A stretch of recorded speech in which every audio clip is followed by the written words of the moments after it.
Good morning, good morning. Come on in. Everybody come on in. We're going to get ready to get started. If you in the back, come to the front. Don't be in the back. Come to the front. The gold is in the front. The back, You go get the crumbs. Who like crumbs? Raise your hand. You want some crumbs? Huh? All right, come on to the front. Come on to the front. We're getting ready to get started.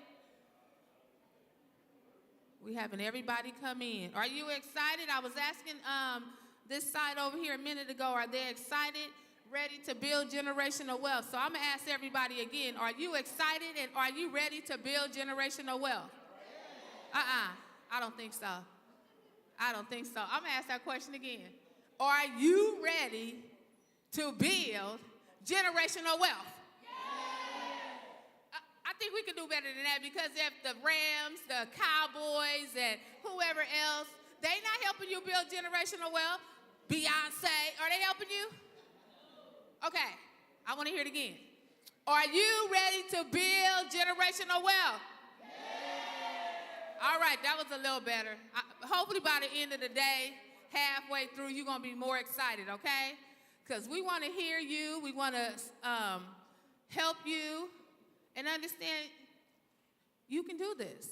Everybody say, I can do this. I want you to believe it. Don't say it like, I can do this. I can do this. You don't believe it when you say it like that. I can do this. I can do this. All right. I am a homeowner. I am an investor. I am the landlord. I am building generational wealth. All right, give yourselves a hand for attending today. Come on, come on, come on. Let me hear it, let me hear it. Touchdown, come on, come on. I bet you if that was your team, you'll be up, you'll be standing up. Okay, by the time y'all ready, you're going to have it ready. All right, where are my people? I think it is it 10? Nah, I got 4 more minutes. But let me get my prayer person.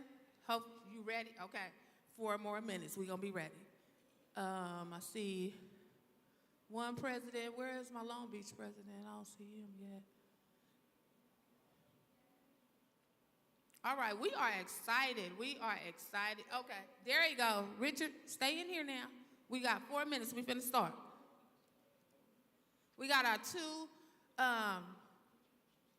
introduce myself. I never do. Okay. He told me to introduce myself. I was just trying to make sure, to keep everybody ready. But my name is Anna Tut, like King Tut, but Queen Tut. I am the immediate past president of Consolidated Board of Realtors. Woo! I want to hear that. Woo! I am peacock proud to be a realtor. I'm still in Dr. Rosie's slogan. I'm also I'm a real estate agent, but I am a proud realtist. Everybody say realtist. All right, you're going to learn about the realtors today. Now, you see, we bringing this to you to help you. All right, my pastor ready to pray? Oh, I got 2 minutes. Everybody in? Can we get started? We ready? All right, we finna get started, everyone. All right, let me hear it. You ready? Let me hear it. Let me hear it. Let's go. If you was at the football stadium, let's go. We get ready to open this up. Let's go, let's go, let's go. I want to hear you. Come on. I can't hear you. Come on, come on, come on. All right, you are ready. Get ready. We finna build. You finna build generational wealth, okay? Whatever your last name, I want you to put it in your head. Whatever your last name, and then I want you to say enterprise. And I want you to put that on your piece of paper, whatever notes, so you can be reminded you're getting ready to build your enterprise and you're going to leave a legacy for your family. All right, I'm about to bring up Will Hayward. Give him a hand, everybody. All right. Welcome, everybody. So we're going to start off with prayer. We're going to have Elder Branch to come up at this time. Every head bow, please. The first home we need is a home that's not in this world. The Bible says that God so loved the world that he gave his only begotten son, that whosoever believe in him will not perish but have everlasting life. Jesus said in the 14th chapter of the book of John that I go away to prepare a place for you, that where I am, that you may be also. And so we want to all be invited to the place that God has prepared for us, which is in heaven. Whatever home you get down here is temporary, but the home that God has prepared for you is eternal, and you do not want to leave this place without an eternal resident. So if you're here today and you believe that Jesus Christ is the Son of God, that he died on the cross and that he was raised from the dead on the third day, God has prepared a place for you, and that place will never perish. So I want everybody who's here today who believe that Jesus Christ is the Son of God, believe that he died on the cross and was raised from the dead, to say this prayer with me. Say, Lord Jesus, I believe that you are the Son of God, and your death on the cross is payment for the sins that I've committed. I ask the Lord Jesus Christ to forgive me for all my sins. I repent, and I receive the Lord Jesus Christ into my heart as my Savior. So when I leave this place, I'll go to the prepared place in heaven. Now, God, I'm here today to get information so that I can understand that I do have wealth and I can own land and property. So may I receive information that can prepare me to be an owner and not a renter. Bless the information here today to be information that would transform my mind and provide me with the necessary resources. In Jesus' name, amen. Well, praise God, everybody. Give God praise for that. God bless you. Thank you ever so much. Thank you so much. God be the glory. Everyone, would you please come and sit with us? We won't bite you, not this time anyway. Come and have a seat.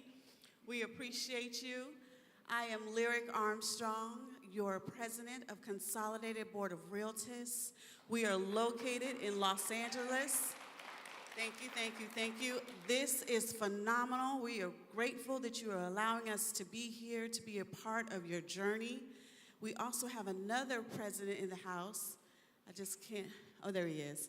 And we are so grateful to be a part of your journey in real estate, home ownership, wealth building, generational wealth, legacy leaving.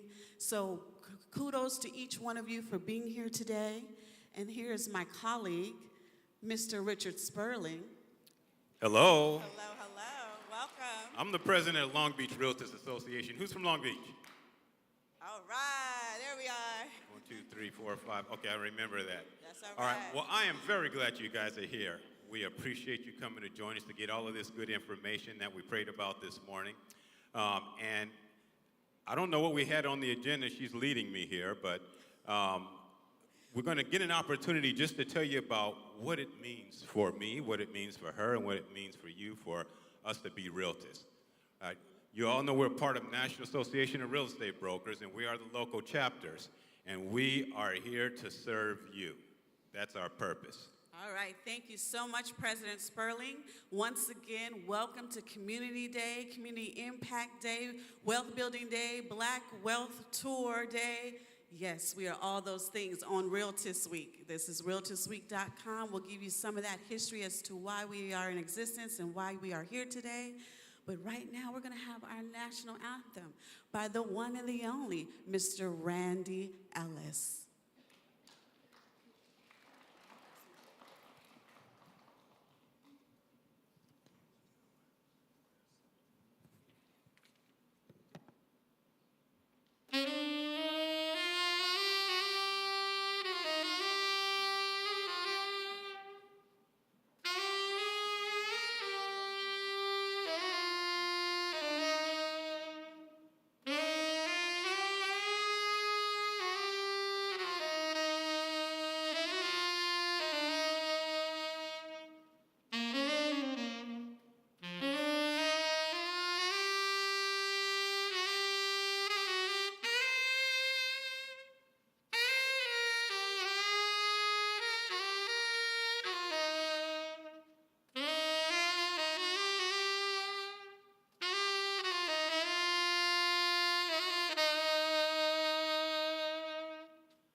All right, excellent. Thank you so much, Mr. Randy Ellis. Please, as you are being touched by the Spirit, take note that Mr. Ellis is also an agent, so go see him outside in the vendor booth and get to know him a little better when we get to that point in the program. So at this time, we're going to have some greetings from our sponsors as well as Dr. Scott in representation of our MOU sponsor with Delta Sigma Theta. And we're also going to have a greeting from Women's Council and our YRDLA. So as those individuals come up, City National Representative, Dr. Scott, and as well as Women's Council and YRDLA come and assemble to say welcome and greetings, just want you to know that the National Association of Real Estate Brokers was founded in 1947, and we have the pleasure of serving on the local level, myself and my colleague, Mr. Richard Sperling, for your Los Angeles and Long Beach areas. But we have been doing this since 1949 at Consolidated, and gratefully we have Women's Council that has been enacted for many years. I think it's 50 years, don't quote me, but it's a long time. And then YRDLA is one of our young realtist groups for Los Angeles, have been around for about 10 years or so. So we're grateful for them. So Madam President Barge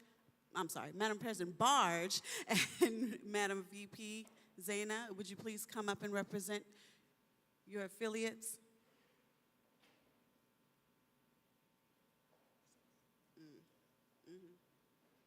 This is Madam President Latrice Barge of our Women's Council of Consolidated. Hi, y'all. How y'all doing?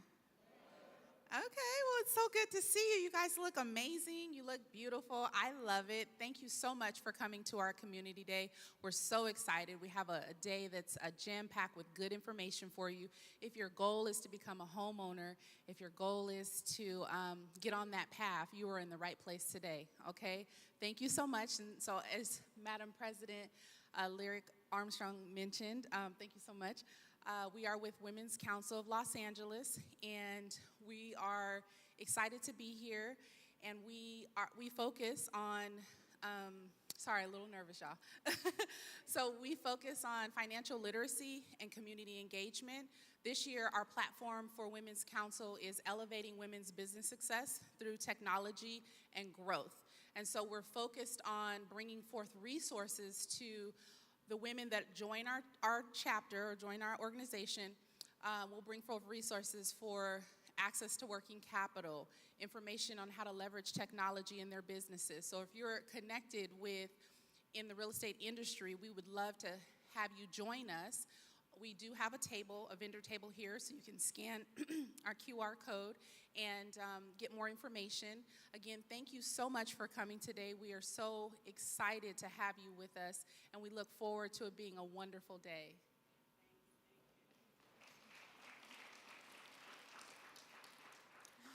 Good morning, everyone. My name is Zaina Wilkins. I am the first VP of the Young Realtist Division. And we have a booth in the front. Please stop by and pick up some of our literature.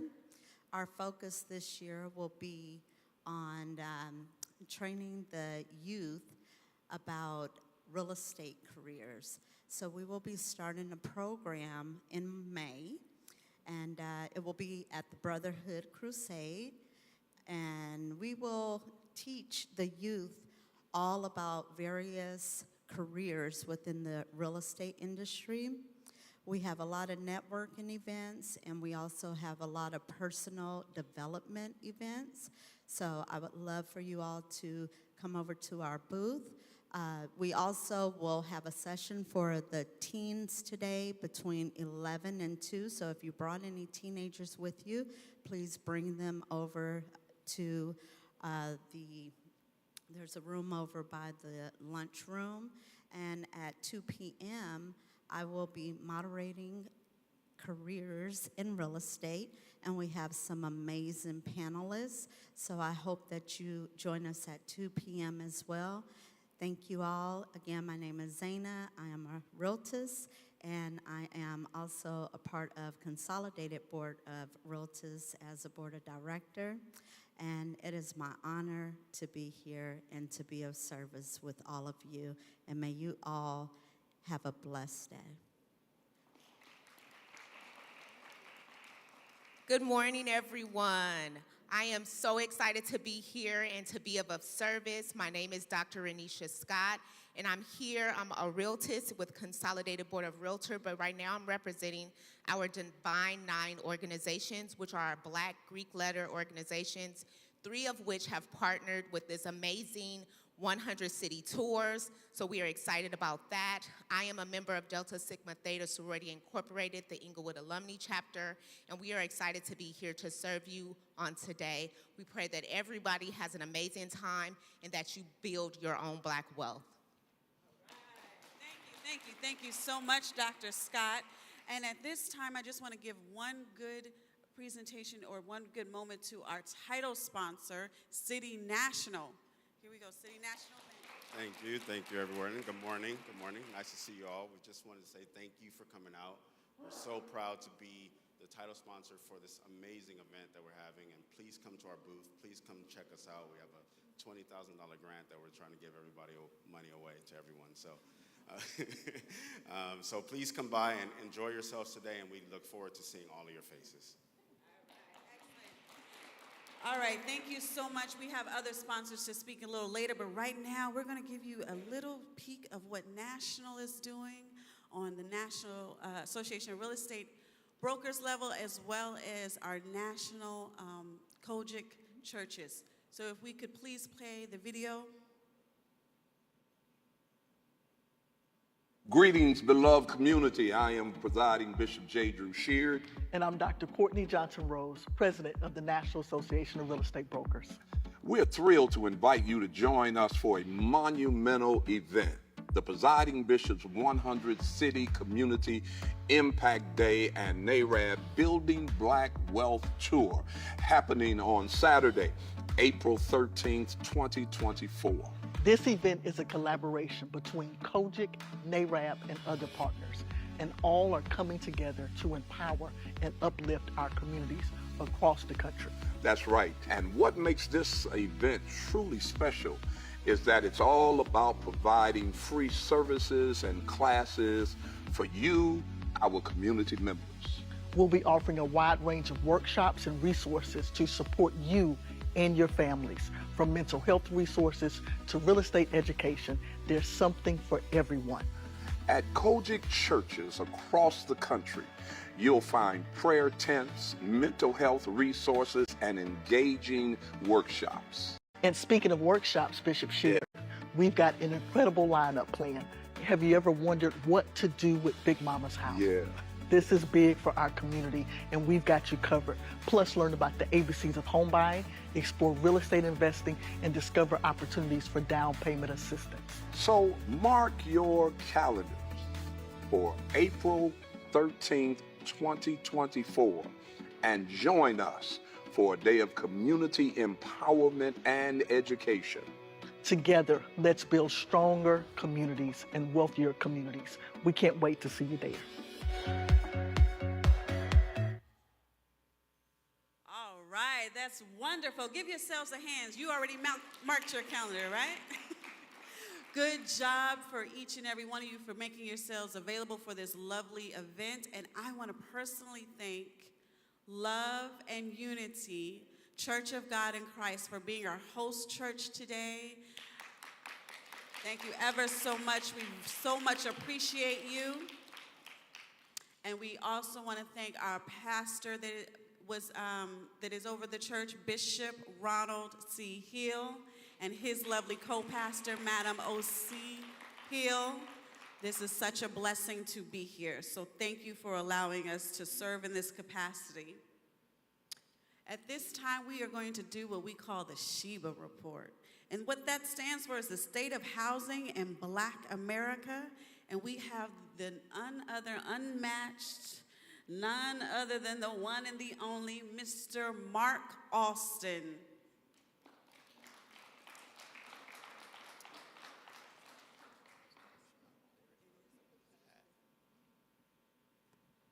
Good afternoon or good morning. So, how many realtors, not realtors, realtors in the room? The realtors, can you stand up for me? I want to acknowledge this group of people. Realtors, as opposed to realtors, is the name that was given to black real estate professionals that were not allowed to be realtors because they were black. So to you realtors and for you consumers and potential home buyers, these are the people that don't just work for the money. They have a mission, and that's to improve black home ownership, to provide an opportunity for us to grow wealth and put an anchor in the ground so that we have a stable opportunity for our families. So I just wanted to congratulate you. On my very first day in real estate, I walked into Consolidated, and there was a bunch of black people talking black stuff, and it hit me right where I live. Thank you. You can be seated. So, the state of housing in black America. I say this often, that in this environment, in this world of DE&I, diversity, equity, and inclusion, in this scenario, at this time, at this moment, I am not diverse. I did not come to be diverse. I did not come to talk about white issues or Hispanic issues or Asian issues. Not that they don't matter, but I need to talk about black issues. This is a black family conversation today. Now, it matters for everybody, and if we get where we need to be, everybody else grows too. But sometimes you got to have somebody that speaks specifically to what it is that concerns you. You need to have a family conversation. So if it's okay with you guys today, if I just be black, is that all right? I can't help it anyway. The state of housing in black America, anybody know what this number represents? Anybody speak? It's okay. It's the black home ownership rate in America, in the United States today. 45.9% of black families own their own homes. That's the number. White home ownership is at 73.8%. Asian home ownership at 63%. Hispanic home ownership at 49.8%.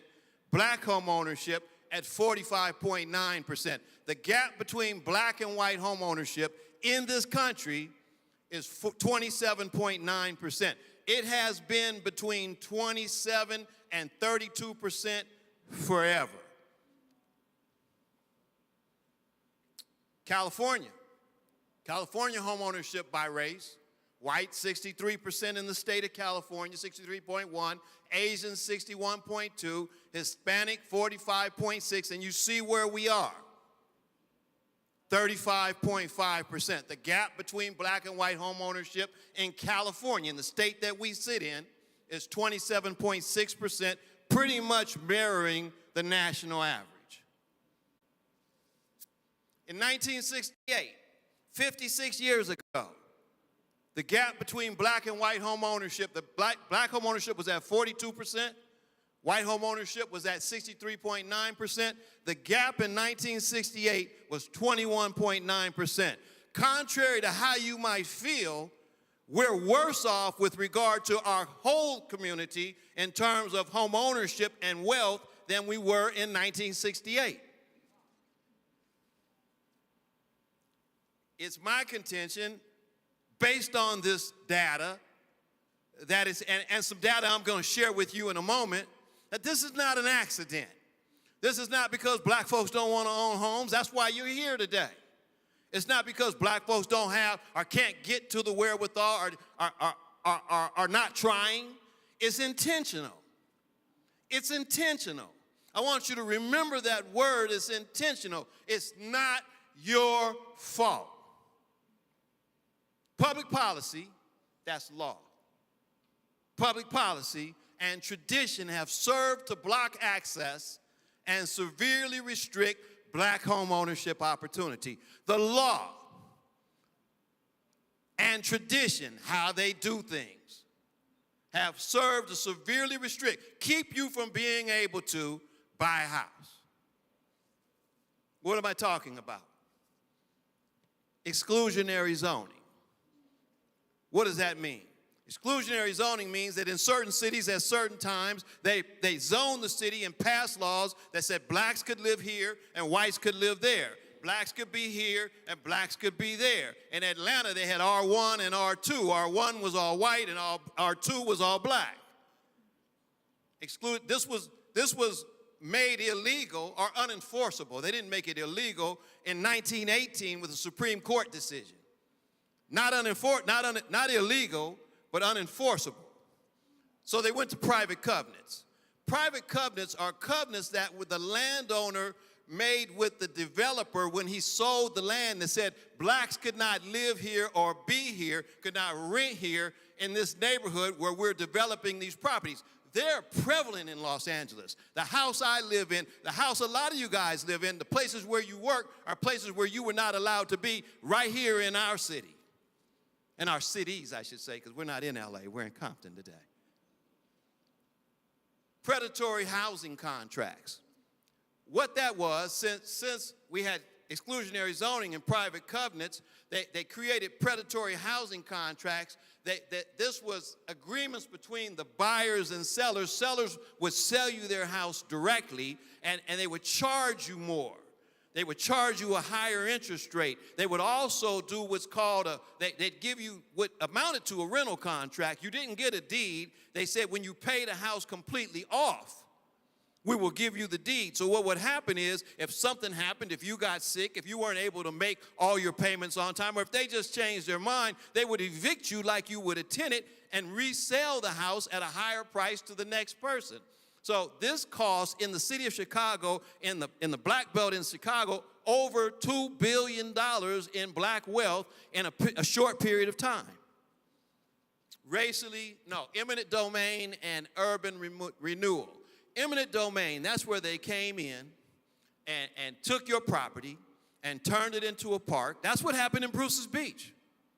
That's what happened in Bruce's Beach, eminent domain. The city came in and said, we have a higher use for this property, and they took that property from that black family and turned it into, I think, a park, which you know now has been given back after however many years it's been. This happened all over the country. And then urban renewal, that's where in the blighted areas of town, or where they decided they wanted to change it from housing to business, they would come in and take your property at a low price and completely destroy black business areas and black residential areas. Racially biased appraisals, you guys have heard about that, right? Where appraisals for black families and black neighborhoods appraised less than white families and white neighborhoods. We already knew that. We always knew that, but now they did a study. Freddie Mac gave them 10,000 appraisals, and they found out that on average, the black family appraisal was 22.8% less than the white family appraisal, on average 48% less, $48,000 less. Nationwide. What does that do? It changes how you can finance your property. It changes your cost. It changes whether you can finance your property. It's like stealing. When your appraiser comes in and you know your house is worth $700,000, they appraise it at $625, that's $75,000 that they just took out of your pocket. Then racially disparate housing finance policies. We're going to talk about that a little bit more in a minute. Of course, everybody, who's not heard of redlining? Everybody's heard of redlining, correct? Redlining, that's federally instituted redlining, federally instituted segregation. This is Los Angeles' red line, and what a redlining map. What that is in the green areas, that's the new subdivisions. In the blue areas, that's the new all-white subdivisions. In the blue areas, it's the traditional old white neighborhoods, traditionally established. The yellow areas are areas that were in danger of having mixed races in it, or industrial areas, and the red areas were where black folks lived. Now, what that means is this is a piece of the underwriting manual for FHA. Remember, FHA was created at the end of the Great Depression in 1934. It preceded HUD. FHA was created when housing was at an all-time low for America. White home ownership was at 50%, and it was considered a national tragedy, so they had to create a federal program to increase white home ownership. Black home ownership has never, ever been as high as 50%. And nobody's ever considered that a national tragedy. So at that national tragedy of 50%, they created the FHA, but what they did was exclude blacks from being able to do FHA loans. This is in the underwriting manual. In the yellow area, no immediate danger of Negro encroachment, but there is a heavy concentration of Negroes close by. Now in the top red, it's got obsolescence. It's no longer good. Negro concentration, excessive ground rents. Not only does it have Negroes, but the rents are too high.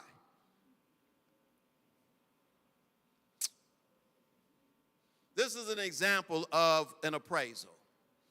The blue area, these are the two middle areas, not the green. The new subdivisions, the established white neighborhoods, and the yellow area that's close to where the black folks are. You see the security grade is second, one is third. It asks, are there Negroes there? In the blue, it says no. In the yellow, it says yes. And it says how many. In the blue, it says 0. In the yellow, it says 1%. And it asks how much are there available mortgage availability. It's ample in the blue and limited in the yellow. What yellow meant was, in the blue and the green, FHA was financing 85% of the property. So you could buy a house with 15% down. In the yellow, FHA was financing 15% of the property, and you had to bring in 85% down. So there was a limited opportunity that usually did not work for most black families. In the red, of course, there was no opportunity at all. And then we had what we celebrated. This was the week that we call Fair Housing Week, where we celebrated the institution, the passing of the Fair Housing Act of 1968. Once again, I'm sure most of us have heard about that, right? It passed on April 11th, 1968, and created a new era in home ownership opportunity. I want to share with you, if you don't mind, some truths about the Fair Housing Act of 1968. First of all, what was happening in 1968? In April of 1968, anybody remember? Dr. King got assassinated. And then what happened? The country was on fire. Dr. King was assassinated, and the country was on fire. It's said to be 150 riots going on at the same time, right? So they're trying to come up with what can we do to stop this distrust and this dissatisfaction, the violence that was happening throughout the country. So President Johnson, now the Fair Housing Act, there was a California Fair Housing Act called the Rumford Act. Consolidated had a place in it and getting it passed in California in 1963. It then went on the federal level but was unable to make it through the House or the Senate. The Fair Housing Act that had been presented in the federal level was bouncing back and forth, being denied and rejected consistently from 1963 through 1968. April 4th of 1968, Martin Luther King was assassinated. April 5th, Lyndon Johnson reinstituted the bill. April 6th, 7th, 8th, 9th, and 10th, it went back and forth between the House and the Senate. It was approved in the House, modified in the Senate, and approved again in the House, and signed into law in 7 days. Because there were riots going on in the country. But now what is amazing, they hide stuff from us in a book. When you start studying, you find out a little bit more information. So the Fair Housing Act of 1968 is actually the Indian Civil Rights Act of 1968. Title I of this act prohibits interference with federal troops, directly related to the riots. Titles 2 through 7 deal with Indian civil rights, like the right to worship however they want to, dealing with their land. But then Title 8 was where they interjected the fair housing wording and gave us an opportunity to have fair housing on an equal level starting at that point. Title 10, they threw this in to quell the riots. Civil obedience, made it a felony, punishable by up to 5 years imprisonment for any way obstruct, impede, delay, or adversely affect the movement of police, firemen, or commerce. And you know that was the problem during the riots. They tried to let it burn. Then they added a rider, made it a felony for our leaders to travel from state to state with the intent, it says, to participate, promote, or encourage a riot. But the difference between a riot and a protest is just the police pronouncing it that. So they made that a felony. They wanted to end, and they did end. Let me say they wanted to end the civil rights movement. And the civil rights movement started in 1947 or 1955, depending on what you look at. But in all cases, it ended in April 1968. Then they added a crime bill. They gave $50 million to police forces to start buying military-type vehicles to make sure you didn't get out of line anymore.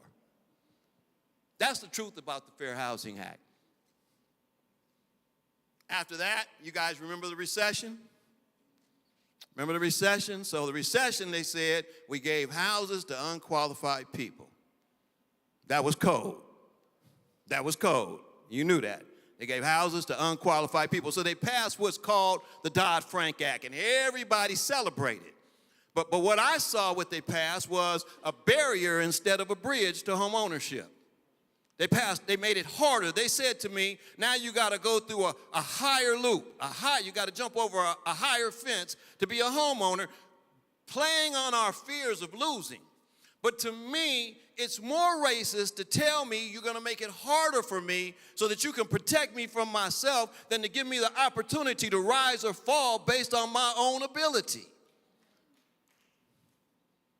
In this Dodd-Frank Wall Street Reform Act, there was the Home Valuation Code of Conduct. That's where we got really turned up appraisal bias. They got rid of, and our neighborhood appraisers quit working. You know that all the appraisers you used to know that used to be around, they're no longer around because they created the Home Valuation Code of Conduct and created AMC's appraisal management company. So now when I want to order appraisal, I call somebody in Detroit to sign me appraisal in Los Angeles, and I get these people from Orange County who come into Compton and are scared to be here, so they don't think the property's worth anything.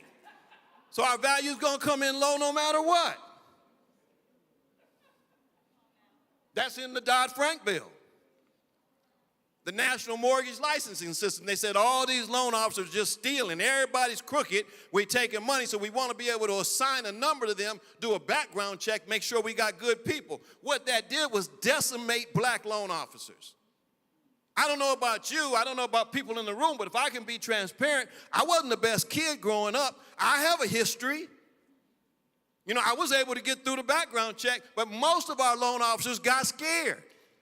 And so now we have loan officers who don't look like us, scared to come to our house and take the application. I'm coming to your house, sitting in your kitchen, helping you find the paperwork so we can make sure we get it done.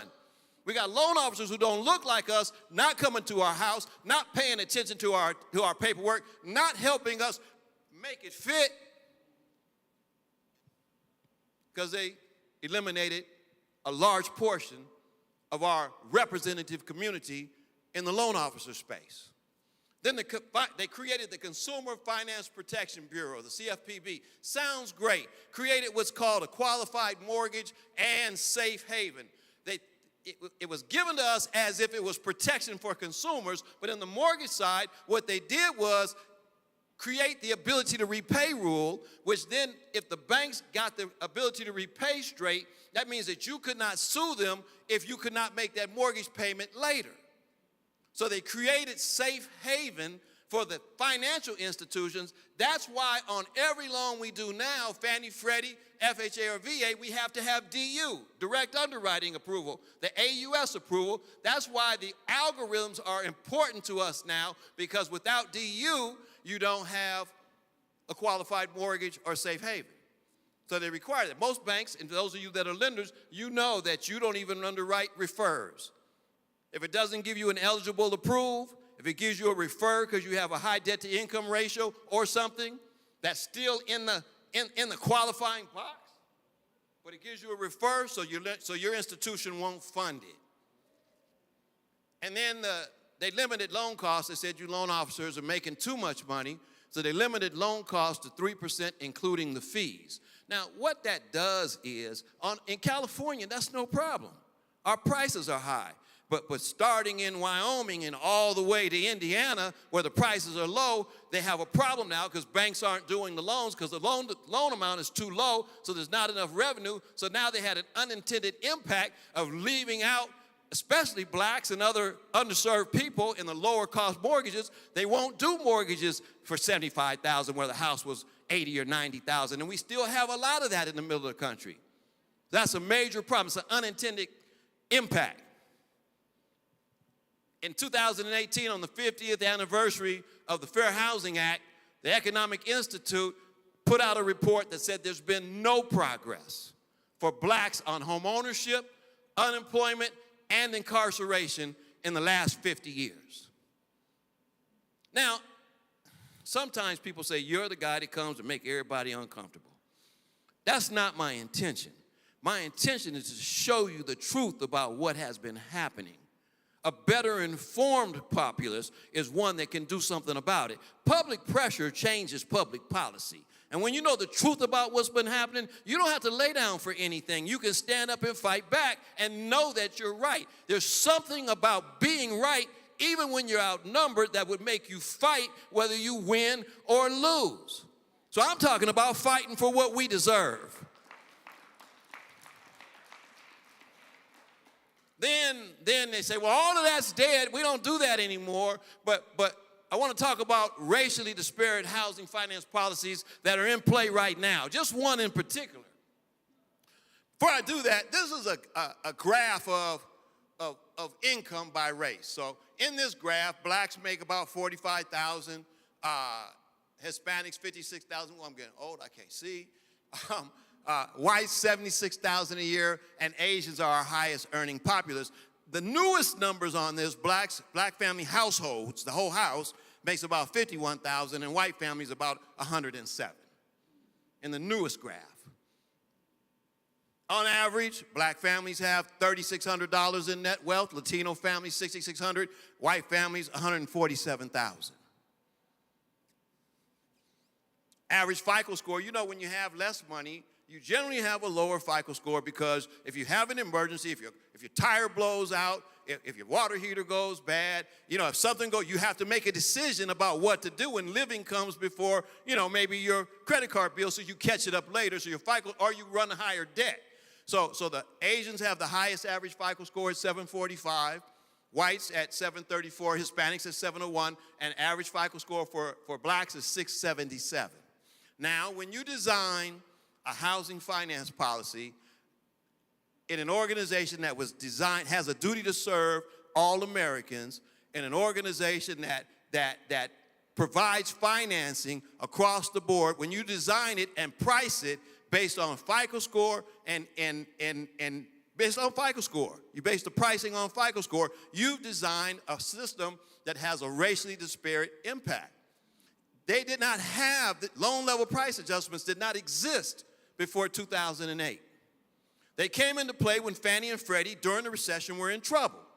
So they said, we're going to add to the fees. Now, Fannie and Freddie have paid, they borrowed $197 billion, and America took them over, created a new agency, FHFA, the conservatorship. They're still in conservatorship. Now, Fannie and Freddie have paid back over $200 billion. They borrowed $197. They've paid back well over $200 billion. They're still in conservatorship, and not one dime of that money that they've paid back has gone toward housing. Okay? So if you have a 677 FICO score, like the average black borrower, there's an adjustment to your interest rate or to your cost that's offset by interest rate of I can't see that, I think it's 1.625. If you're white, the average white FICO score, there's an adjustment of 0.875. Okay? What does that mean? Well, the average price of a house in Compton today is $590, right? It's where we're at. The average price of a house today in Compton, if you put 5% down, you're the white family with the 734 FICO score, your interest rate to do the offset is about 6.5. Your payment's $35.42 a month. If you're that black family, to do the same offset at 1.625 to get it to a par rate, that interest rate is 7.375 based on yesterday's interest rates. Your payment's $38.71. What that means is you pay $328.49 a month for the same house that you qualify just fine. It has to be understood that Fannie's box for FICO scores, the lowest that they'll approve is 620. Everything up is fine, up to 850. It used to be everybody got the same price. All you had to do was get approved. Now everybody gets a different price based on your particular situation when that's not how it was designed to be. So you pay a tax, a black tax of $328 a month, or check this out, $118,000 more dollars for that same house over the life of that loan. That's wealth stripping. That's wealth stripping on an organization that we, the taxpayers, put in place. Fair housing just ain't fair. When you've had 246 years of slavery, 103 years of Jim Crow, and 56 years from fair housing to today, 405 years of targeted opposition to black home ownership. I have a friend in Ohio, and one of her sayings is a good head start beats fast running. When I give you a head start, if you get such a big head start, here's the deal. White folks clearly got a head start, right? Then in 1968, they said, we're going to give you fair housing, and we're going to make it fair. I know a lot of you folks sitting there, especially some of us black folks, saying, well, it's all fair now. It's all equal. I got access. But they had a 300 years of head start. Now I'm going to make it equal. How in the world do I ever catch up with equal? All I did was cement in the disparity. All I did was cement in the difference. If we don't have affirmative, assertive programs designed to narrow the gap between black and white home ownership, whether home ownership goes up or goes down, we're still going to be here and they're still going to be there. We have to have something that makes it come to each other. Does that make sense? That's why we're here today. That's why we're doing what we do, because the more information we get into you, the clearer we can make it that this is something you need to do. Let me give you some current statistics. And I truncated this so that it didn't take too long. U.S. mortgage production last year, about 8 million mortgages done of all types. Okay, 4,984,000 for white, Hispanic 889, blacks 557, Asians 492. Black approval rate is 46%. Half the people that apply for a house, more than half, don't get approved. White approval rate 62%. Black denial rate is 26%. White is 15%. Now listen, there was 1,215,867 black applications last year to get 221 approvals. That's a whole lot of broken hearts. That's a whole lot of broken hearts. In California, you know, and let me say this to you. This last year, the year before, there were almost 15 million mortgages done. The drop-off in our business based on interest rates right now is astounding, okay? And that's across the board in every state and every city. In California last year, there were 795,000 loans done, down from 1,980,something the year before. Whites 301,000, blacks 29,015. Okay? Whites 301,000, Hispanics 159,000, Asians 123,000, blacks 29,515, down from 61,000 the year before. 59,928 applications to get 29,000 new black family originations. We got to do better. Black loan officers, period. We got to do better. We got to do better. Right here in Los Angeles County, 155,000 mortgages done. 51,000 for whites, 35,000 for Hispanics, 21,000 for Asians, and 8,314 for blacks. 17,000 people put in an application, and only 8,000 were approved. Let me say this to you. Being here today will make a difference and put you on the positive side of that approval process because you have these professionals who know how to give you the plan to make sure your loan is approved. What do these statistics tell us? Today's housing realities are the reflection of yesterday's unfair housing policies. If we're ever going to narrow this gap right here between black and white home ownership, we need a new plan. What we've been doing has not been working. We need a new plan. We need something like a national targeted, these are solutions, national targeted down payment housing fund. If we can send billions of dollars to Ukraine, we can send billions of dollars to every other country in the world, why can't we invest in our own people? You know, why can't we do it? Why can't we fund a national targeted down payment housing fund and have it administered by the state finance agencies that's not going to run out in 2 days like this California Dream for All program is, that you have to be in a lottery and win the lottery to get the action at it. It's going to be gone in a minute. We need something sustainable, something consistent, something you can count on, and the government, our federal government could do it. We talked about it at the beginning of this administration, and it was one of the first things that was negotiated out. We need to reform the school loan calculation for mortgage qualifying. We need to reform this. You know, they told us, go to school, go to college, get a good job, and we'll help you out because you can get a school loan. They didn't tell me it was going to be like a rock around my neck in the middle of the ocean, and I was going to barely be able to swim enough to keep my head alive while I had these school loans. I'm not saying I don't have an opinion, a political opinion on whether they should cancel debt or not cancel debt, but for sure college costs too much, and for sure we need to take the school loan payment out of the qualifying. And then we need to eliminate what I call the poor pay more fee adjustment, the loan level price adjustments. We didn't used to have it. Fannie and Freddie worked just fine. They worked fine until they got out of their lane and started buying non-prime mortgages. As long as they did what they do, this organization was created to provide financing to the low and low to moderate income Americans. We need to eliminate the loan level price adjustments, the poor pay more fee adjustments. It's time that we reform our housing finance system. It's also time that we provide redress to those who have been damaged and that we restore the dream of home ownership to all Americans. We have a lot of people who have gone before us. We have a responsibility to be accountable to not just us, to not just be transactional, but to our families and to our friends and to our future generations. Thank you.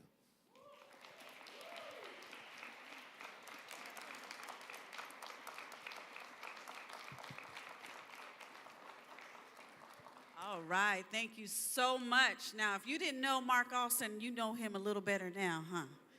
Don't you feel like you in Black Panthers back in the day? He took us to church and gave us numbers. We just feel so pumped up to get this generational wealth going.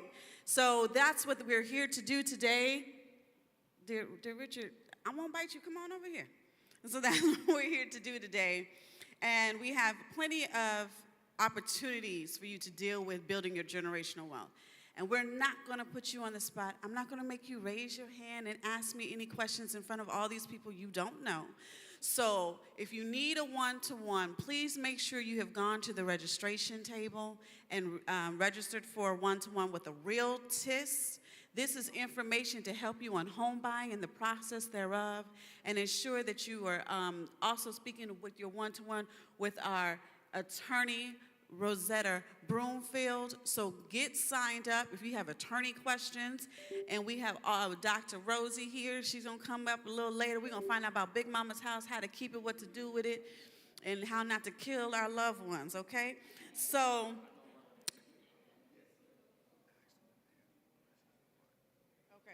okay. Now, I was just told to be polite enough to give you some question opportunities. So I won't judge you. If you have any questions for Mr. Alston, you are more than welcome to raise your hand right now. Any questions about the Sheba report, the state of housing in Black America? Other than, can I get a copy? That's what I want to know. We got that. Yeah, everybody want a copy, Mark. Everybody want a copy. They want copies. I told you. It's just get. Okay, we got one question from past Thank you very much, president. Mark, for giving that report. It's very, very interesting.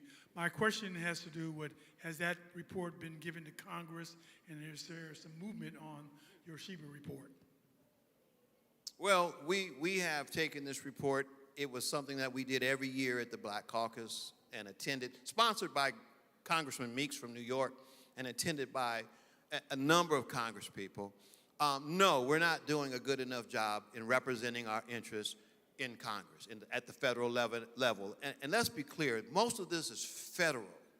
The state can issue resolutions and suggestions, but finance is federal. We need federal help. And so to answer your question, we've done some. We're nowhere near where we need to be. This should be the focus of our advocacy. You come here today to get approved, to get on the road to housing. Our job is to do that, but our job is also to go grease the skids so that when you get approved, that it works for you, that we narrow that denial rate and improve that origination rate. So there's two sides of this story. There's the hand-on-hand with the people want to buy, but the other side is us going to knock on the doors and fight the battles that make the laws and the rules change. So we need to do more, Larry. Any other questions? Yes, ma'am. I just wanted to say I really loved your report. When I was a child, my mom worked for the Southern Association of Governments. And with the redlining, I don't know if you know this, but what probably inspired it is that is also where the government allowed the toxic waste sites as well in the red line place, which has been associated to diseases that have gone through several generations. What's your name? Nicole. You know, I left that out. That's Okay. part of what I talk about. Okay. And what I normally say is, these red lines weren't just, this map wasn't just used for housing finance. It was used for insurance purposes, for city planning, for where they were going to pour concrete or plant parks. And as a result, when you put black folks in those yellow industrial areas and red areas, the environment was different. And so that's why black folks have the highest disease rate and a lower mortality rate. Black men die 8 years younger than white men, and black women die 8 years younger than white women based on our environment, the air that we breathe, and the hazards that we walk in. Thank you so very much. I left that out. Any other questions? Yes, sir. Or yes, I can't see. Yes, ma'am. I'll get her. You know, it's getting old is interesting. I usually can see the back of the room. Yes, I just have one question. So does that criteria and statistics still, when you're trying to buy investment property, like multifamily properties? So that's a good question. Thank you. She wants to know, is it the same if you're an investor or buying property that you're not going to live in? No, it's harder. So the RESPA rules, the protections that are set up in this country are designed for houses that you're going to live in. Okay? If you're buying 1 through 4 units as an investment, you have some protection. If you're buying 5 and up, you're just a business owner and you got to know your stuff. So no, the protections are not the same, because the most endangered part of this populace is those who are trying to buy a house to live in. The American dream is to buy that property to live in. And so when you turn it into a business, obviously the protections change. Okay? The requirements, down payment is more, the interest rates are higher, the terms are shorter. You got to really, know a little bit more. Any other questions? Yes, sir. Over here. Yes, ma'am. Over here. Hi, I have a question. If you own a home and it's paid for, how can you keep the people trying to steal it from you? Like change titles and stuff. You didn't say anything about that. What protections could I get in order to make sure that I can pass it on to my kids without any eruptions or frivolous play? So, I'm sorry.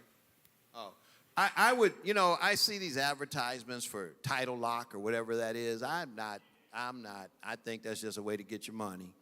I think that as long as you don't play with your title, You know, I pull title, especially people that have free and clear houses and families that fight back and forward. Man, there's a lot of uninsured deeds being recorded, a lot of stuff like that. You can sit down with a real estate agent that you trust, a realtor that you trust, have them pull up what's going on. Make sure, put your property, if you have a living trust, see Dr. Rosie Milligan here, who I highly recommend, will treat you fairly and set it up so that you have protections on your property. You know, that sort of stuff. I don't think, you know, just live your life. I don't think you need to live paranoid. You know, your house going to be okay, okay? I'll get back over there. Yes? Good morning. Hi, Ann. Hi. So my question is, and there's never a stupid question. So I know HUD at some point played a part in this redlining. Okay, and so at this juncture now, where does HUD stand in terms of, you know, advocacy for African Americans? And in our conversation the other day, where do we stand now that the Secretary Marcia Fudge has resigned? So you're asking what part did HUD play in redlining first? That was the A portion of your question. It was the manager. It was the supervisor. It made sure that housing went to white folks in the green and blue neighborhoods. It was in charge of redlining until it became illegal and changed. So the second thing is, I've done this report with Marcia Fudge sitting next to me, Secretary Fudge, and I know that she's an advocate of home ownership, period. The fact that she quit concerns me, especially given the latest news in opposition to real estate agent commissions and discount points and so on coming out of this administration. I suspect, this is just Mark, that there was some differences that she was not in alignment with, and she did the honorable thing and not being able to support what was happening. Worried about that. All right. Thank you so much, past President Mark Alston, and thank you for those brave souls to wave your hands. I know, love, I love you. I love you. You know you're my first love, but I got to keep it going. So, Mark, go on that side of the room. They have another set of questions for you. He'll go over there and you'll get personal attention, okay? So for those personal attention needs, we have one-to-ones once again going on, so make sure you have signed up for that. And Mr. Sperling, would you please kindly inform the people as to why using a realtist is highly beneficial to them? Okay, so we talked a little bit about NAREB. Now, we're going to talk a little bit about the difference between a realtor and a realtist. Who knew there was a difference? All right. All right. So real quickly, I just want to tell you what, and there's organizations called, and you've heard of National Association of Real Estate. There's other organizations that give resources to realtors so they can build their business, so they can make money. Well, the reason I'm a realtist is because I have the National Association of Real Estate Brokers backing me, who provides me and my business with resources, not just to build my business, but to serve you. Who's heard of democracy in housing? That's everybody who wants to own a home should own a home. Everybody who has the desire to own a home, we should give them the resources necessary to own a home. That's why we're here today. That's why we're a realtist. So I just wanted to explain that to you real quickly, because you're going to see a lot. Would you stop waving me on like that? We both waving at you. They make me come up here, then they make me stop. All right, so we want to make sure that everybody has that opportunity. So if you have any questions about the difference between a realtor and a realtist, what we do and why our jobs are important to you, please feel free and stop any realtist and ask. Thank you so much, President Sperling. Don't worry, he will finish that statement later, okay? I won't cut him completely off, even though I had to do it to Mark. I promise I won't do it to Sperling. Okay, so next up we have our ABCs of home buying. Now listen, we want you to buy your house. We're going to give you the resources, the understanding, and the appropriation to buy your house. So can my speakers and moderator come right on up to the ABCs of home buying?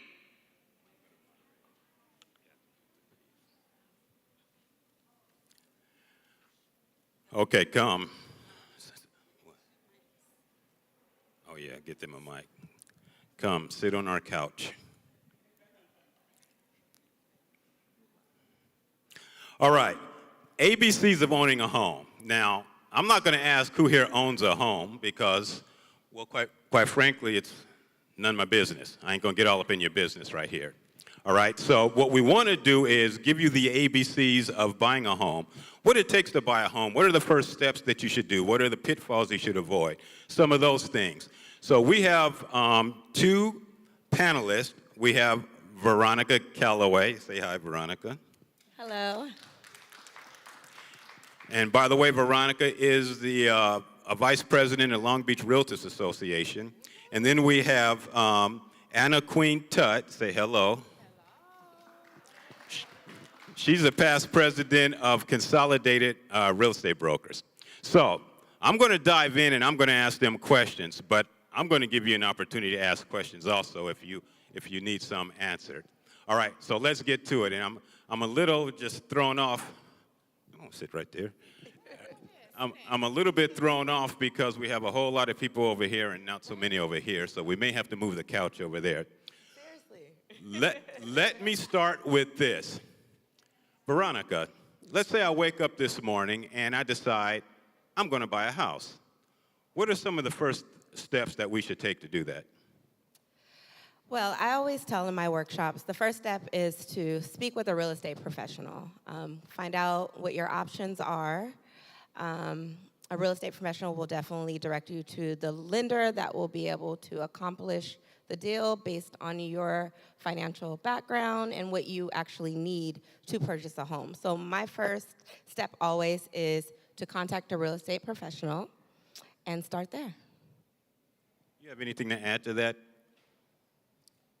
Yes, definitely contact a real estate professional. But one of the first steps is mindset. I always talk to, whenever I speak, is mindset. You have to believe it first. Because even if you meet with us, you still have hesitation because you done put the barrier in your mind that I can't. And that's why I say you have to tell yourself, I can. I can become a homeowner. You can't look at the news. You can't hear the interest rates are high, the home prices are high, but they were high when your grandparents and your parents bought. But they did it, and they did it when they had to face discrimination. So I always talk to my, anytime I speak in clients, mindset is first. And then, yes, speak to a real estate professional because they can guide you because you want to be paired with the right lender. If I pair you with Cornell and Cornell's personality doesn't meet your personality, I just set you up for failure. I have to set you up for success. And then also knowing your situation, you may need $20,000 as down payments versus 10, and Cornell is only giving you 10, and then you got BMO giving you 20. So I have to partnering with our lenders and knowing the products that they have help to be able to mirror the client with the lender. It's a relationship, and it's important when you're in a relationship. You don't want to be in a relationship with someone toxic, right? You don't want to be in a relationship with someone that's opposite of you, right? You want someone that's going to have your back, so that's important why you need to sit down with the real estate professional first. Thank you. Now, both of you guys said real estate, lender and lender and lender. So where do I go? How do I know which lender I need to go to? Either one. Well, that's why I said you sit down with us. We're going to direct you because we got a pool of lenders, right? You hear all the partners that are here, they're all our partners. It's a team. So because we are realtors, we have a team. And that, like President Sterling was talking about being a realtors, this is why we are realtors, because we have collaborations. You hear realtors, they don't have the collaborations that we have. So that's why it's important for us to know which lender, but we have that lender pool, right? We can go and we can talk to many of our lender partners. Exactly, and we can just make sure that we find the fit for you because it's all about the fit, We all have different circumstances and different situations, and since we do work with our partners closely, we know exactly what they have and what their products are and what products would work well for you. Okay, so we were sitting in Big Mama's house one day, and my cousin told me I can't afford a house. You have to have a whole lot of money. You have to have a 900 credit score. So why would I even bother knowing that my cousin told me I can't buy a house.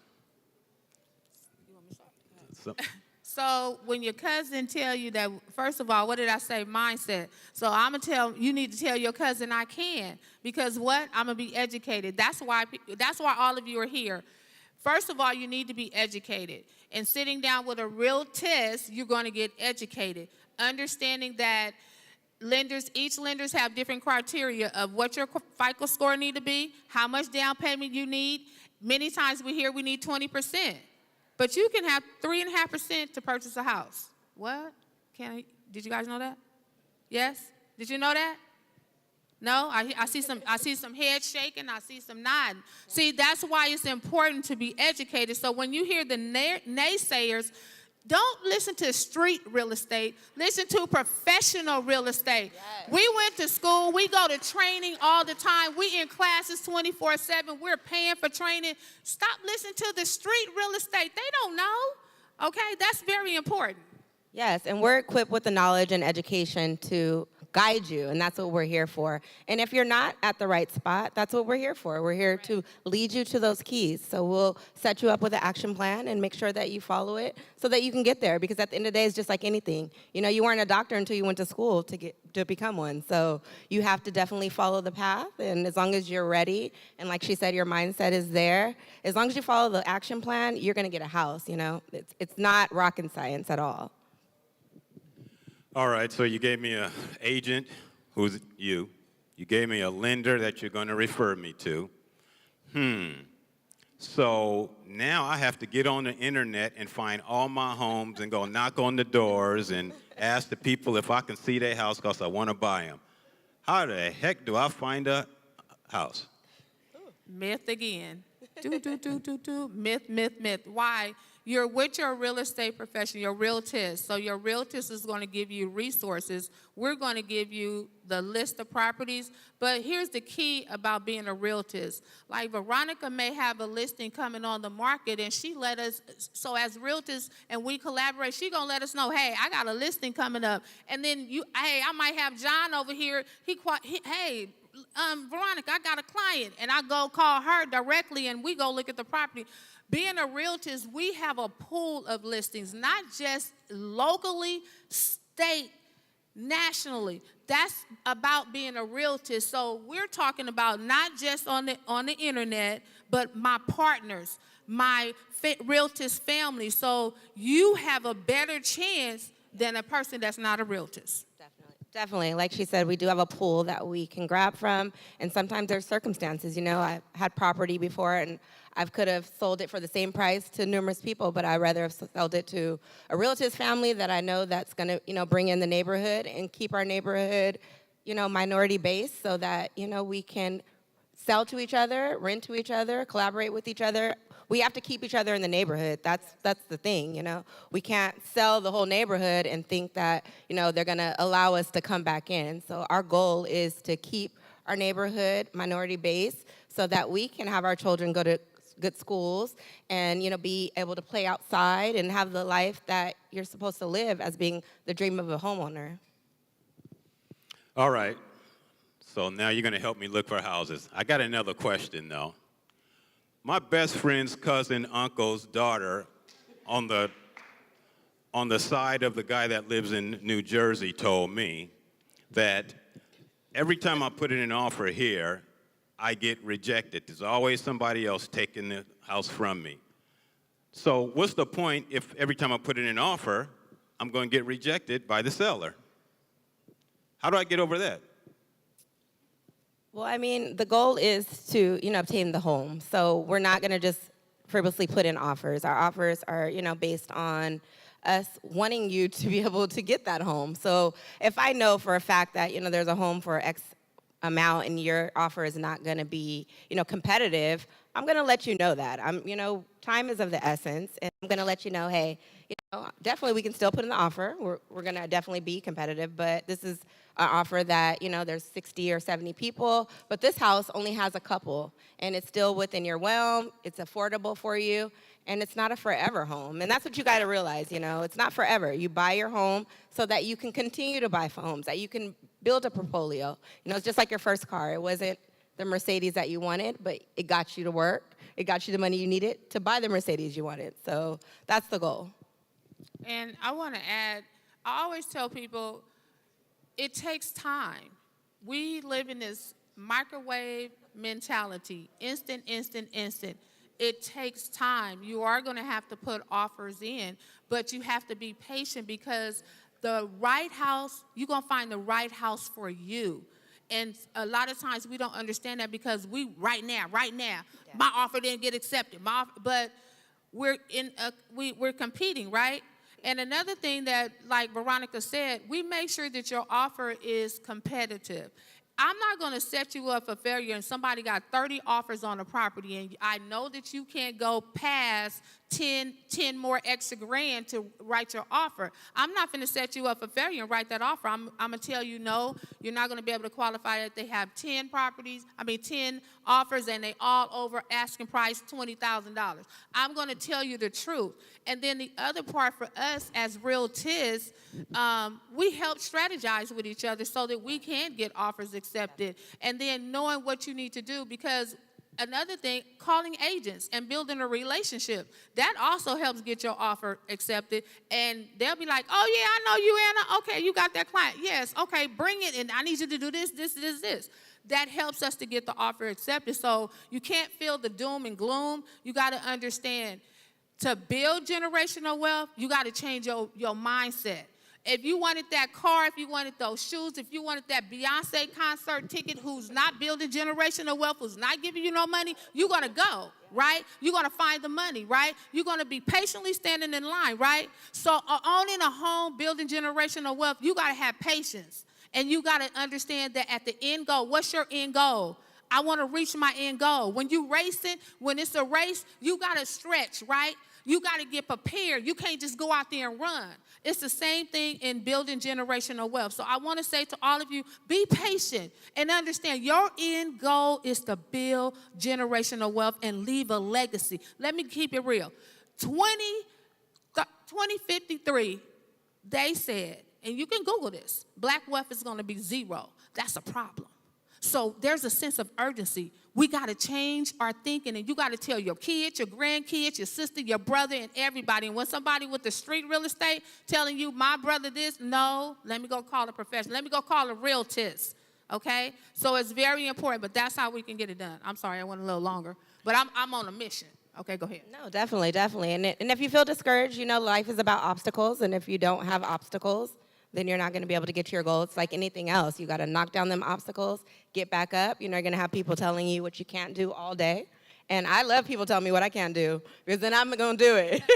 I can't buy a house? Oh, let's play. Let's get this game going. So at the end of the day, I mean, it's all fun and games out here. You know, people are just people, and people are going to people every single day. So you just have to be your own person, and you have to make your own decisions. And if this is what you want, it's like anything else. Everything is obtainable. Okay, so next question, we're going to have to put Anna Queen Tut on the pulpit because All right now. you guys don't get my jokes, do you? If you were sitting over here, you'd get my jokes. Okay, so somebody mentioned me and my partners. You're a realtor, who's your partner? Who do you partner with? I partner with my fellow realtors. I partner with my realtors community, my realtors lenders, appraisers, all the way down to stagers. We just make sure that we utilize each other. It's a trust factor. It's accountability factor. For example, you know, if I have a client and they're working with one of my partners and they call me and they say, hey, XYZ isn't answering. I haven't heard from him in a few days. Then I'm, you know, accountable, and I'll say, hey, let me call him. Let's find out what's going on. So it's always good to have an accountability partner because things do happen, of course, but somebody has to be accountable. So when you have a circle that you trust and that you know for sure that they're going to not drop the ball, it's a great resource to have. And resources are everything, even with buying a home. You know, if you don't feel like you can afford it, you have brothers, you have sisters, you have family members. Pull your resources together. Every other community does it. They pull their resources together, they move in these homes, and they break it down, and they come up with these plans. And it's like, at the end of the day, they work. I've seen them work numerous times. I get repeat clients that say, hey, now I'm ready to move out of my grandma's basement, me and my family. Now I can buy my own house. I stayed here for a year, I saved $20,000. Now I can do it. Help them out a little bit. Now they can refinance and get a lower payment. So, I mean, it's sometimes you can't do it alone. You know, I bought my first house, my parents had to help me. I didn't have $30,000 to put down to buy a house. I never even seen $30,000. So I'm just being honest. So at the end of the day, it's just, we have to put our pride to the side. And sometimes, you got to call your little sister and say, hey, I know you've been working at CVS for 2 years now. How much do you make? Okay, well, that's an extra $250,000 towards our house. Resources are everything. And that's what we here as realtors. We pull our resources together. We combine our heads together. We combine our clients together. And we want to conquer this. We want to make sure that each of our clients get what they came to get, a home and generational wealth. Awesome. My partners, who are my partners? My partners are first my realtors family, and that includes the agents, and it also includes my lenders. So Chase is my partner, U.S. Bank is my partners, BMO is my partner, Citibank is my partner, Wells Fargo is my partner. See, I'm just giving you guys just a list on my lenders, right? My title rep is my partner, Sherry Bailey. Where you at? Sherry Bailey, my title rep is my partner. My escrow officers are my partners. My person who do credit counseling is my partner. So our partner is our team, the team to help execute the plan so that we can get you to your end goal to build generational wealth. And it's so great being a realtist. Like, I feel like I'm just part of that community that's just out here. Like when Dr. Martin Luther King was marching, right? That's what the realtors are to me. It's like I got them, and we just marching together to make a change. That's my partner. So understand, our partners is just awesome. Like when I meet with clients, I find out their needs. And so I'll send messages to all my lenders, like what services do you have for this client? And whoever has the right service, and then if 3 of them have the service, I'm gonna have my clients meet with all 3 of them. And so that they can figure out which one's gonna work. So having that partnership and having that team, that just helps us to be able to take it to the next level. Okay, we're going to ask one last question before we get to your questions. So, as a realtist, what is your responsibility to me as a home buyer? Ooh, that was a tough one, huh? Ooh. You want to go first? Our responsibility is just to bring education, bring value, bring the resources that are needed, to bring around people who are good backgrounds, people who can actually help you. Basically, a community, just like a church here. We want to make sure that you're comfortable under this umbrella. So when you do come into our home, which is our realtor's home, that you feel like you're part of the family. You feel comfortable. You can sleep at night. You don't wake up in the middle of the night and like, oh my gosh, I'm buying a house, because definitely it's terrifying. It definitely is.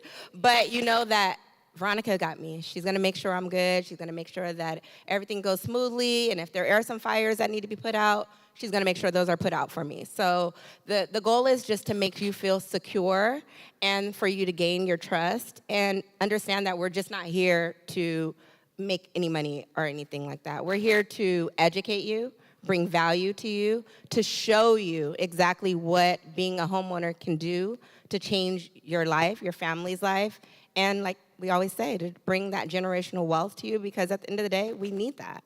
We need to make sure that we keep carrying it, we keep evolving, our families keep growing, we keep creating queens, we keep creating kings. So without that, no comfort to do that. My role as I'm your partner. That's my role. My role is to inspire you. My role is to encourage you. My role is to push you when you just over here stuck, like, come on, let's go. You can do this. That's my role. My role is also to listen to you, because I gotta listen to what you need. I gotta listen to how can I help you? Because sometimes, everybody think we just sell you a home and that's it. We do so much more. We're a counselor. we got to be the psychiatrist sometimes. You understand? We got to be helping your financial guru. That's all that we offer you. It's not just selling you a home and taking you to see some properties, but also getting to know you, because that relationship is ongoing until you say, don't bother me no more. Until they say ashes to ashes and dust to dust to either one of us, that's when the relationship ends. We're part of your family. Your family becomes a part of our family. That's our role. It's not just saying, okay, here's the keys. I see you. No, because we got to help you after the process. I got to tell you all the next steps you need to do after the process. I got to tell you to keep saving. I got to tell you to keep living off your budget. So that's part of our roles as agents for you. It's not just selling you a home. So don't believe the myth. We do so much more. We got to find, we also the resource for you as well, because sometimes your situation may be so complicated that some of our partners may not be able to help. I got to go do some research. I might, Veronica, did you experience this? So that's what we do as agents. Thank you. All right, questions? I got to walk over here. One in the back. I always wanted to be a TV host to do this. Say that you have resources that may be available to me. What kind of resources? Is it like down payment resources? Definitely. We have anywhere from credit repair assistance, financial assistance. We have down payment assistance with a lot of the banks and partners that we use. We can help you all the way down to finding a plumber, electrician. Is it?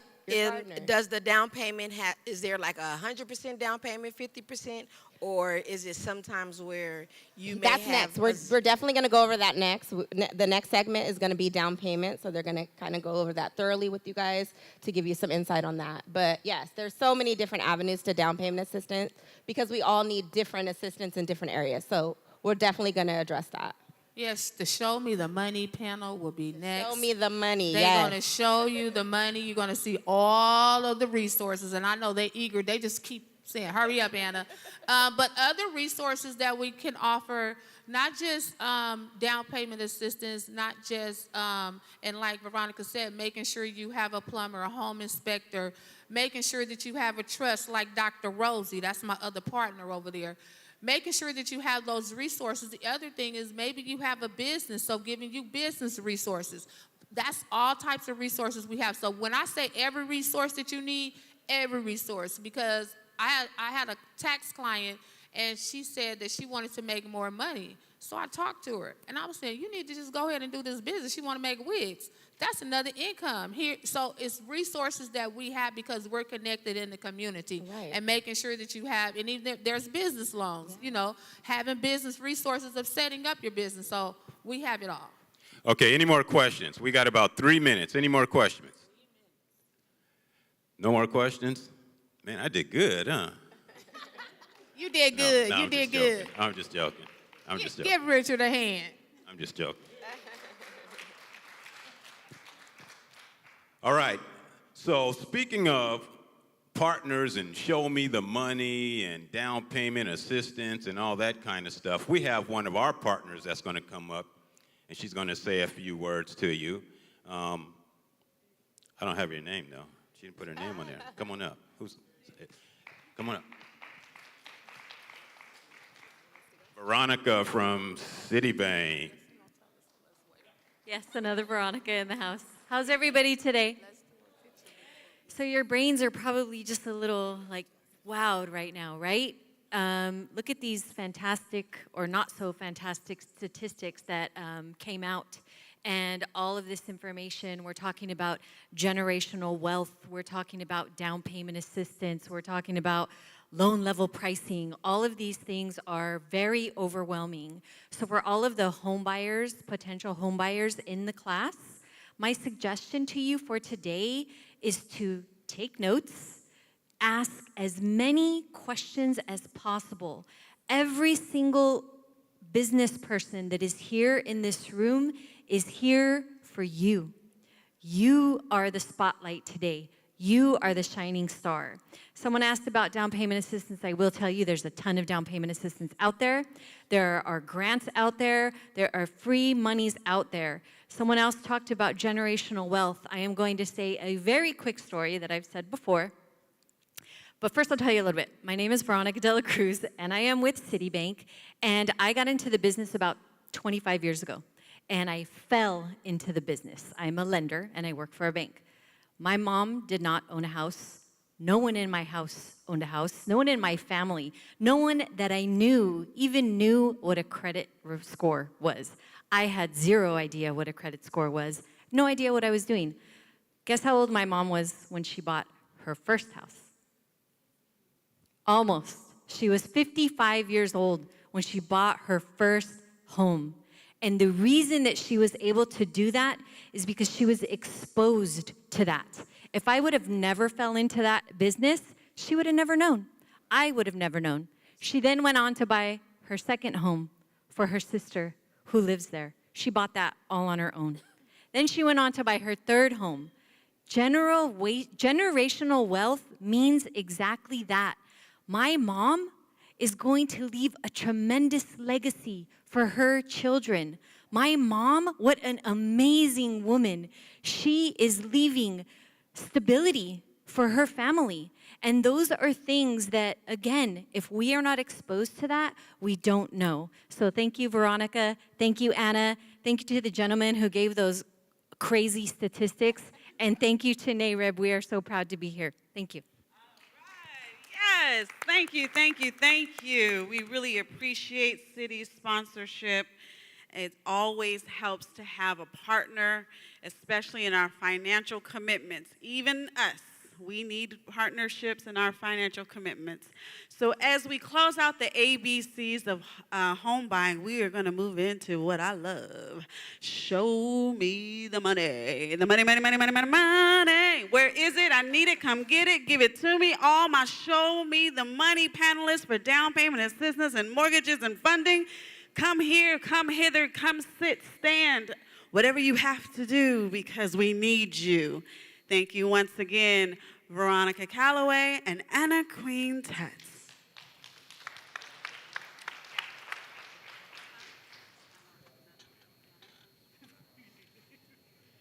Yeah, all right.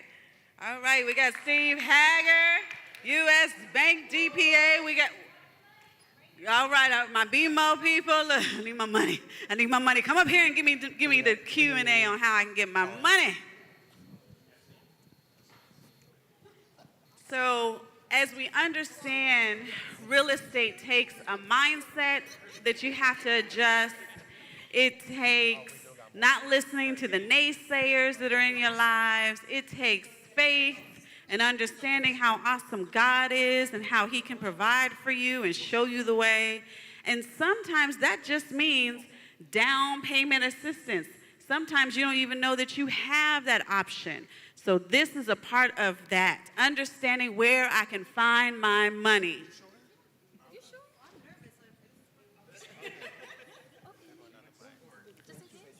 All right, see, I love it. We got to look at, go ahead, girl, go ahead. That's my girl right there. We got extra chairs and everything. Okay, so now at this juncture, since there's so many of you lovely people, tell us what your name is and where you're representing, okay? Cornell Hunter with Chase. Of course he stood up first. Go ahead, Cornell Hunter. Martin Scott, City National Bank. All right, City National. I guess we're standing. Jen Zamora, and I'm with BMO. BMO. Come on. Trey Test. There we go. Trey Oliphant with Wells Fargo. All right, Wells Fargo, we need some more money. Our equipment don't work without the money. Just kidding. Good morning, everybody. Desalina Avila with U.S. Bank. Thank you, U.S. Bank. Excellent. Okay, we'll lead. Okay. I'm Steve Hageman. I'm with Union Home Mortgage in Long Beach and Vice President of Long Beach Realtors. All right, Steve. Thank you. Nabio Lumaconda, Bank of America Home Loans. All right, Nabio. Thank you, B of A. So as you can see, we have illustrious partners here. And Steve, as he represents a realtor spirit, so you don't have to be a certain demographic to be a realtor, and we are appreciative of that. He's also going to be talking about how down payment assistance is available to you in Long Beach. Now, so I need money. Who has the most money for me? I have a credit FICO score, okay, 750. I think you can work with that. 750. What, Cornell? Are you jumping up to tell me where I If you get the said money who from? has the most money for you, that would be me. All right. Tell me, Cornell. What does Okay. Chase offer us? Well, first of all, thank you all very much for coming because you made the first step in what I call generational wealth, what everybody is calling generational wealth, which is to begin to get information about what all of us can offer. I think at Chase, we offer what we call the Chase Racial Equity Commitment. It's $30 billion specifically set aside for Black and Hispanic homeownership. So when Mark was talking about the racial disparity, it's been the same since housing discrimination was legal. Think about that for a second. It has not changed more than a point or two since housing discrimination was legal in 1967. Chase is out to change that. So when you talk about who has the most money, it's $30 billion set aside specifically to improve Black and Hispanic homeownership. All right, thank you. Now, they have $30 billion, and I know they're not going to give me $30 billion. I only got a 750 FICO score. I don't have any assets to speak of. But if I don't have an asset already, and I'm trying to get my home loan, and I got a 750 FICO score, and I got $20,000 in the bank. I'm just giving numbers. This is not real. I got $20,000 in the bank for my down payment. What can I do if I need to purchase? I have to put a condo, a townhouse, a single family residence. Who's going to give me some money in my closing costs so I can at least come up with something on the front end or the back end of the deal? I got U.S. Bank was first. Trey, you got to be faster. Come on, U.S. Bank.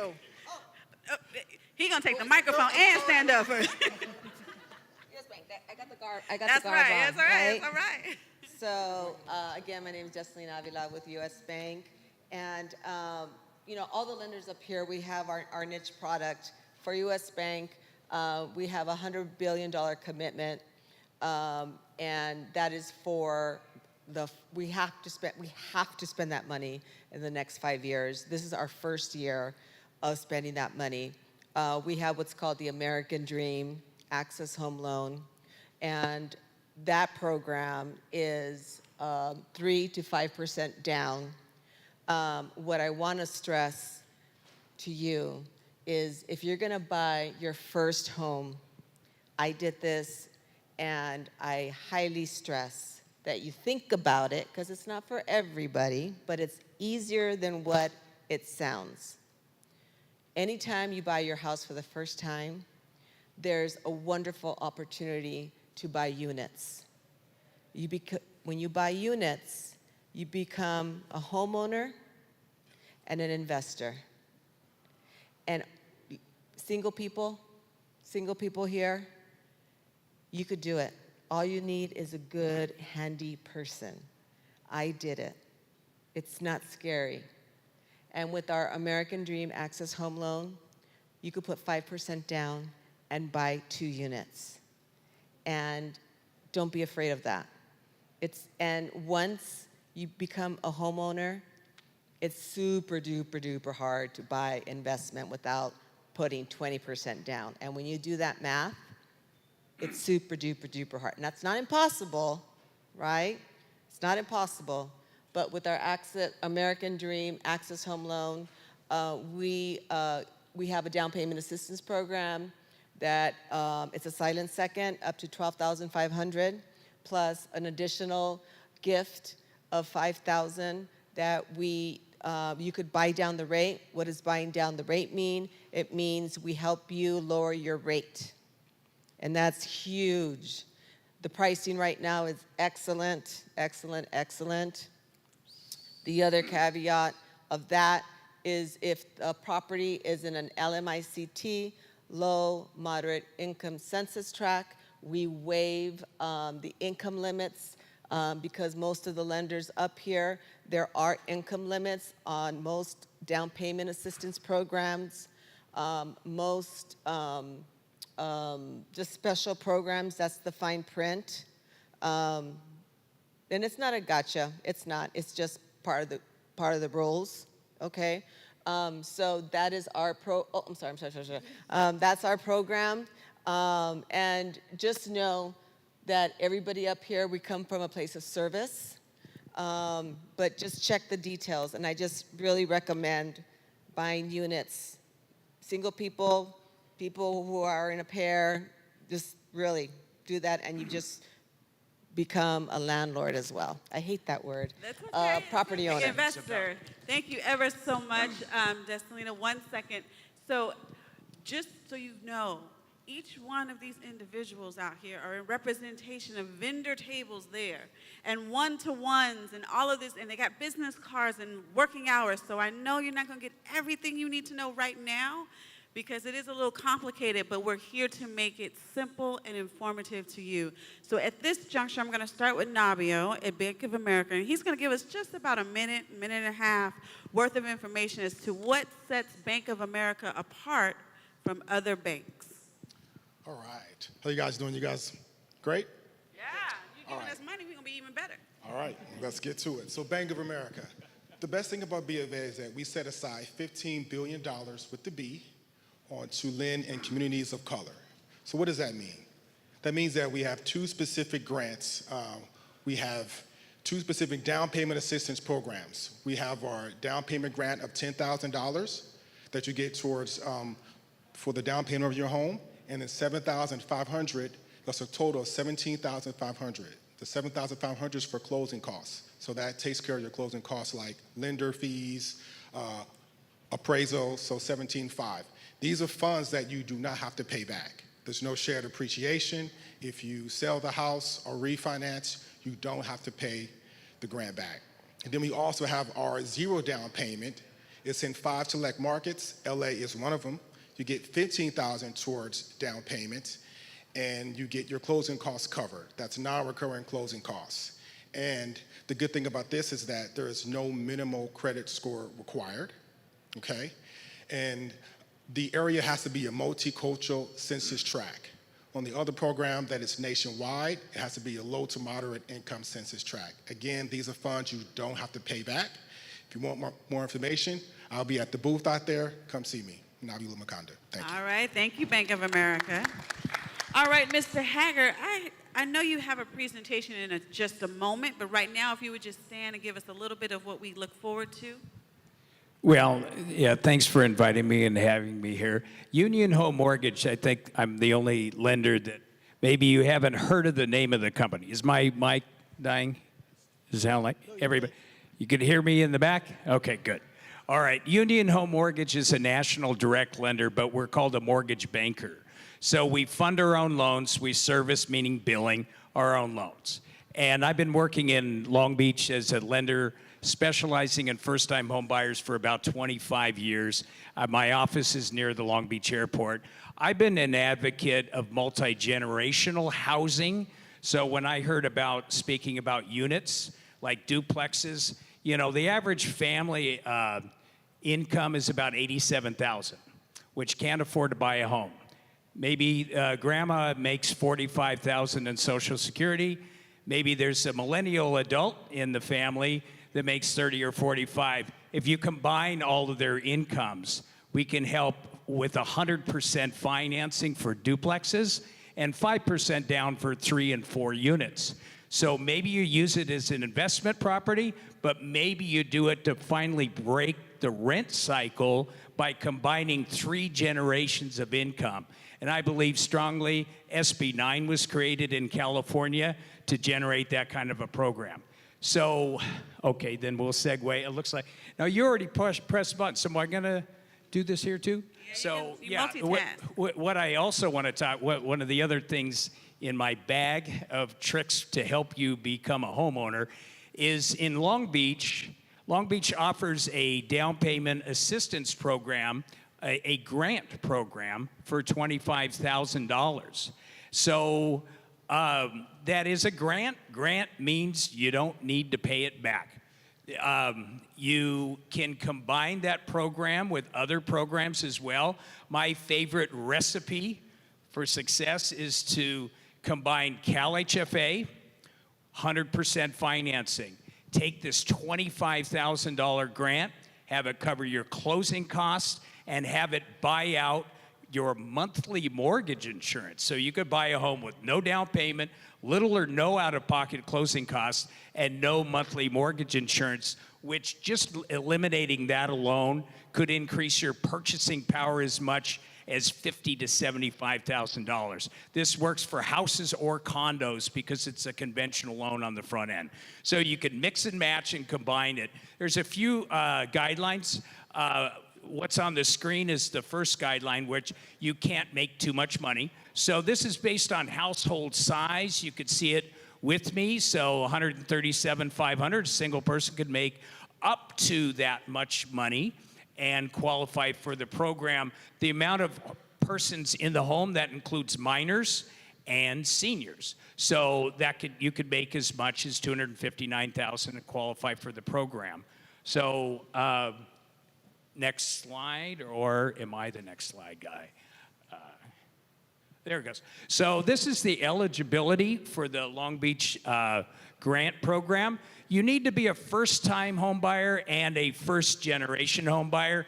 I've been working with the director of this program, Courtney Richard, for, since 2008 for programs over the many years in Long Beach that I serve. And he's defined first-time home buyer as not having owned a home in the last 3 years. So you can be a born-again first-time home buyer. Amen, right? And similar number for being a first-generation home buyer. So your parents can have not owned a home in the last 3 years also. And if you came from a foster environment, that's exempt. That whole portion of it is exempt completely. And if I mentioned it, you need to live in Long Beach, and the grant can be a purchase anywhere in the city of Long Beach. They've refined the program to make that a little more accessible. So next slide. Okay, no, I don't know which way is up on this. This is not my toy.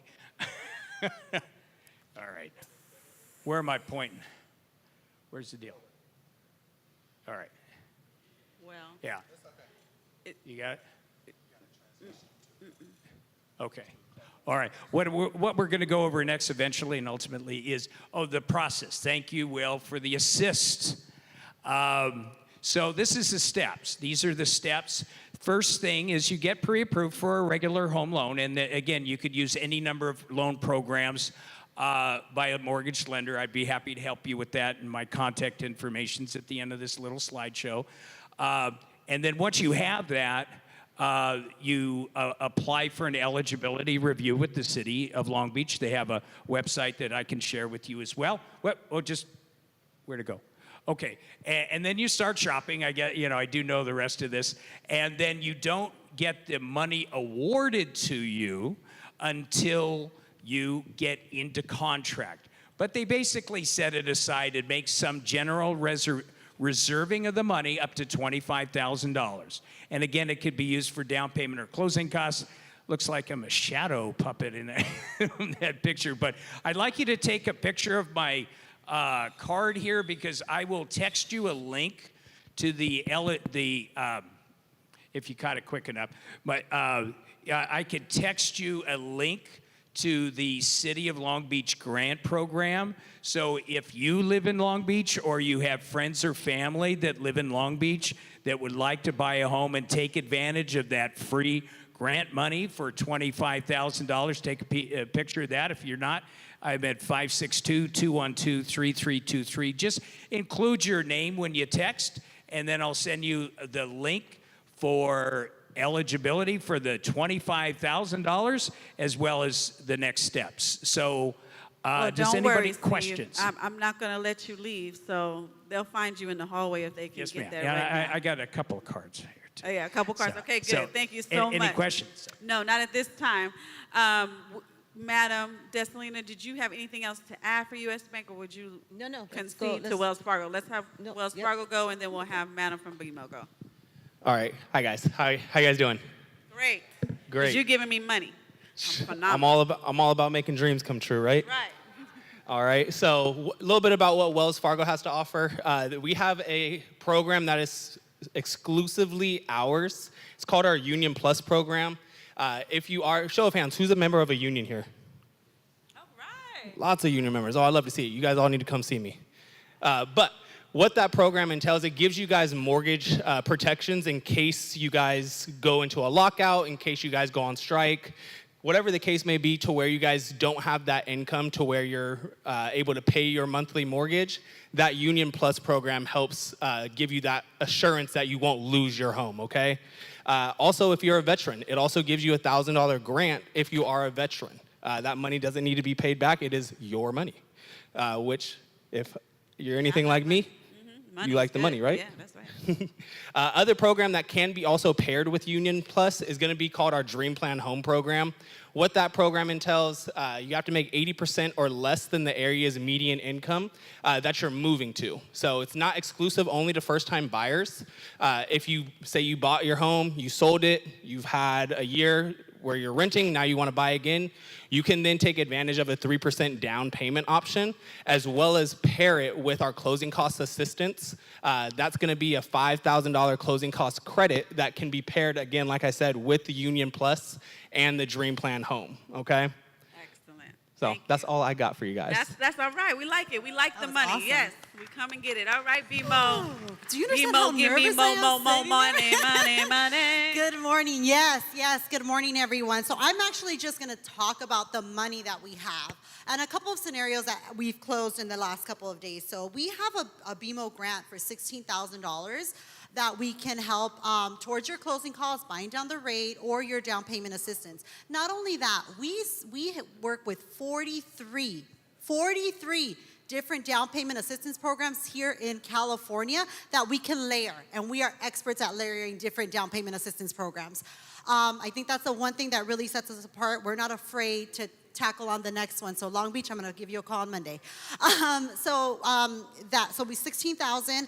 But the one thing that we do with NAREB and the Realtors Group nationwide. So all of us are doing something today. We have my colleague in Chicago. We have my colleague out in Denver, up north, Emma. We're all participating because we came together with NAREB last year and we did a partnership where only NAREB and BMO working together. We have an additional $6,000 that we can layer on top of any other grant, as long as your borrower is an HBCU grad and they use a realtist. As long as they're doing those two, they can qualify for an additional $6,000 on top of everything else that we have. Again, we're here talking about showing the money. I think the biggest thing that I am so grateful for is bringing in all these programs, but we were able to help a mother and daughter that were living in a motel for the last 2 years. They became a homeowner. We waited for that daughter to become 18. She was working at CVS for the last 2 years. She hit her 18th birthday, and they qualified. They qualified for our program, WISH, and one other city program, and we got them in a condo to build wealth. So I am proud to work at BMO. Come see us at our booth. We are definitely have a lot of programs to work with. Thank you. Excellent. Thank you, BMO. BMO got Momo. Money. All right, City. Right. Come on up. So City National Bank, Martin Scott, the program we have is called Ladder Up. We have a $20,000 grant. You only need to put 3% down, no mortgage insurance. So it's a great program. We're going to be outside. Come and talk to us. This is for first-time home buyers, but not necessarily for a first-time home buyer. As long as you sell your home prior to our loan closing, this program is available for you. It is also available for you for refinance. So let's say you have your home, you purchase it, you use Ladder Up, you can come back through and use our program again and actually get access to another $20,000 grant. So again, that's a grant, you don't have to pay it back. That grant can be used for either down payment assistance, closing costs, or as everybody else is saying, to buy that rate down. So we're here to help. Please come out and see us. And thank you very much, and thank you for investing in your time. Thank you so much, City National. We're learning how to level up, ladder up, get more. I love it, love it, love it. You know, an excellent way of understanding how to get the money is to speak with them on an individual, personalized basis. So please ensure that, okay, please ensure that you do speak with them at the vendor table and, take them to the one-on-one room and tell them all your woes, okay, because Lyric said you could. And you tell them all your cries and your woes because they are truly committed to your solution set. And as you can hear, it sounds kind of replicate, like DPA, down payment assistance, closing costs. But there are some differences, there are some nuances, so make sure you learn of each one of them so you can find the best solution for you. Because the way I get my money, baby, is a little different the way you get yours. And I want to make sure that you're getting into your homes and investing into your future and your generational wealth building. So once again, we thank our sponsors for being here. They haven't gone anywhere. They're just going to leave us in just one moment. NHS is here. They have a vendor table, so they also have a down payment assistance program if you want to speak with them and find out if you can qualify for that. And you're signaling me what? You doing okay? All right. He's giving you a Q&A option for the next 2 minutes. Who is the New Yorker in the room that can give it to me quick and fast? Any New Yorker? Oh, she got her hand up. I want to hear you go.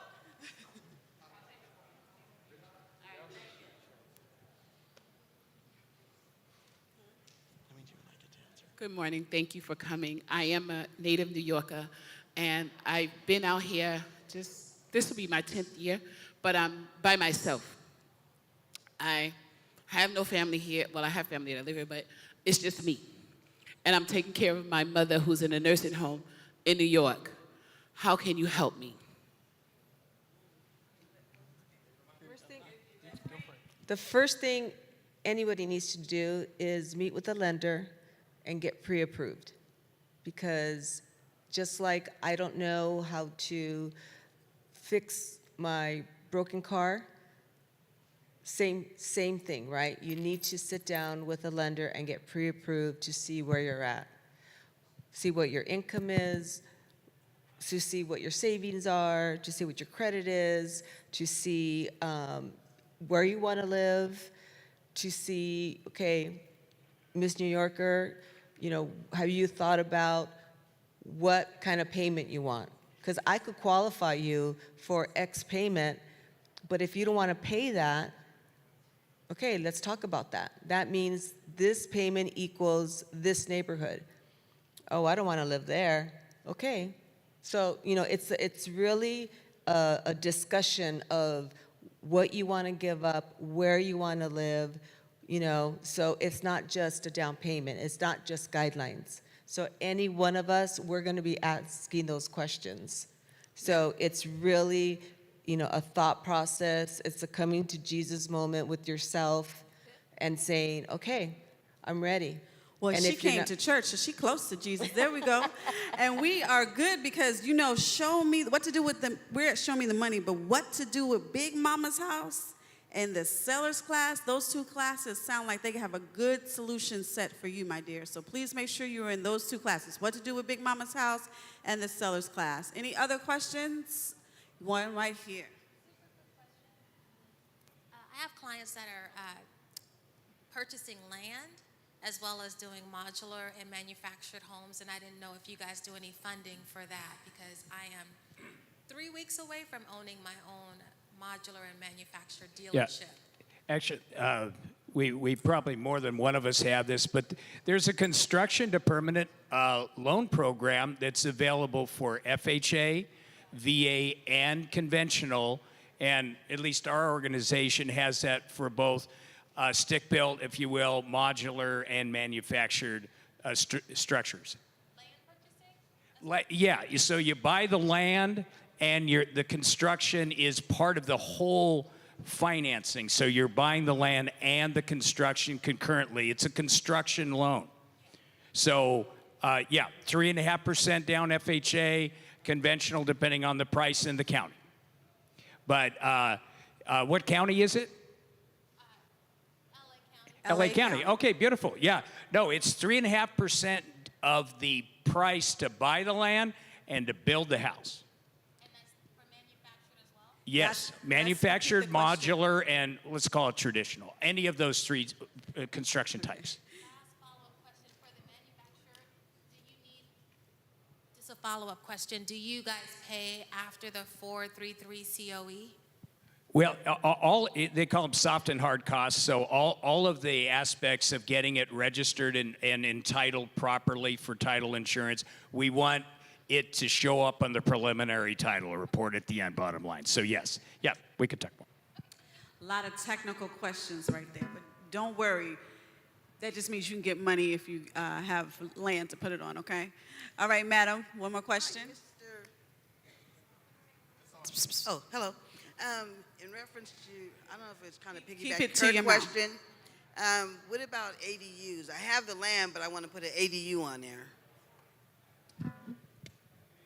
It's easy as 203K.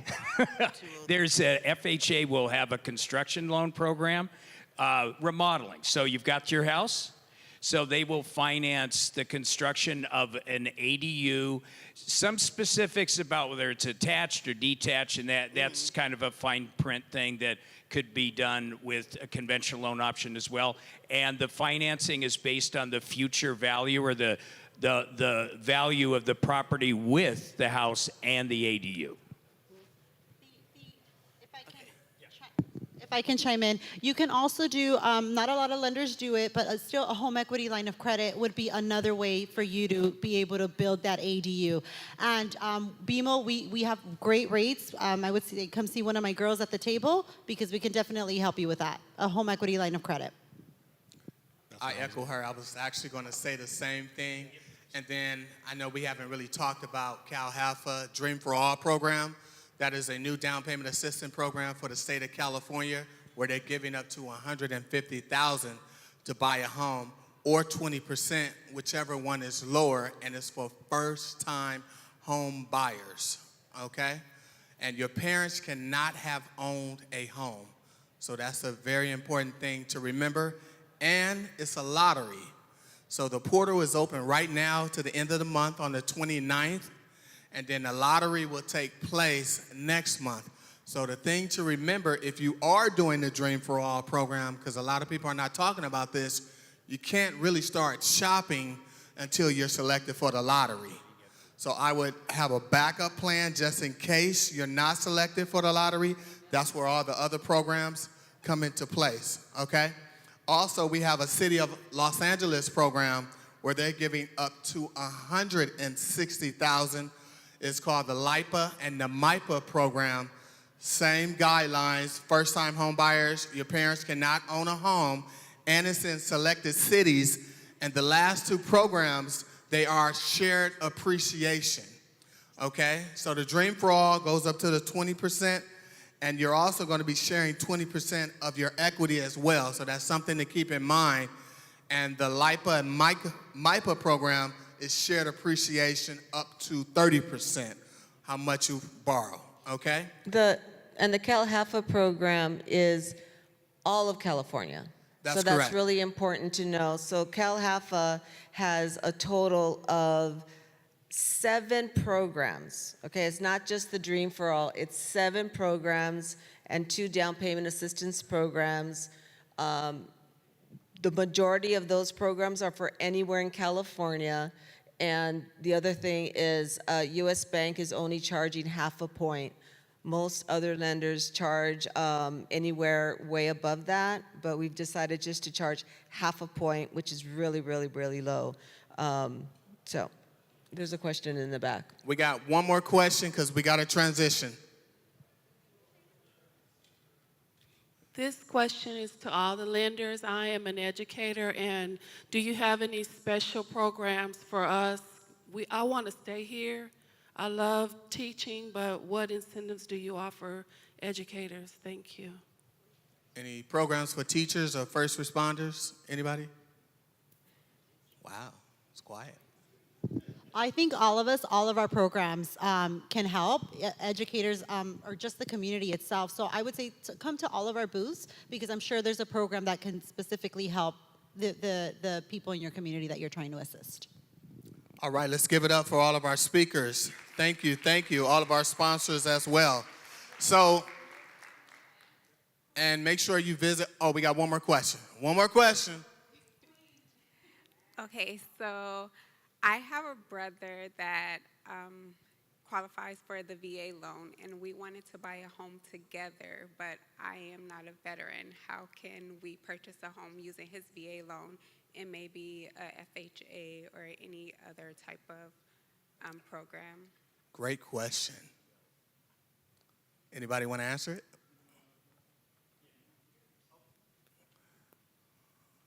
Anybody? It's on.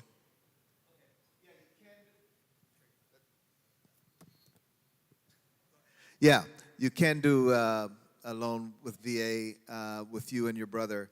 It's referred to as a joint loan. You end up having to come in with some of the down payment, but your brother may not have to do any down payment depending on whether or not he's disabled. So come see me at the booth. Chase. Perfect, perfect. Let's give it up to them one more time. So at this time, we're going to have lunch, but make sure you come back because we're going to talk about what to do with Big Mama's house. We're also going to talk about living trust and wills. We're going to talk about different tax props where you can sell your property to your kids and your grandkids and your tax assessment will not change. So make sure you come back. We're also going to have a sellers panel. I have equity.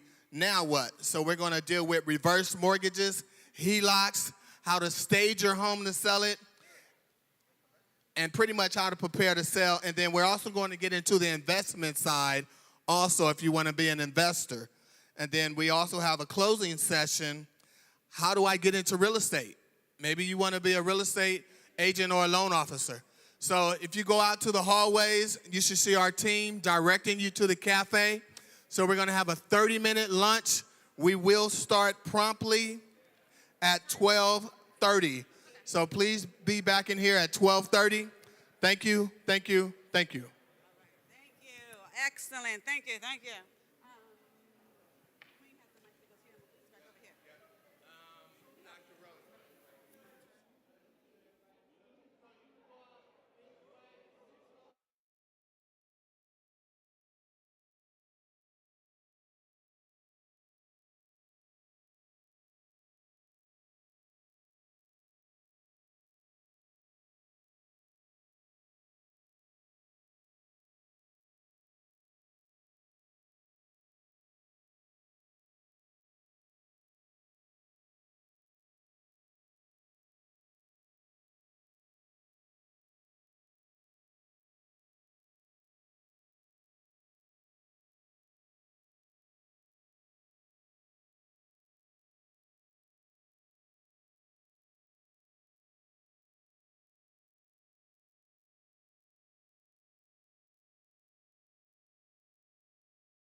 Yes, sir. Let me talk to Will. We need to rally the people. Can you go tell them? You know, the cafe, that's where everybody's at. That's a better room to do the meeting, you know? Oh, is it? If everybody was there, but the only thing is we're live streaming. Dr. Rosie. Yeah, we won't be able to record and stuff. Yeah. So we need people to go down to the cafes.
Okay, I'll deal with clickers, you deal with cafes.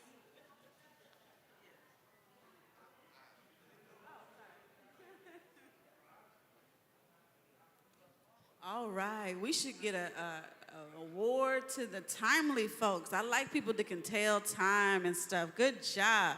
I don't know if you got that sandwich, but hopefully you fed something. If not, your stomach, your soul, and your head of information, education, and resource. Oh, yeah, you get time for a restroom. 2-second break. Right, after, okay. Stan gonna be back? He said as such. If not, then you gonna be it. All right, no problem. Okay. Because I told him I was gonna take his head off. It's time. Too bad we don't go outside, right? The speakers don't go in the halls. What do you mean? If I speak through here, there's no speakers in the halls, right? Oh, I don't know.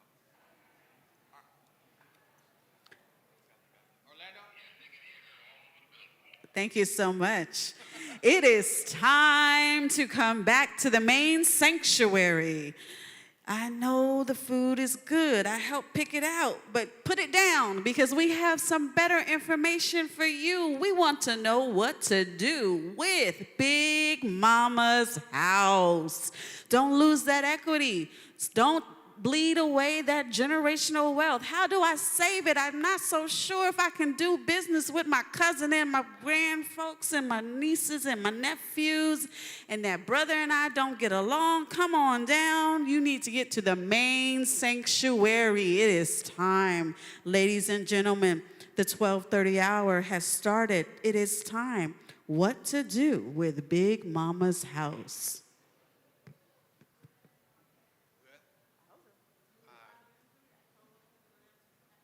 All right, we just have to go a little later. So you're moderating, you know? Moderating? Larry, real quick.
you're on the next panel.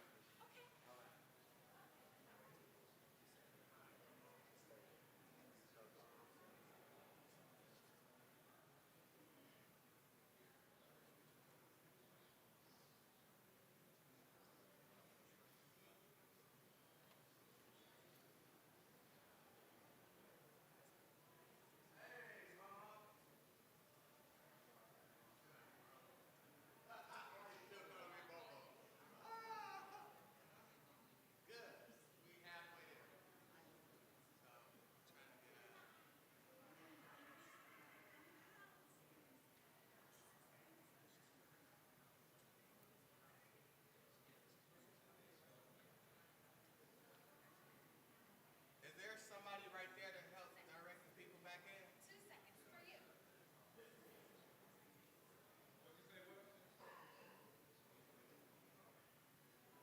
I'm gonna send a text.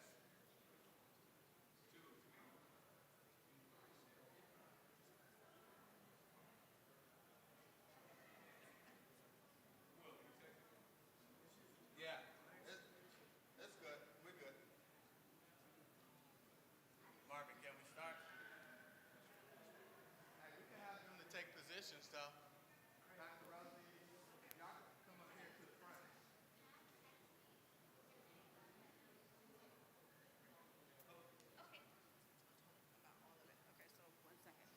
So, Cornell, you can either do the chair or up there, whatever. Where makes you're you comfortable. Chair. Chair, okay. Okay, perfect. Can we put these two Are chairs? we gonna get, You want 2 more? No, I want to put them up. You got it. are we going to proceed now? Yeah. With what we got, okay. Okay, tell me when the light is green. Oh, terrific. Sis. Did you want one of these brown chairs? No, that's fine. You can just take that one over there. Marvin, are we good to go? Okay, perfect. You can go ahead. All right. Welcome back. All right. I love it. So you put the chicken down. Thank you ever so much, because now it's time to talk about that favorite restaurant that you loved when you were growing up, Big Mama's House. So we have our illustrious panelists here, and our great moderator, Mr. Cornell Hunter of Chase, is going to come and help us understand what are we to do with Big Mama's House. Thank you, Chase. We are so happy to have you, Cornell. All right. Thank you so much, Lyric. I appreciate it. Round of applause for our Madam President. Lyric, please. Yes. It takes a lot to put these things on, and she's done an outstanding job in a short period of time to make it all happen for us. This particular part of the segment allows us to face a little bit of reality. We're not going to live here forever. At some point, we move on. At some point, our loved ones move on. And what do we do when that happens with the asset? Because a part of what we're here to talk about today is sustainable wealth, right? Sustainable means I get to keep it in my family, which doesn't always happen traditionally in the black family because we don't have the information.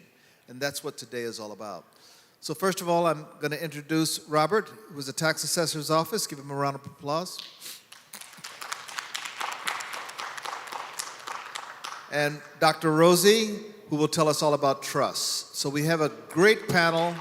We'll have some prepared questions, and then, of course, there'll be questions from you, the audience. So be thinking about the things that are important for you in order to consider how you save Big Mama's House. That's what it's all about. Let's start with the tax assessor. Robert, first of all, tell us a little bit about yourself. And I think there's a mic there that'll work for you. Okay, can you hear me? Can you hear me? Yeah. Oh, Up hi. close to your mouth. Good afternoon, everyone. My name is Robert Isozaki. I'm a special assistant with the LA County Assessor's Office. I started there about 7 years ago. My focus was mainly on change in ownership matters. I now deal with a number of constituency issues regarding assessments, particularly Prop 19 and Prop 58 reassessment situations. So happy to be here today and give you some more information about that. Awesome, thank you. And we're certainly going to want to know a little bit more about Prop 19 and its effect when we have a property change. Absolutely. Awesome. Dr. Rosie, every time I see you, I get just excited because you're such a wealth of knowledge. Tell us a little bit about what you're going to talk to us about. Good evening, everyone. My name is Dr. Rosie Milligan. I hail from South America, better known as Mississippi. Hey, y'all. All right. I'm an estate planner, and I've been doing that for years, and my major focus is to make sure that we don't sell grandmama's house. Thank you. Thank you so much. You mentioned you're an SA planner. Tell us a little bit about that. Estate plan is when you make plans for your assets, what you have. You want to look at what you want to happen to what you own when you depart this life. Meaning you're deciding yourself versus allowing the state of California's succession laws to decide who gets what you have worked hard for. So, you know, while you're in your right mind, everybody in their right mind say right mind. Right mind. Amen. Well, then you need to decide right now who you want to have, what you have. And trust me, I don't care how small it is, people will fight over it. They will fight over a tennis shoe. And if there ever was a time that families need to come together, it's right now. So you should never create a situation that can cause dissension among your family. Hey. All right, all right. And you know, that is so true. I mean, we see it all the time. We think that everything is smooth when we're alive. Our kids are talking to each other and everything seems to be happy. But the moment we're not here, we don't envision this, and we certainly hope it doesn't happen. But the fighting begins, and it is absolutely at the wrong time. Everyone is mourning, your guards are down. How do you protect that? Well, how you protect it is by preparing a living trust. And that is so important because if you prepare a living trust, you are saying who you want to have, what you own upon your transition. Now, if you don't do anything, if you have a will, I really want to make that plain because a lot of people say, well, I have a will. If you don't have anything, you go into probate court. If you have a will, you go into probate court. If you go to probate court today in Los Angeles, basically any place in the state of California, you will be tied up in probate for at least for a year to 2 years and more. I have people been in probate 5 years and some even longer. If you have a living trust, when you make your transition, whatever you're leaving to your family, folks, they can get it in 41 days. So if you're leaving somebody something, you want them to be tied up in court and get it 2 years later, or do you want them to have it in 41 days? It's so critical because a lot of people feel like, well, I don't need to do a living trust. I have one child, and he's a good son. So, you know how the street talk. Y'all know about street talk? Child, you don't need no living trust. You ain't got but one boy. Put that boy on your deeds. Don't ever put anybody on your deeds that are not helping you to pay for that house. Wow. You lose control. They tell you, you know, if you have joint tenant, if you die, he gets it. If he die, you get it. But guess what? You can't make a loan. You can't do anything unless that person sign off. And if that person get a lien, have an accident. Anybody in here, if you have an accident with 5 people in that car, they all end up in the emergency room, I guarantee you don't have enough insurance to pay that bill. You barely have enough to pay for the ambulance because that's about $2,500 to take you 2 miles, okay? Amen. So that's going against your property. So do it the right way. Whatever you want to leave, don't put them on your deed. Leave it to them in a living trust. So I'm hearing a couple of things, and they're all super important for us. One is timing, right? So there's a difference between 41 days and 2 to 5 years, and the difference is a single document. It's so different because then you have to decide whoever's living in that house, are they going to keep it up? Are they going to pay the mortgage? You have a lot of issues, and you really have a real fight on your hand. And that brings me to the point that if you do the living trust, you decide who gets that house. You make sense out of a beneficiary. You work too hard not to make sense out of it. But if it goes to probate, you may have a child that was on drugs, living in the house, been there all his life, never worked. You had 2 TVs walk out the house. Nobody was in there but you and him, and nobody know who got it. I'm just talking, y'all. I'm just talking up here. So what I'm saying, then you may not want that person to have the house. But guess what? The law of succession, Then you have that judge deciding based on California law, well, all these kids gonna get it equal. You may not have wanted it to go that way. So that's why it's important to do that living trust, because you get in probate like that, the Oh, yeah. judge decides. Yeah, it can take all of the time. And I know you've got a presentation for us in a little bit, but let's, Robert, tell me a little bit about, you have a presentation for us as well, right? I do, yes. Okay, why don't we start with your presentation, Robert? Terrific. Is it best for me to, do you want me to stand? Or? You probably should Okay. stand, yeah. Stand Sounds up good. so they can see you. Okay. Here. All good. That's what I'm here for. Good afternoon, everyone. Again, my name is Robert Isozaki. I'm with the LA County Assessor's Office. You can see up on the screen here his name, Jeff Prang. Whenever I give these presentations, let's see here. There we go.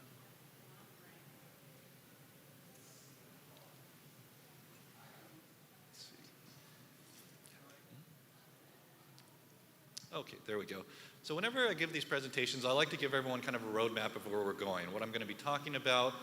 So if there are things that you know, you can tune out. Things that are of interest to you, you can make sure to tune in. So the first thing here that we're going to be talking about today, before we get into Prop 19, is Prop 13, which many of you probably know about.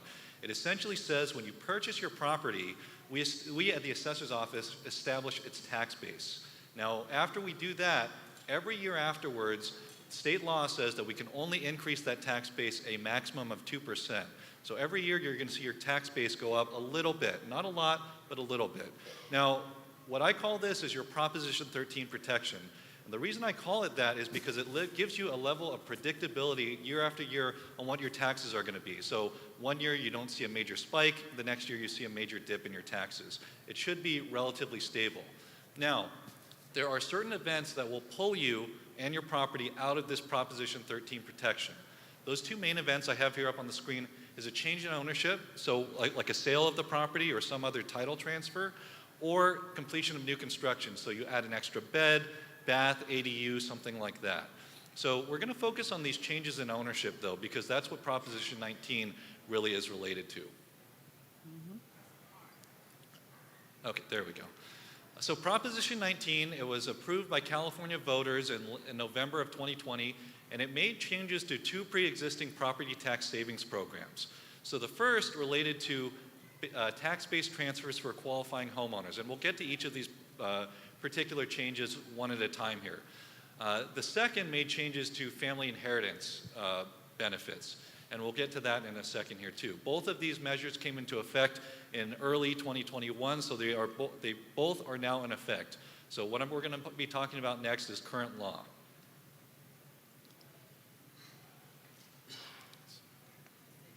Okay, sounds good, thanks. So first off, we're going to talk about these tax-based transfer programs. Essentially, it allows seniors, so individuals who are 55 and older, property owners with disabilities, and property owners who become victims of natural disasters to sell their original home, purchase a replacement home, and move over their original home's presumably lower tax base to their replacement home. So what were the changes that were made by Proposition 19?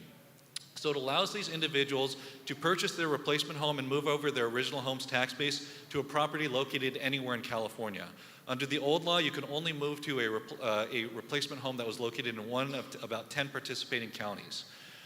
Now you can do it up to 3 times. You were only able to do it one time before. And now you can purchase a replacement home of any value and transfer over your tax base, whereas before, the home that you purchased had to be of equal or lesser value.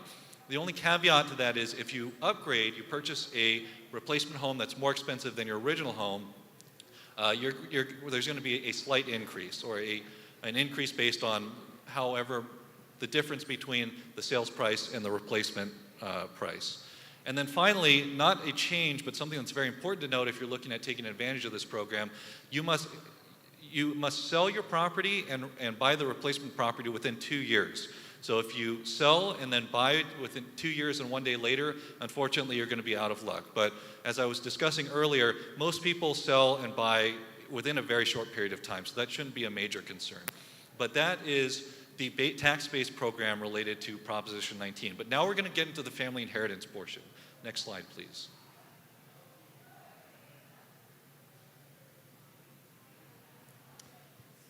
So we'll get to the next slide here, but what we're going to be talking about is what we call intergenerational transfers, or in kind of easier terms, transfers of property between parents and children and grandparents and grandchildren. We're going to talk, so like it applies to all these different types of family members, but I'm going to talk in terms of just parent to child transfers. So what were the changes under Proposition 19?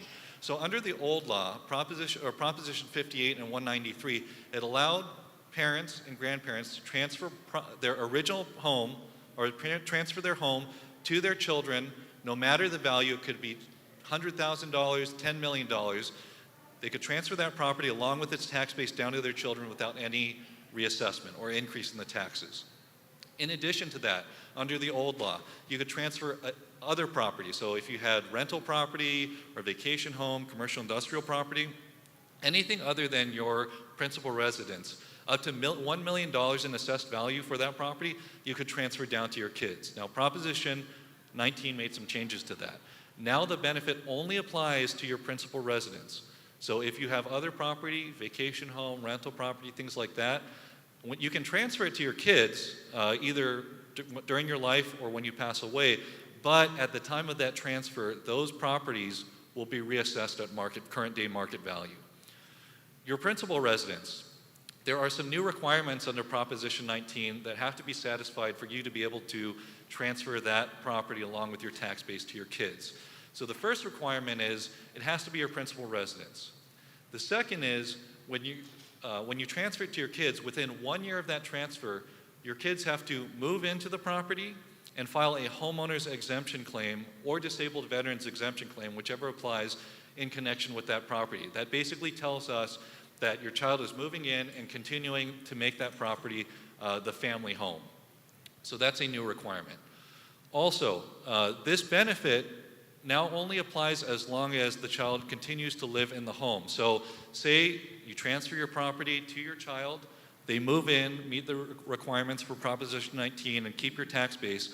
If at some later point they decide, oh, I found some other home, they purchase it, they want to move in there and use the family home as a rental property, at that time the property will no longer be subject to that Proposition 19 benefit, and they'll have to pay property taxes based on a trended market value. So that's a major change under Proposition 19. There is also an additional change that was made under Proposition 19. Next slide, please.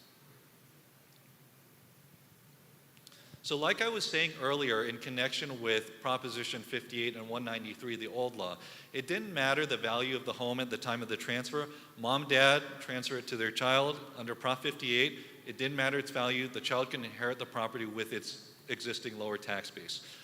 There's a little bit of a change under Proposition 19. Now there is a value limit on even the principal residence. So the rule of thumb is if at the time of the transfer, the market value of that property is $1 million or less, the child will inherit the property along with mom and dad's tax base without any increase.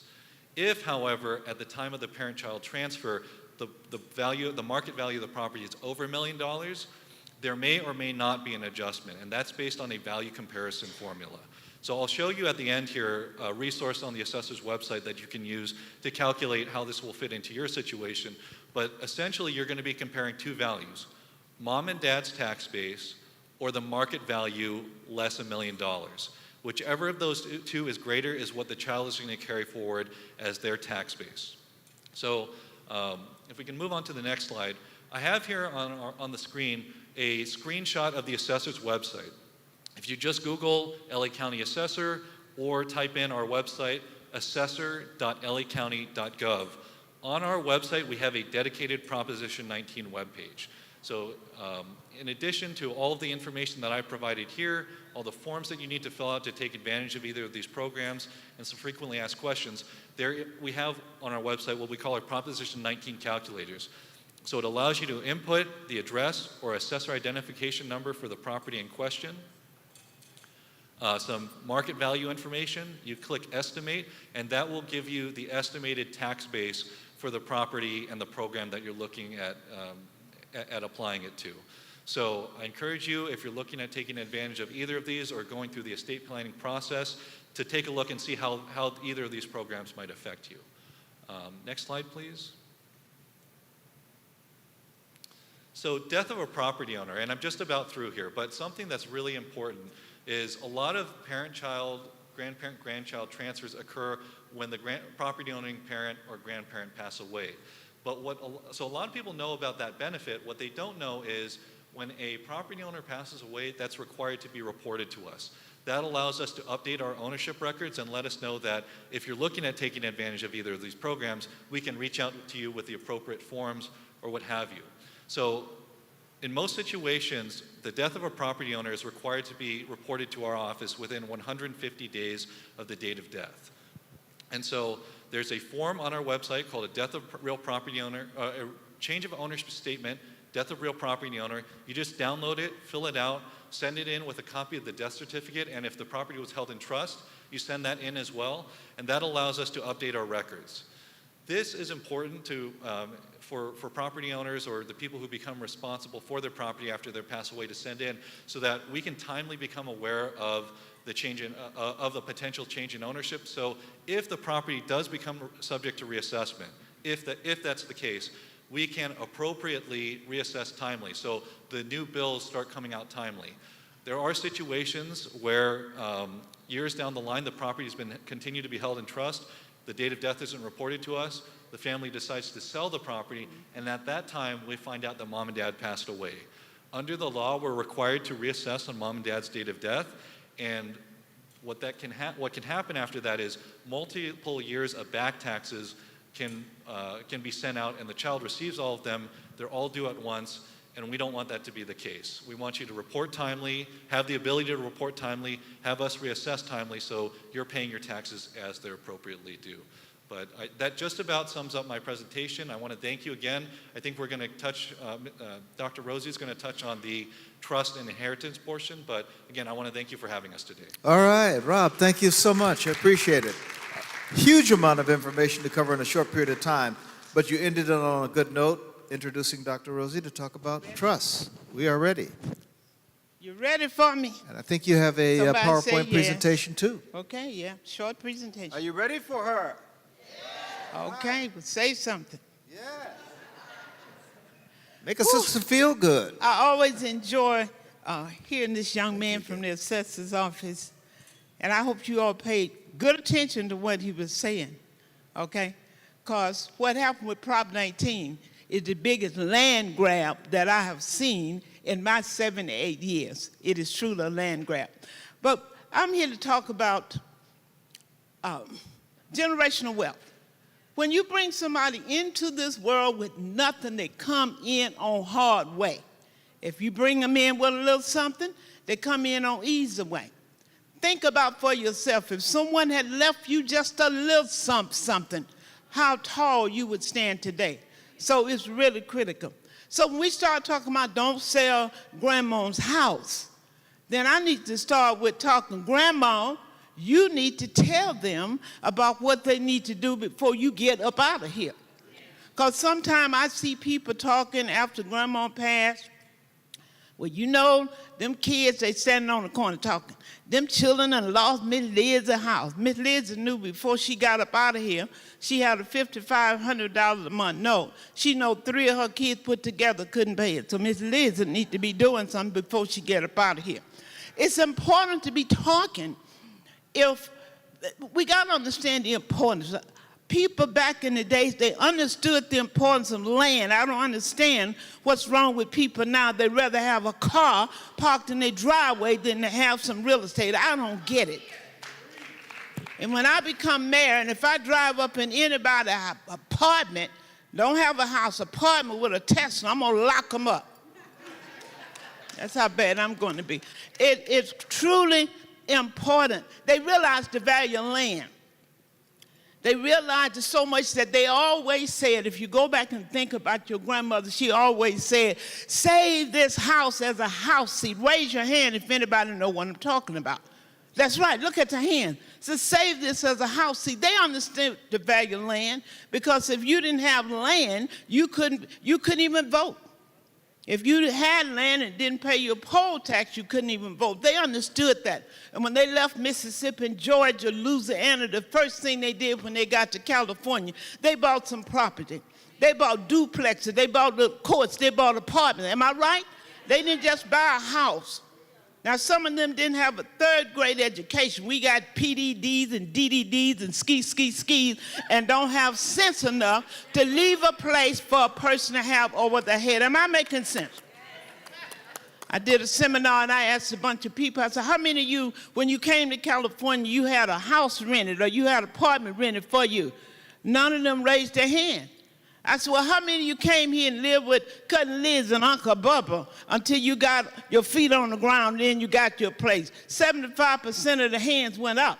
Then my question become, well, why can't nobody live with you, not even your own children? What's wrong with y'all? I know what you're going to tell me. Well, I don't want nobody in my house, Doc, because, see, I may just decide I want to get up and walk around naked. Well, when the last time you did that? Tell me. We need to stop talking foolish, but you know what? We got to save Big Mama's house, okay? You got to work on saving it because there's already forces to take it. You done worked hard. We tell our kids about our glory, but we don't tell them the story. Y'all understand what I'm saying? They look at this fine house we got, but we don't tell them the story as how we came about it and how we're trying to leave it for them.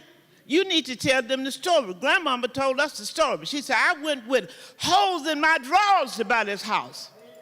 Y'all understand what I'm saying? She said, I worked in white folks' houses. I scrubbed floors. I did this to make sure you would have a roof over your head. What are you doing today to save your children? And you say you love them. Folks, you got to talk about it. You know what happens? We don't have conversation. You need to have conversation just like corporate America. You need to be sitting around the table talking. I'm going to close. If you're a husband and a wife and you know it's taking both of you all and you can barely pay that house note, why aren't you saying, baby, if I die, what you going to do? Or maybe one of the kids can move in with you, or maybe you can move in with them. Y'all understand what I'm saying? You're sitting around, you know what's going on, you don't say nothing. How many of you know thinking, well, Joe, if you're taking both of us to pay this note if he died, you need to be talking about it. I had a client who said, well, if my husband's sick, one of us die, we still have both our Social Security checks. It ain't going down like that. You can only get one. We need to be talking, folks. You need to ask questions. Don't sell the house. You say, well, I can't afford to keep it. You can't afford to keep it. You call your sister, your brother, your cousin, you call somebody. Let me give you a wino story. 3 winos were sitting at the liquor store one day, and they wanted to buy some Ripper. One asked the other man, how much you got on? He said, I got a quarter. Asked the other one, how much you got on? I have a quarter. Asked the other one, how much you got? He said, I don't have anything, but they went in the store and they bought that liquor. And they passed it around and they all had a drink. So the moral to this story, if you can't do it by yourself, peace up. You can't buy a house with me, but when they evict you, then you and your kids can come and live with me. I don't understand that. We have come around to a 360 degree because people used to get married and stayed home with their mother and father. Y'all know, I'm just giving you a little history so you can understand having a house is important. You all know back in the day, if you had a baby, you were a teenager, and you said, well, I'm going to Chicago, you getting ready to leave, what did Big Mama say? You can go, but the baby ain't going. Somebody know what I'm talking about. And you were raised by your grandmama, and you didn't feel like you were abandoned, but you let me, you know who I'm talking about, make y'all feel like you're crazy because grandmama, ain't nothing wrong with you. You had the best training. That's the problem now. We don't have enough grandma raising. Amen. Okay, I'm getting ready to sit down, but y'all bet not to sell grandmama's house. I don't care what you have to do. I think you can take, how many people can go on a loan? How many people can go on a loan? 4. That's all? I thought it was 8. We can do more, and there are organizations that can do more, but well, y'all piece of put every check in there. Put in that SSI check, that welfare check. I don't care what kind of checks y'all got. Put them together, piece up. Don't sell grandmama house at no price. I don't care if you have to get an outsider. Go in, because you got to live somewhere. Ain't going to be no more land. If All we don't right. change this paradigm, when you look Did around we get 10 that years message? From now, Yeah. See, they won't let me talk. Dr. I'm trying Rosie, to talk, but they won't Dr. let me. Rosie, every time. I love you, girl. All right, another round of applause, please, for Dr. Rosie. She not only has the technical aspect of why we should be in trusts and wills, etc., but she's got the motivation, doesn't she? And also thank you to Robert, who gives us all of the technicals we need for Prop 19. And I know there's so much more information to be done, but I know you also have some questions because it's a pretty important point. How do we save Grandma's house? So who's got the first question? Yes, ma'am. Can you tell us the difference between a revocable and a non-revocable trust, please? Irrevocable is a trust that you cannot change, should not be able to change, okay? And it's basically, I would say it's for people who really have a lot of money and a lot of assets, because usually people who do, and it has some tax advantages too.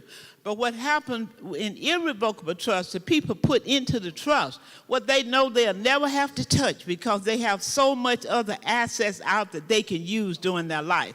I do revocable trust because many people I do, by the time they get home, they call them back, take her out, take him out, okay?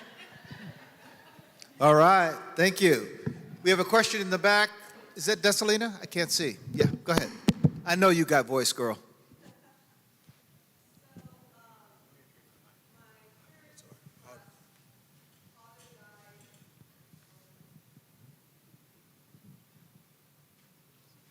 Thank you. So I have a scenario that father died 9 years ago, mother died 2 years ago, and going to do the taxes for the trust. One property is in the trust. Tax preparer is saying that a document has to be filed because father didn't transfer the property to mother, but isn't that the point of having a trust? I'm not clear with that question. That automatically happens. So you're saying, is there an upside to transferring the property out of the trust to whoever the beneficiaries are before? No, so trust was made 20 years ago. Okay. Father died 9 years ago. And an appraisal was done at that time, 9 years ago, to make sure the value was established, right? And was the father the settlor, the only settlor of the trust? No, he was married. Okay. To the mother, to his wife. And then mother passed away 2 years, his wife passed away 2 years ago. And go to do the taxes for 2023. And tax preparer says that there needs to be a document filed because we need to prove that the mother is the sole owner of, when she died, was the sole owner of the property. The surviving beneficiary. That's, I think what they're talking about is usually, you kind of mentioned that, usually when somebody passed, a lot of people don't file an affidavit of death or the change of ownership, and a lot of people do that. If their parents die, they just keep staying in the house, paying the mortgage. They don't realize the consequence, what can come up later. So I think the tax person was saying, it depends on how they had, that property was vested. So he was saying he could not do her tax until she transferred that deed in her name. Is that what he was telling her? But it's in the trust, and we did what the assessor said, file, let the county know, right, that the owner passed away. So I don't know what they're talking about. Yeah, then you have to notify, you have to go ahead and tell them. Yeah, so there's two kind of parallel paths. One is a reporting mechanism that's designed for the assessor's office so that we can fix the taxes. That was what I was talking about earlier. Yeah, that was done. There's also oftentimes another document that's recorded called an affidavit of death of trustee. So if the property was held in the trust, that would let not just the assessor's office know, but the whole world that relies on recorded documents know that either one or more of the trustees have passed away. So I'm not sure if that's the circumstance here, but that's an additional document that should be recorded. And it sounds like a pretty huge technical question, but they're going to be around after for specific Yeah, you can always answers. call me. Another question over there?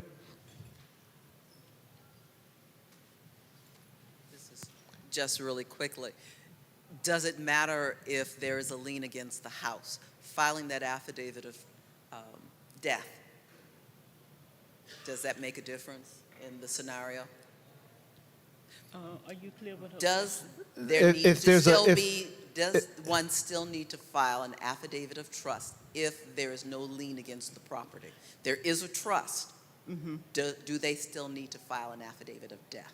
You do, if there's a lien, you do the same thing we do if there was not a lien. You still file an affidavit of death.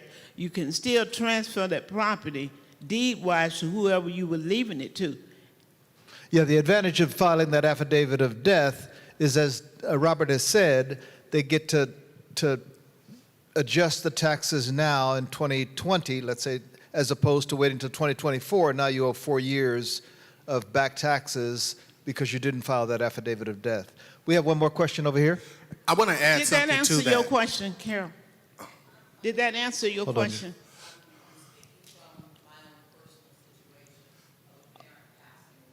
I'll talk to you about it. I also want to Thanks. add to her question, whether you have a lien or not, they should still file the affidavit. And the reason why is you want the taxes to pass down to the kids. Because what happens is if you don't file it, whenever they do decide to sell the property, the taxes are going to be adjusted from the time Retroactively. that the parent that was living versus to the seller, and then the supplement is going to be off too because they filed the affidavit of death at the time that they sell the property. So now the tax assessor, they got to go back and figure out when did this person die. So they're going to get a supplement twice. I have 2 clients actually dealing with that situation. So it's best to file it in a timely manner. Thanks. Yes, Charles from 1-800-UNITE US. Dr. Rosie, question for you. I know you've been doing this for many years. And you talk about don't sell to mama's house, big mama's house. But let's say you got 3 kids, one of them staying in the house. Well, can you give an example of what might be a fair solution for all 3 kids? Good question. Can you restate the question, moderator? Yeah, you have 3 people who are beneficiaries of the property, and one of them wants to stay there, and the other 2 wants to sell and get their cash. Okay, if they go to court, that's why when you have multiple people on properties, you have to really think about that, because if any one of them want to sell it, they go to court, they can force a sale. Either you pay them out or you can sell them. So you really need to look at that when you start looking at beneficiary. But write one thing down, because you don't have to put everybody on your property that you know going to try to sell it before they bury you. Write this down. When it comes to leaving your stuff, this is not the affirmative action program. And I can tell you that we come across those quite frequently, where and it's similar to a divorce, a little bit different, but similar to a divorce, where you've got one person who wants to stay in the property and continue owning it, and the other person wants to get their cash out and move on with their life. You would come to a Chase or whomever, and we would do that as a refinance, giving you the cash to pay off the person who's going to get lost. And it's hugely important to understand up front what kinds of documentation you need so that you don't end up getting a verbal agreement at the beginning that changes when you get to the time to pay it off. And that happens also. All right, Yes. last question. Last question. I have a very quick question, and I came in a little late. I don't know if it has been addressed about a reverse mortgage. I've heard negative, very negative, remarks about taking out a reverse mortgage, and if that's a good advice. No, Good question. I don't know if we have an expert on reverse. Because some people say a person should not do it. There are times when people have to do it.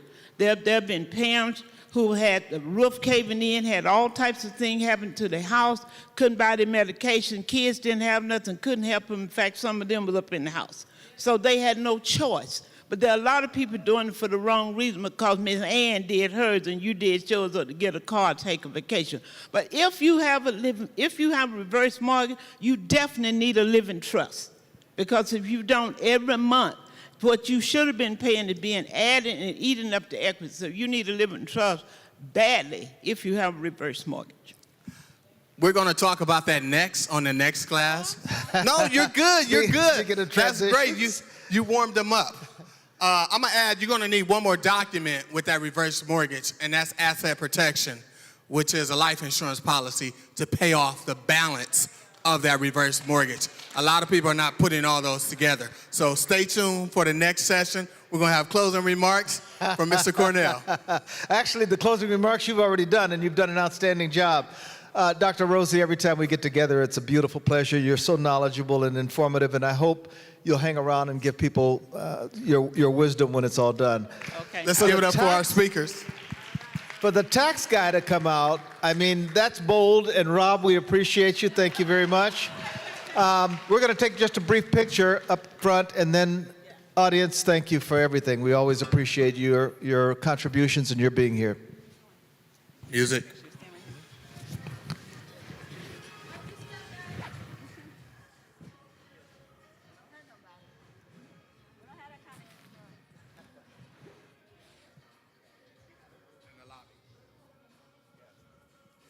I also want to mention that all of our speakers have booths in the lobby area, so if you need to get more information from them, you can.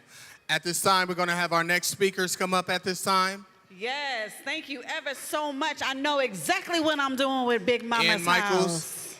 I'm having them go to Dr. Rosie so I can get my trust in order, so that I can put my Ripple money on the side and come together and save Big Mama's house.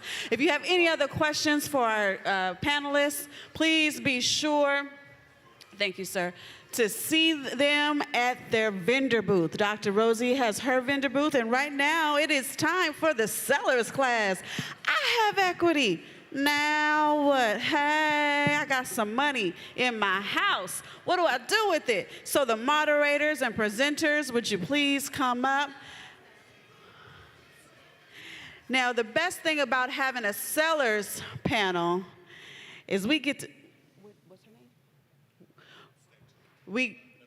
We get to have the full understanding and the full presentation, live and in color, what it means to have a stager on the scene. Didn't she do a great job? Madam Nicole helped show us what it looks like to turn a space into something warm and welcoming and inviting. So please welcome Nicole as well as our stager, because she wants to help you sell if you should have to sell, okay? Get them in that house. All right, Carl, it's on you. Welcome, welcome, welcome, everyone. So as Madam President Lyric just spoke, we're going to go ahead and turn it over to our stager, who did a great job setting all of this up right before you guys came. So if we can give her a round of applause, let's go ahead and do that. Thank you, guys. I'll be brief. My name is Nicole Atkins, and I have a company called Pay Later Renovator, and we do a myriad of services. One thing that we do is that we stage, but we allow you to pay at the close of escrow so that the profit from your house pays for it. It doesn't come out of pocket. We also work with realtors. I'm also a realtor.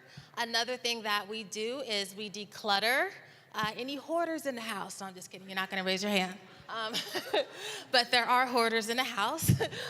We declutter. We love working with seniors because we help them pack their stuff as well. So we pack your stuff, we declutter your stuff, we upgrade, whether it's a renovation of the kitchen, we paint, we give you new floors, we completely remodel your house for no money out of pocket. And in 2022, when I started my company, we helped our clients make an extra $2 million plus in equity for no money out of pocket. So I come in looking for the win-win. I am a Christian girl, and I was taught the importance of good success that is in alignment with the Holy Ghost and the Spirit of God.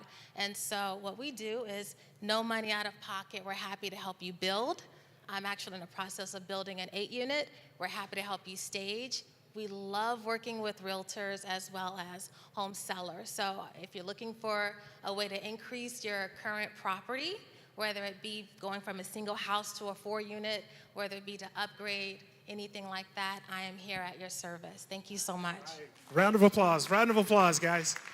Now, one thing I will mention is, I don't know if you noticed it, but millennials are the highest percentage of individuals that are purchasing in today's environment.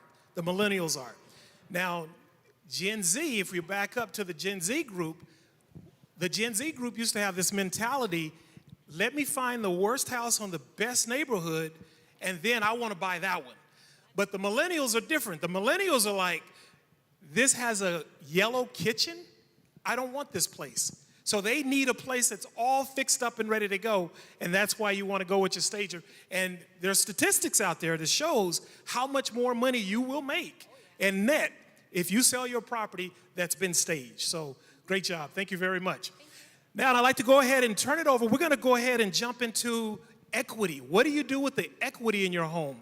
We have our past president, Mr. Stan Jackson, who is about to give us some insights on what to do with the equity in your property. Mr. Stan.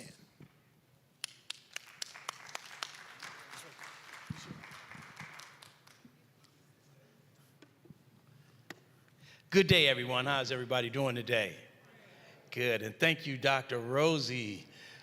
What you gonna do with Big Mama's house? Oh my gosh. I'm just so excited to be here, and I would like to also thank Love and Unity for allowing us to have this forum to discuss real estate.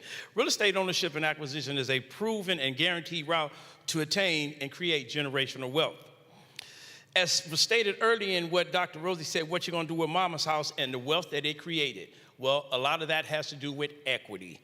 We must first get a clear understanding of what equity is and what equity is not, and the context we're speaking about it at this particular event. We have equity, now what? What you gonna do with it? Many misconceptions out there about what it is. In lending, we operate off of LTVs or loan to value, and the only way that you realize full equity in a property or in your home is if you actually sell it, and get the difference between whatever is owed on it and the value of the property. A lot of people think that, oh, I have a house worth $500,000 and and they owe $450,000. They say, well, I got $50,000 worth of equity. You do if you sell the property. But in lending terms, you will not have that amount of equity because they operate off of LTVs, which is loan to value. And the only way you'll get it is if you actually sell the house.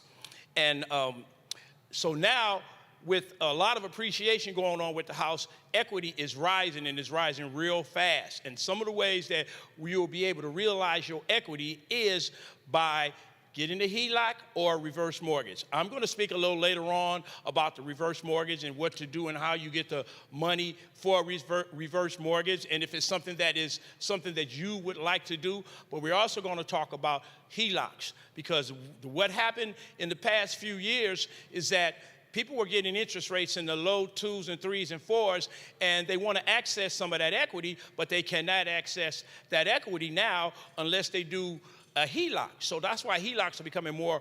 HELOC is a home equity line of credit, and they're becoming more popular now because people do not want to touch their first mortgage, and their first mortgage may be at an interest rate as a 3 or a 4. So it will be wise to operate and just pull the money off of the home equity line of credit, what Mr. Ian will be speaking on afterwards. But when you're talking about generational wealth, and we're talking about some of the things that you need to do with that equity, well, it is in our belief that if you're going to pull out any money in your home, then you probably need to be making some repairs to the home, or you probably need to be buying a new home, or you need to be taking care of maybe some educational things or some health challenges. But either way it goes, whenever you get a home and you ever pull money out of it, you really want to reinvest back in that home, because it is a guaranteed path to create more equity and generational wealth for you and your family. And at this time, I want to bring up Mr. Carl, so I guess he could bring Ian up to speak a little bit about home equity line of credits, and I'll get back to you guys later on the reverse mortgages. Thank you very much. Thanks a lot, Mr. Jackson. So he talked about what to do with that equity, and now I want to go ahead and turn it over to Mr. N. Michael out of Long Beach, one of our realtors, and he's going to talk to us about that home equity line of credit. And he's also going to touch base on how to prepare your home for sale to get the most money. All right, Mr. N. Good. So, what's going on, everybody? It's your boy Ian Michael here. Side note: Dr. Rosie did my trust. So, if you guys need to have your trust established, she's amazing. From personal experience, she's amazing. She's very knowledgeable. She knows what she's doing. So, definitely reach out to her. So, as far as home equity line of credit, does everyone know what a home equity line of credit is, or a HELOC? Who doesn't know? Raise your hand. Don't be shy. Okay, great. That's what we're here for. We're here to learn. So home equity line of credit, also known as a HELOC, what I like to say about that is it's kind of like what you call, for layman's terms, like a credit card against your home. So what you're able to do is you're able to tap into some of your equity. Notice how I said some and not all, because Brother Stan told us that they operate off of loan to values, right? So some of the equity inside your home and be able to use it for various needs. So for an example, let's just break it down. So let's say, using Stan's example, if your home is worth $500,000 and you owe $400,000 on the property, essentially, if your home were to sell at $500,000, you have $100,000 worth of equity. But if you're getting a home equity line of credit, you're not able to use 100% of that equity, because they like to operate, most people like to operate at an 80% loan to value or a 90% loan to value if you get lucky. So 80% loan to value, who's good at math? Yeah, it would be 400. So you wouldn't be able to use any of that home equity line of credit. But let's say if you owed 350 and they're operating at an 80% loan to value, then you have $50,000 where you can use it to essentially whatever you like. So I've had clients in the past, right, have purchased property. I've been in the game for a little bit over 10 years. I've recently had a client who purchased a home 10 years ago, now has lots of equity inside of his house. And he came to me, he said, hey, I have all this equity, you know what I'm saying, what should I do with it? Actually, he didn't say, what should I do with it? I'm thinking about taking money out to pay X, Y, and Z bills. So what he was able to do, because he purchased a home back in 10 years ago, whatever, and has 10 years worth of equity, he is able to have a home equity line of credit. Actually, he did a cash out refinance, but still one of the same vehicles. He's able to pull out equity from his house to pay for his daughter's college fund.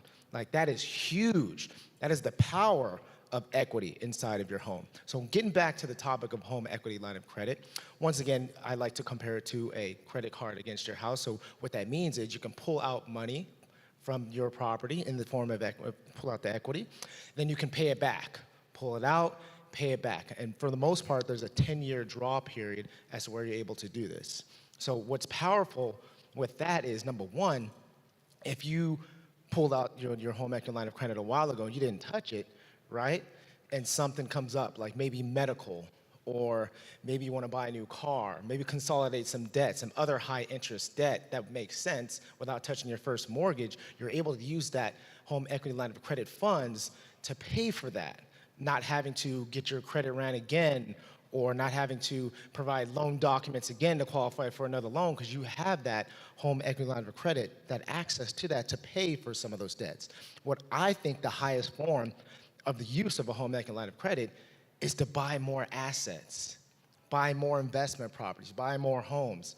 So using the example earlier about not selling grandma's house, we for sure shouldn't sell grandma's house, but if we happen to do that, we should be able to leverage it to buy more assets. That's the main goal, right?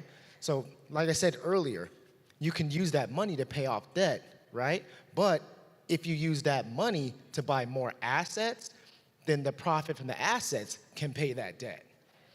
That's the highest form of what the home equity line of credit could be used for, right? So that's what a home equity line of credit is, and that's what all the advantages that you can do while using a home equity line of credit. All right, great job, great job. So he talked about, round of applause, guys. That was some good stuff. So he talked about taking the equity and using that equity to go buy more assets. That's like having your money, get pregnant, and go have babies, okay?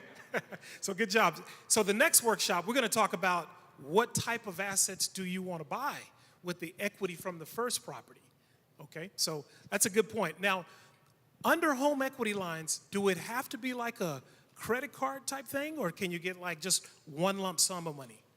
Yeah, you're able to have multiple ways. You can get one lump sum of money, or you can use it as a kind of like a credit card against your home. There's you have different that products. flexibility. You have that flexibility, different type of products for your wants and needs. Okay, so generally speaking, how much does it cost to go get a home equity line if I own my house and I have a lot of equity? That's a great question. So different entities have different programs, and I would like to direct that to Stan. So as far as the cost. Presently, because the home equity line of credit has begun to be a more popular option, a lot of the big box banks, Wells Fargo's, and some of the sponsors that we have here today, it's usually a certain percentage of the closing costs that's going to be involved to do a home equity line of credit. And they usually have an application fee, and sometimes they have points depending on if you wanted to buy the rate down. But you just say it's probably about, I would give a guesstimation of about 1 to 2% of what the actual loan is going to be. And that is if you're dealing with one of the big box, traditional lenders. That will be the cost for it. All right, great. Okay, so, Excuse me. We have one more? I was just going to say, because it is so competitive right now, some of the big banks, like you mentioned, are having specials. If your credit is intact, let's say you've been getting credit counseling, they do it at no charge. So that's another one to look up. Yeah, so what she basically said, guys, is you have some banks that'll do a home equity line for free. They may have a $75 recording charge, but for the most part, it's for free. Then you have some channels that will charge you $2,000 to $3,000 for that home equity line, and they generally can allow you to have a little bit more warts or bumps and bruises in your credit, okay? So you have a little bit more flexibility with some of those other ones, okay? So now, we're gonna... Also, another option is that a lot of people have credit unions, and credit unions, they offer a lot of home equity line of credits too. So when you go in your credit union, and they will also be cheaper because you're a member. So credit unions are also a good option. But one other thing that he mentioned about the bumps and the bruises, one thing about the home equity line of credit is they usually have they're a little bit more stringent on their credit and their income qualification standard. And that sometimes prevents individuals from getting a home equity line of credit. So for the most part, if you're going to get the best pricing for a home equity line of credit, you really need, pretty good credit, or else then the cost in order to get the line of credit is higher. And it kind of relates to the things that Mr. Austin was sharing with the state of housing in Black America, where, if your credit is lower, then they charge you more, or you get a little bit more money. But see, when you go to a credit union, if you have the membership there, they usually will give it to you at a lower point. And then what Carl was saying is that there are some home equity lines of credit that will accept you if you have some bumps and bruises on your credit. Yeah, I don't want to piggyback on that, Stan. That's a great point. I'll use a real life example. So I have a home equity line of credit on my home right now from a credit union, and they had a special going on where this is 2 years ago. They had a special going on where my interest rate was locked for 2 years at 2%, which is crazy. Not too many big banks do that. I know credit unions are a little bit more friendly, but not too many big banks do it. But that is wonderful. Another thing is, just because you have the home equity line of credit and you want to buy more assets, you still have to be able to calculate if it makes sense to pull out that home equity line of credit to calculate that asset. So, like I said, I'll use a real life example. My plan is I'm in the process of purchasing a home, and it needs a little bit of love, right? Now I have, funds from my property to use a home equity line of credit to purchase that, or to fix up that next property. But at the same time, whenever I'm renting out my property, my tenants are paying my home equity line of credit on top of the mortgage. So it makes sense, right? So once again, at the end of the day, it has to make sense for you. Not all investments are the best investments for you, but if it makes sense on paper, you really have to sit down with people like Stan and figure that part out. Okay, Carolyn, we will get to questions and answers in just a second. And we're about to transition from home equity lines to reverse mortgages. Okay, we have about 4 minutes or so. But before we make that transition, I want to tell you what's out there and what's available for you really quick in the home equity space. So we talked about HELOCs, which is home equity line of credits. There's also HE-loans, and that's one big loan that you would get where you're not using it like a credit card. There's also a product called the All-in-One program. In my opinion, it's one of the best loans out there because you don't have a fully amortized loan. So it's a combination of a bank account with your home equity line characteristics and your mortgage all tied into one. So you can literally pay off a 30-year mortgage in 12 years with this product. Okay, you gotta have over a 700 credit score, you gotta have some reserves, but this is one of the best products out there in comparison to our typical first mortgage. So that's the third one. The fourth one, they now have equity loans out there where you can literally get $85,000 a minimum, up to $500,000, and you don't have to make payments. So it's in the form of a second mortgage. You don't have to make payments on it, and every month that you go, you can use that cash for buying more properties. You can use it for paying off debt. So that's the fourth product. And the fifth product now, which is our transition, is they now have a second mortgage that is a reverse mortgage, and you don't have to be 62 years old, you'd be 55 years old. So that's a new product that just hit the market as well. So we're gonna go ahead and transition over to reverse mortgage. I'll turn it over to our past president, Mr. Stan Jackson. Thank you very much, Carl. Pros and cons. So, reverse mortgages. First of all, just like with equity, reverse mortgage is a real hot topic out here. And I have worked with Dr. Rosie in the past in helping some of her clients get out of reverse mortgages and get into reverse mortgages. And what happens, the first thing I like to say about a reverse mortgage, it's not for everyone. And there has been a real reverse mortgage that got a bad rap, but the main reason why they got a bad rap is that most of the people that offer the reverse mortgages, they don't go all the way through from the beginning to the end. And as a realtor and as a loan officer and being a member of this realtor's family, it is my responsibility to take you, if you're going to get a reverse mortgage, is to first of all find out if in fact it's something that is for you. And then they have so many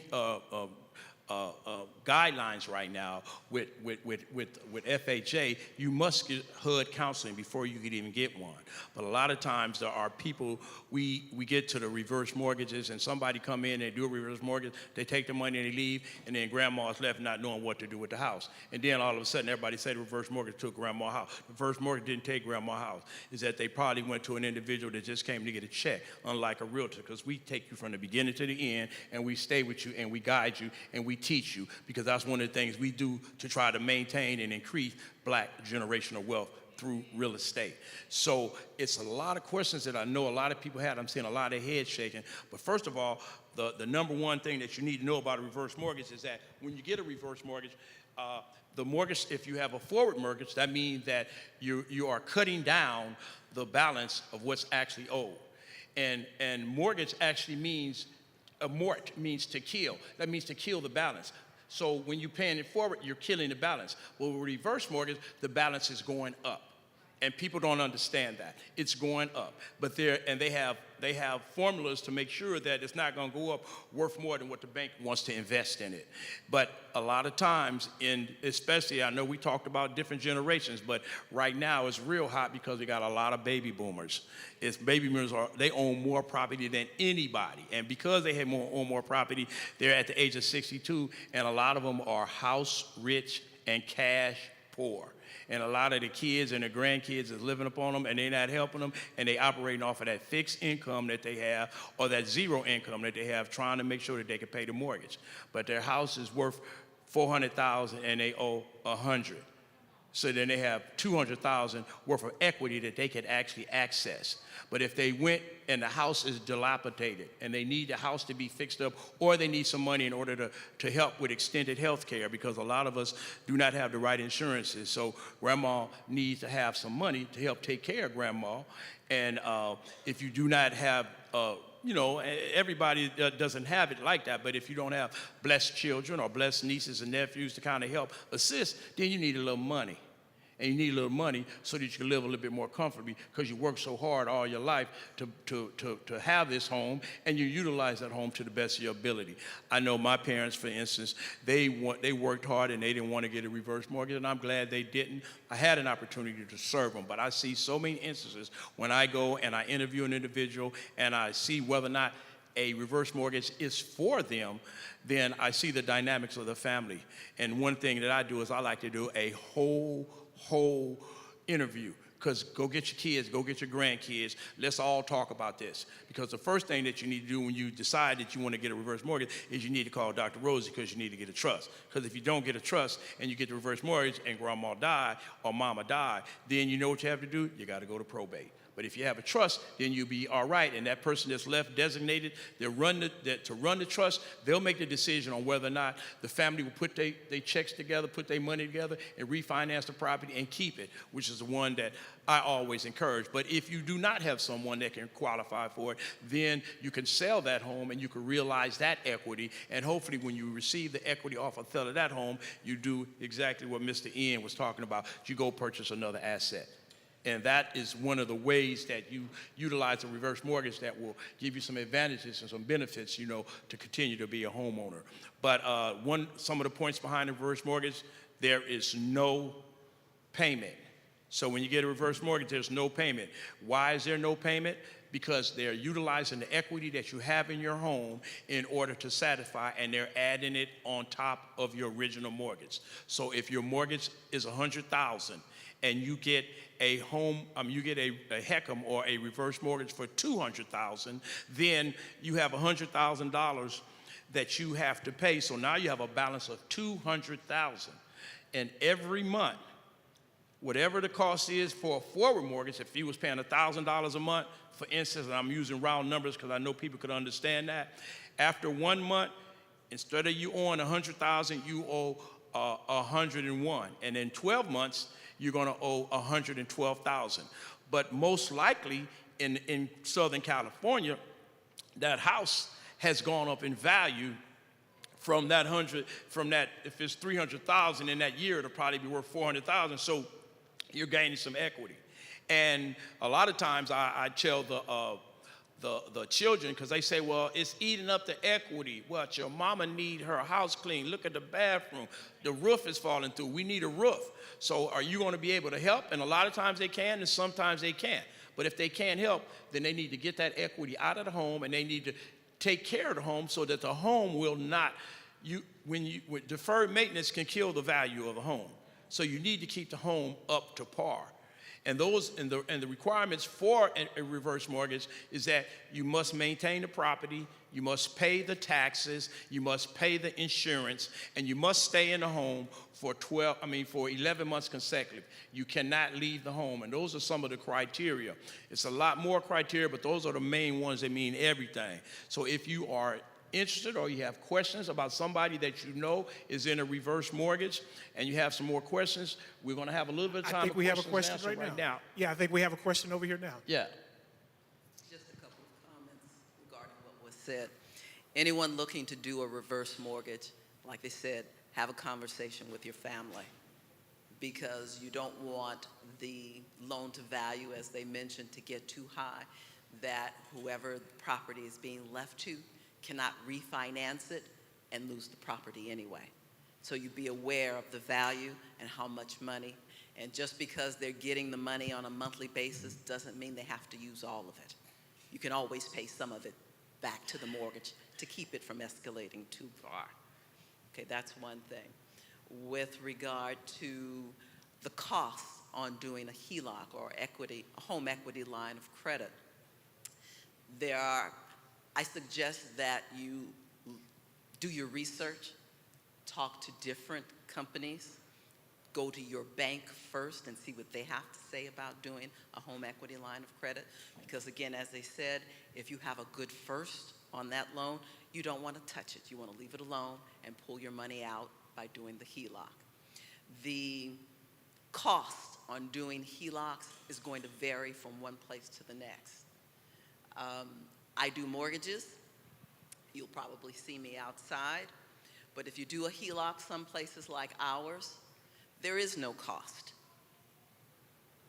as long as you keep that loan for at least 3 years. And if you've got a HELOC to keep it for 3 years, it should be a breeze. Just keep it. They will absorb the cost, and you're good. Okay? And when you compare the interest rate on that HELOC as compared to if you're trying to pay off your debt, credit cards, 25, 30%. Somebody says 10%, that sounds high, but when you compare it to the others, you know, that's pennies. And that's just what I wanted to add to this. Keep it for 3 years, there's no cost. Madam Carolyn is actually on the panel up here with us. We just put her over there for just a minute to make sure we take care of everybody. Okay, next question. Last question. Last question. And we got our next group. Anyone? Nobody? We're all Yes, we good. have a question right Okay, here. here we go.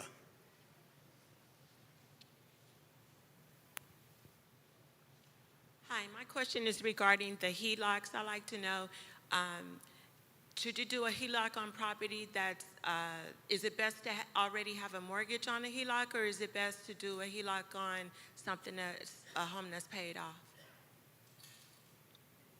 Great question. She said, is it, repeat, could you, if you... Is it best to do or even, let me see, how should I say this? Okay.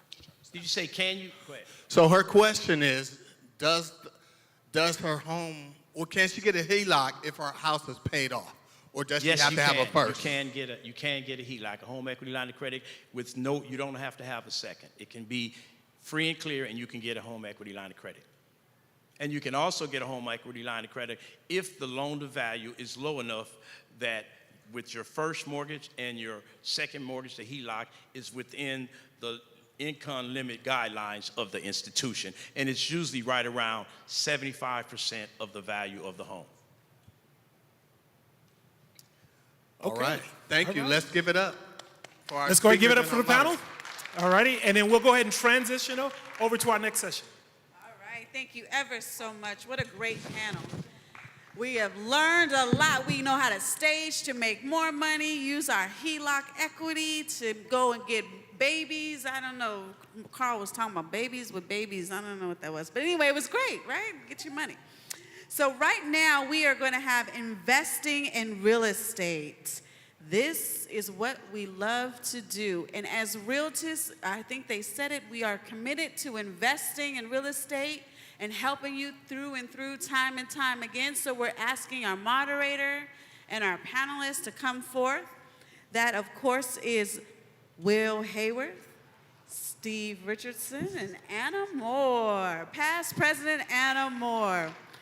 All right, Will. All right. A lot of good information, right? Here's one thing I want to leave us off with the reverse. Make sure you get the living trust so when they do pass on, you don't have to go to probate. And make sure you get the life insurance policy, also known as asset protection, to pay off the balance of that loan. All right? So we're going to go ahead and get started with investment in real estate. We have Anna Moore and Steve Richardson. And my name is Will Hayworth, by the way, real estate mortgage broker. All right, so we're gonna start off with the ladies. Give us your investment background. There's the mic right there. Good afternoon, and thanks for having me. My investment background started, a long time ago. I used to own property in Detroit, Michigan, and I acquired probably 10 rental properties there. It was easy to invest in Detroit because you could buy HUD homes for $5,000 and give them to Section 8 and rent them out. So that's how I was able to acquire 10. And then I did a couple of flips here in Los Angeles, picked up some foreclosures and got a couple of partners, rehabbed them and flipped them. But I want to say, for the novice that's looking to flip, because I hear a lot of people say, oh, I want to flip, I want to flip. Flipping is not easy. You better, like they say, pimping ain't easy, I'm just being crazy. It's that serious. Flipping is not easy. You have to know your market. You have to know what you're doing. You have to know how to do an analysis on a property, because if you don't, you could be in a lot of trouble. You have to even know, like, if it's a seller's or a buyer's market, right? makes a big difference. You can flip in any market, it just depends on how much you get the property for. But my investment career started a long time ago, and I've made a lot of mistakes, and I think I got it right now. So, thank you. All right. Thank you for sharing. And then we also have Mr. Steve Richardson. Please give us your investment background. I started buying properties about 20 some odd years ago. And the first property that we purchased was a condominium in Long Beach. Back then, we were still able to obtain loans from the bank that would provide all of the money that you needed to purchase the property. They called it an 80-20 loan, which was 100% financing, right? But what I found is that if you can purchase the property for a good price, the way that equity was shooting up back in 2004, 2005, you could immediately, within a few months, refinance the property, take out additional cash, and then buy another property. So we did that. We did that, and we did that, and we did that. So we started off in Long Beach, went to Silver Lake, went to Los Angeles, went to Las Vegas, went to Washington, D.C., went to Florida, and that was in the previous market. The market crashed, as we all know, back in 2008, 2009, after which we had to start over again, and we began to buy fix and flip property, also buy apartments here in Los Angeles and then nationwide. So at this point, right now we have 60 units that we own and manage, as well as another 27 and 21 that are here in Los Angeles that are currently operational that are Section 8 rentals.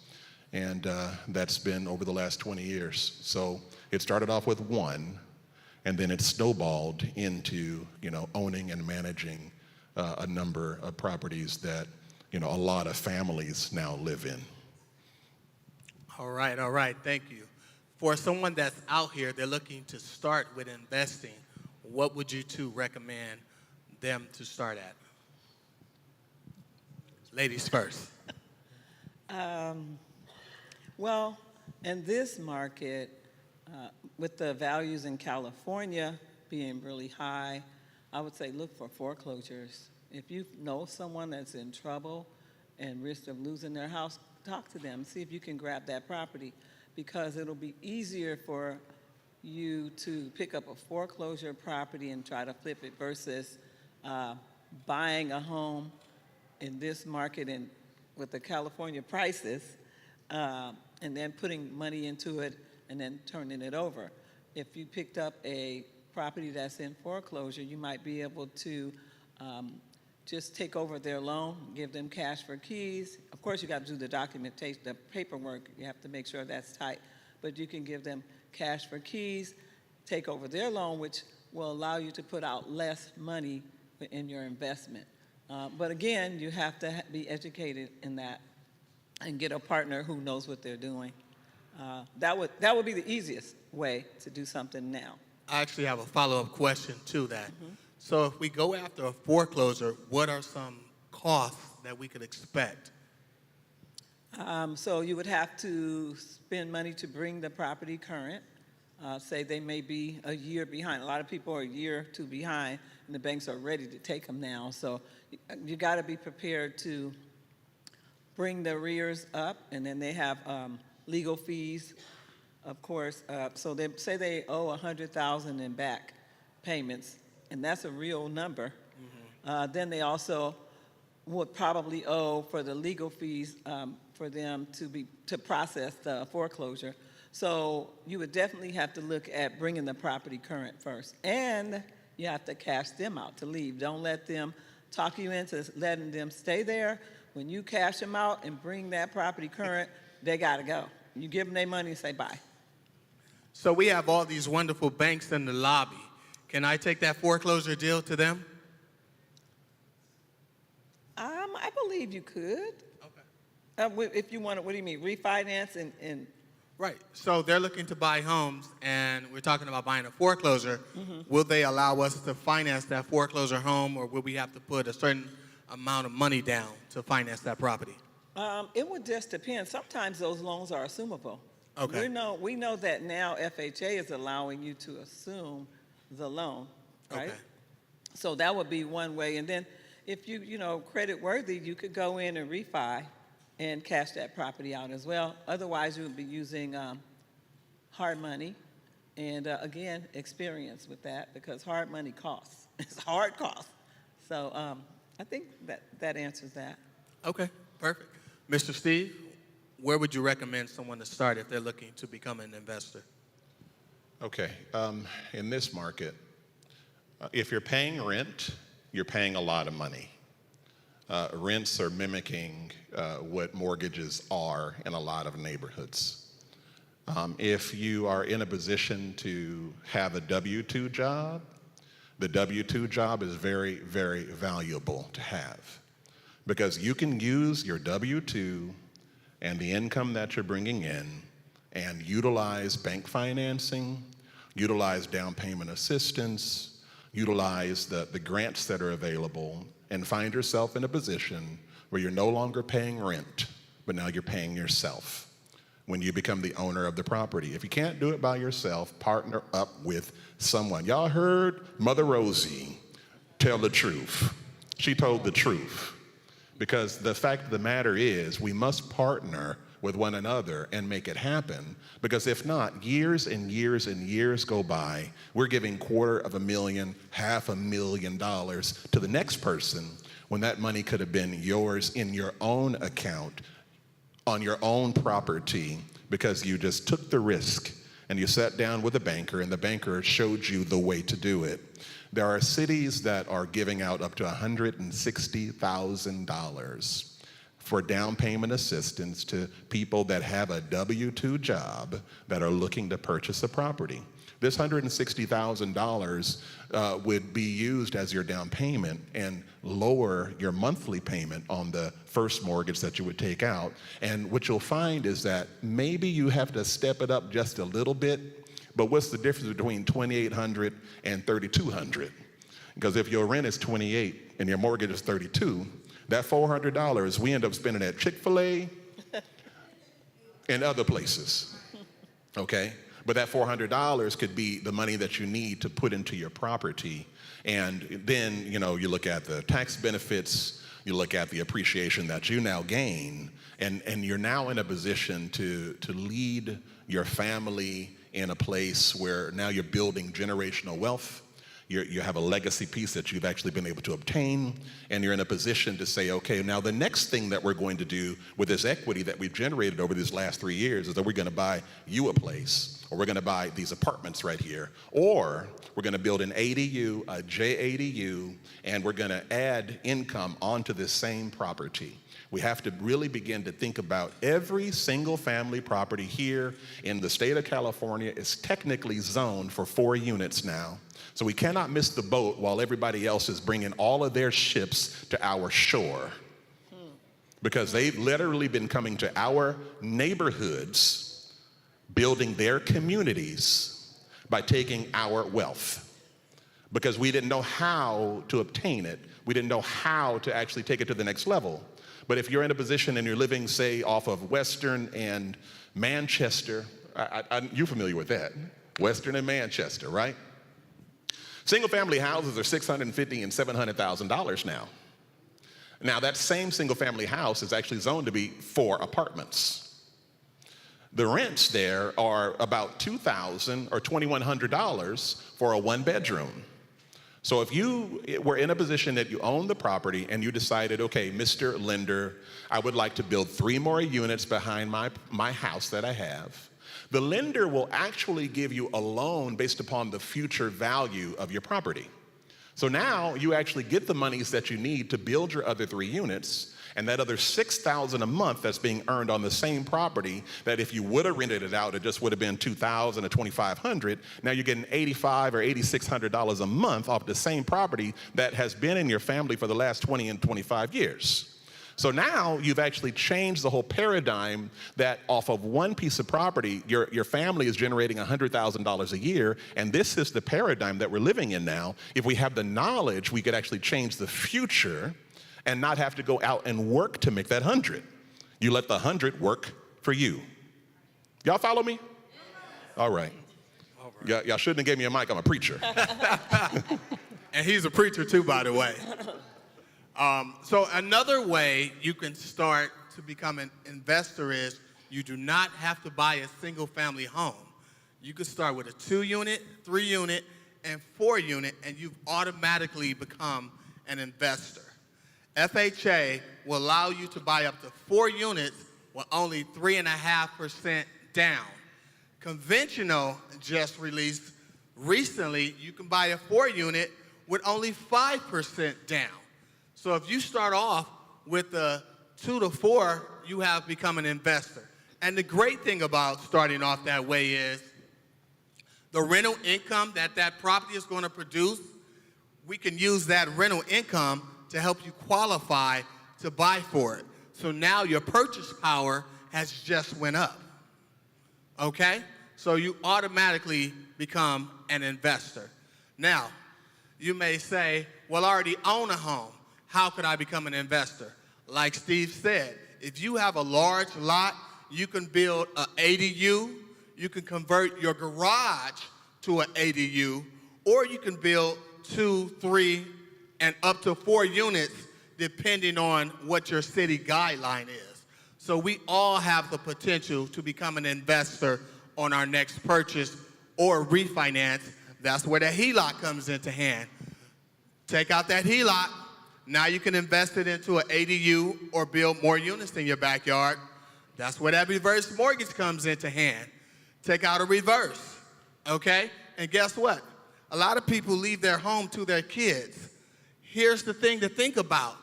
Mama's gonna live another 30 years. What are homes gonna be worth in 30 years? Think about it, that's a scary thought, right? So why not do a reverse today and give them $100,000 to each kid? Let's say you have 3 kids, give them 100, give them 100, give them 100. Now they take that money to buy a property today at an affordable price, and you get to live to see that they spent the money the way you wanted them to. All right? That's some gems right there, y'all. Okay. That's an aha moment. Aha! All right. Yes. So for our speakers, what strategies do you use to find and acquire investment property? Well, it's sometimes on the MLS, but not the MLS. I look for NODs and I look for notice of trustee sales, and I've recently expanded to the Atlanta, Georgia market, and of course those properties there are a lot cheaper, and I'm working with my daughter who is a builder there, and we're looking for just vacant lots, and we're building from the ground up. It's costly, but in Atlanta it's easier to use that formula than it is in California because we don't have very many vacant lots here, and if we do, we're going to pay $200,000-300,000 for a vacant lot, and then you're going to spend another $300 to build it, so, or $400. Whereas in Atlanta, you can get it for under $100. That's our formula, and it costs us $250 to build it. And we're in areas where the resale is like $600. So that's where I'm looking. That's where my focus is out of state, but I'm kind of like in both Atlanta and California. Now here, notice the default trustee tax sales. You can acquire property sometimes at tax sales, or if people are in, just like notice of default, they're in tax default, you can sometimes acquire property like that. I acquired a property, I paid $42,000 to get them out of tax default. I paid the family $300,000 for the house, got them out of there. Took me $100 and something to redo it, and we sold it for $860. So we did very well on that project, but that was probably 3 years ago, and we don't see that much, but it's still out there. I would say, like I said, to answer your question, notice a default, tax sale properties, those on the MLS, maybe you can find something that's distressed, but you're still going to pay top dollar because properties in California are just so expensive. Now, you mentioned out of state a lot. Yeah. I live here in California. So Yeah. how do I keep an eye on a property in Atlanta? Well, so you have to have some partners in Atlanta. As we do in NAREB and the Realtors, we have partners all across the country, trusted partners, and we meet those people at our conferences. Whereas if you're not in the real estate business, how would you keep an eye on it? It's kind of hard, but if you have family, no, don't deal with family. You just have to find partners that you could do business with out of state. And again, education and being very savvy about it, very careful, because you could lose your shirt if you don't know what you're doing. Mr. Steve, how do you find your deals? What are your strategies? Over the years, we have gone through a lot of different strategies, right? There was a time when we were on the radio. We were on right before Greg Laurie in the morning, and we had our advertisements there, and we would take those phone calls. We have worked with people that are in distress, divorce attorneys, bankruptcy attorneys, as well as, you know, the NODs and notice of trustee sales and even short sales. We've done, you know, working with people that were in reverse mortgages when the family was in a position where they had received the property and didn't know what to do with it, finding a way to work with the family and partner with them to build up the property, renovate the property, sell the property. We've done that. We've done, you know, subject to existing mortgage type of deals where a family member says, oh, I'm just going to let this thing go because I don't have control of it. And I say, no, don't let it go. Let me give you some money. We'll transfer the property into a trust, and then from that trust, we administer. We also work, of course, closely with trusted real estate partners. Trusted real estate partners know where all the bodies are buried. They know exactly what's going on in the marketplace and often have what we would say off-market properties, shadow inventory. They know exactly what's coming, and often we get the opportunity to purchase properties before they actually hit the market, so we buy pre-MLS. The other way that we bought pre-MLS is that we would buy directly from asset managers. When the banks would actually receive the foreclosures back, we would deal directly with the asset managers and the people that are behind the scenes, the bank attorneys, and then buy directly from them as an NSP organization using a nonprofit as the buyer. We've ran with all of these different strategies to get access to inventory so that the investment inventory is always available, so that when investors are, you know, wanting to put in money, or we have lenders that are saying, okay, we have this line of credit that we can give you, we could actually have inventory to be able to buy. It's the worst thing in the world to have a whole bunch of money and nothing to buy. Worst thing in the world, you know, but it's great when you have something to buy and you have investors that are looking to put money into deals, and you have a strategy that can work in this season of the market. This is a season of the market, y'all. It's not gonna stay the same. So we have to be nimble enough to pivot and make moves that actually make sense in this marketplace, okay? We're still buying fix and flip. We're definitely doing ADUs.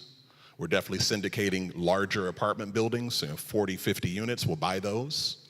And we're always looking for deals that are available. Also, we work with churches.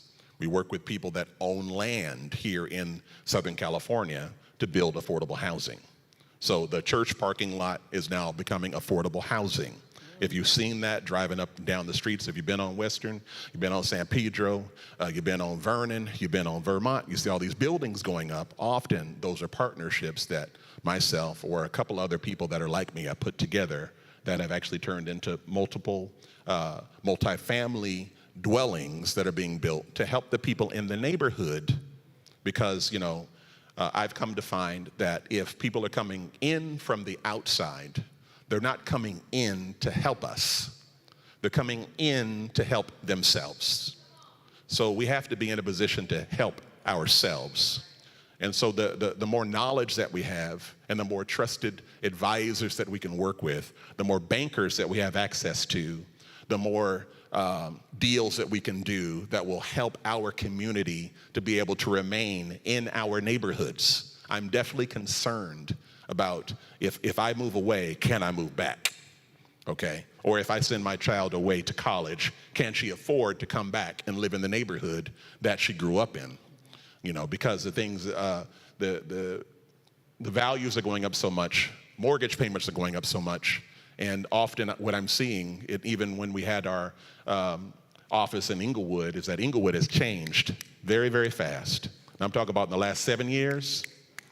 I see yoga pants, I see dogs, and I see people pushing baby carriers.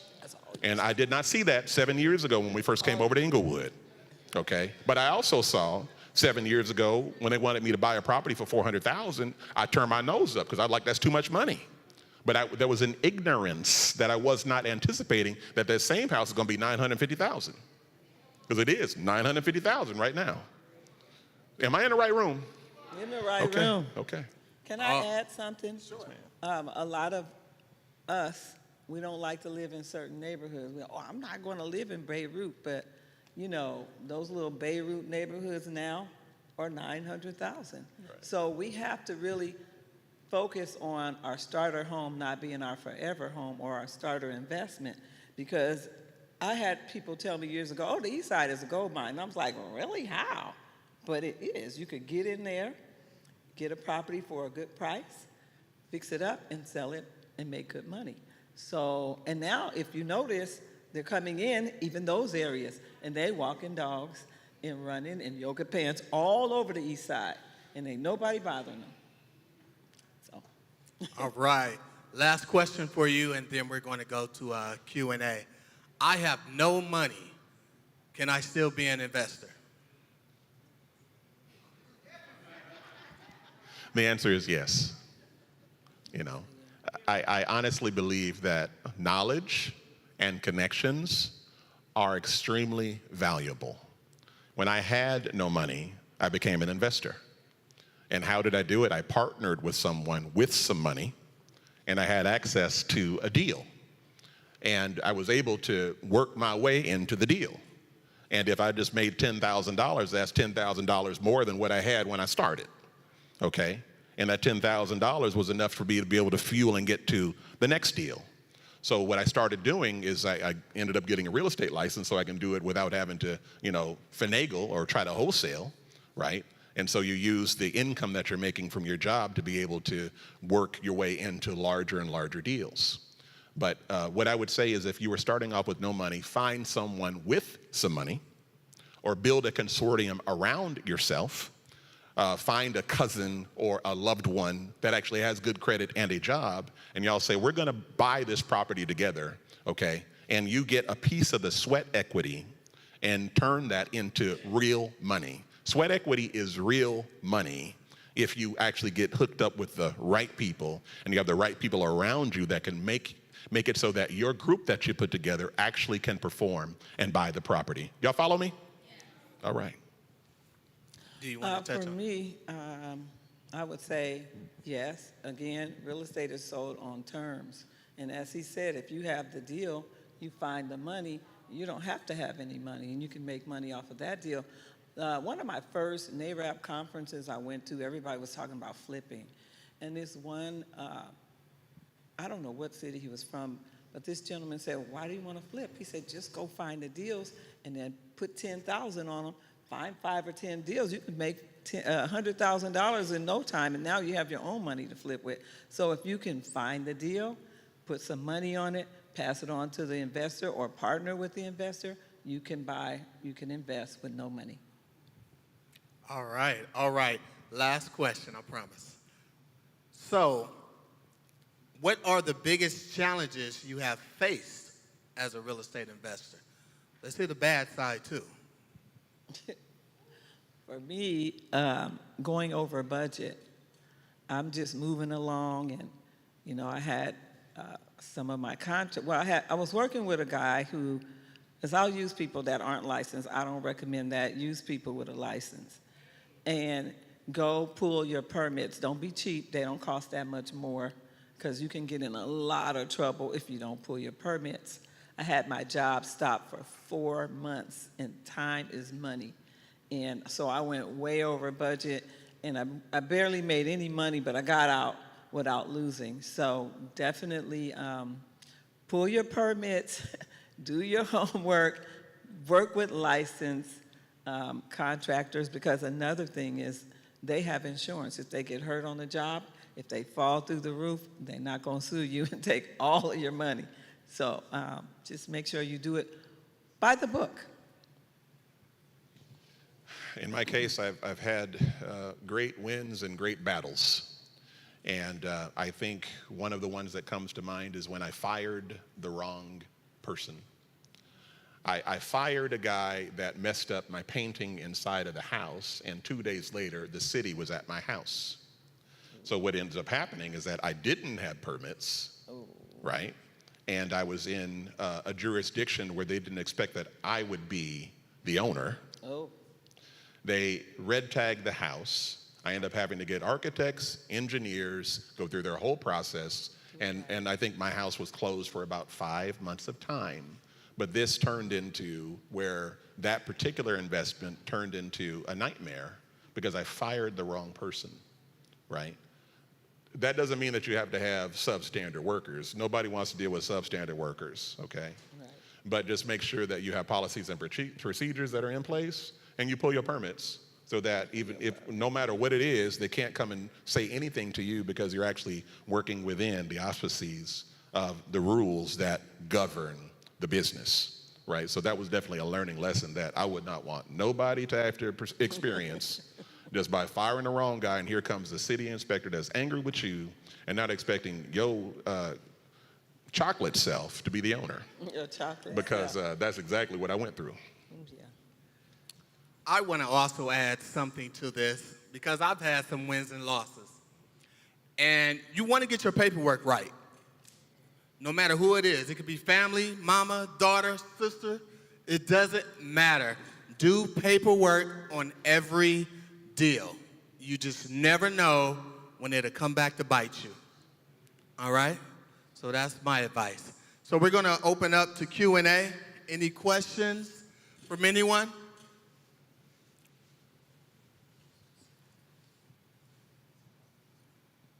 For Mr. Richardson, you mentioned that one of the things that you did as a nonprofit or an NSP, something like that, was to buy from the banks. I'm not familiar with that term. What is the NSP? Neighborhood Stabilization Program. What we were doing was operating as a nonprofit, and we had the nonprofit come in as the buyer directly to the bank, which gave us the ability to come in as an equivalent of a first-time buyer, but get access to all of the inventory before the inventory was listed on the market. I know I see a hand over here. Hi, I wanted to know what is the downside dealing with tax sales in California? Well, usually if you buy it at a tax sale, you really don't have an issue. But if you buy it from someone who is in a tax, actually go to one of the auctions? Because I know they're held with. So if you buy it there, it wipes out any other liens, is what I'm told. But if you went, like I bought it from the homeowner who was in tax default, and they had another lien, and so we had to deal with that. But that would be a downside.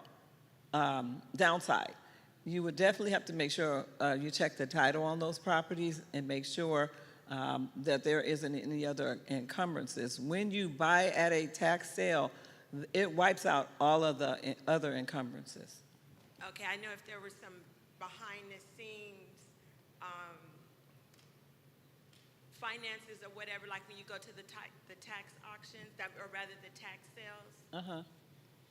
Right. So I think what you're getting at is that if there are other liens that are on the property, you'll be responsible for those too. If you're actually buying the tax sale and it's been less than 5 years of them owing those taxes. Right. Okay, right. Yeah. So if the person is tax defaulted in 1 year and you decide that you're going to go buy that liability, that doesn't give you the super lien like she's mentioning.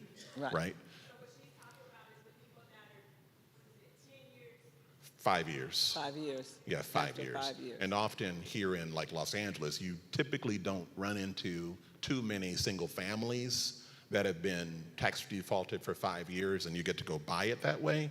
But you are seeing that in Kern County, like in Bakersfield and all these other places where people aren't just watching. And often the opportunity to do that here in Los Angeles County is with land parcels, because a lot of people are not watching their land parcels the way that they're watching their real property. right? Yeah, and then also there's a tax certificate, and I think that's the one that you buy when it's 1 year in default. But after 5 years, you're buying the actual property. And another thing you want to keep in mind is when you go to these auctions, they want you to pay all cash. Oh, yeah. So that's something that you need to know. We have a question over here. You mentioned Detroit and Atlanta. Like you, my son lives in Atlanta, and we've been looking to invest for over a year. I partnered with lenders that have, several clients that are pre-qualified and ready to buy. We were looking for the lower end, like the $300,000 range. And so we found different parcels of land, and we said we would bring in some used manufactured houses over for $60,000 to deliver. But the problem that I came up against was the city. I sent information, hey, what are the requirements? I get an email, oh, I think it could be this and that. And I consider myself patient, but I really thought of violence. I'm in church, so I'm being honest. And so my question is, do you recommend buying out of state? Because now I'm looking at Ohio, and I'm worried about the winter weather and things freezing up and not being hands-on to make it more affordable. Right. Well, again, I say you have to do your homework and you have to know your market. When you buy in those areas, they have different weather. Like if you have a vacant property, you have to weatherize it because your pipes will freeze up and bust. So you really have to know what you're doing. And if you're looking at property in Atlanta, you were looking at a vacant lot for $300? Oh, under 100. Mm-hmm.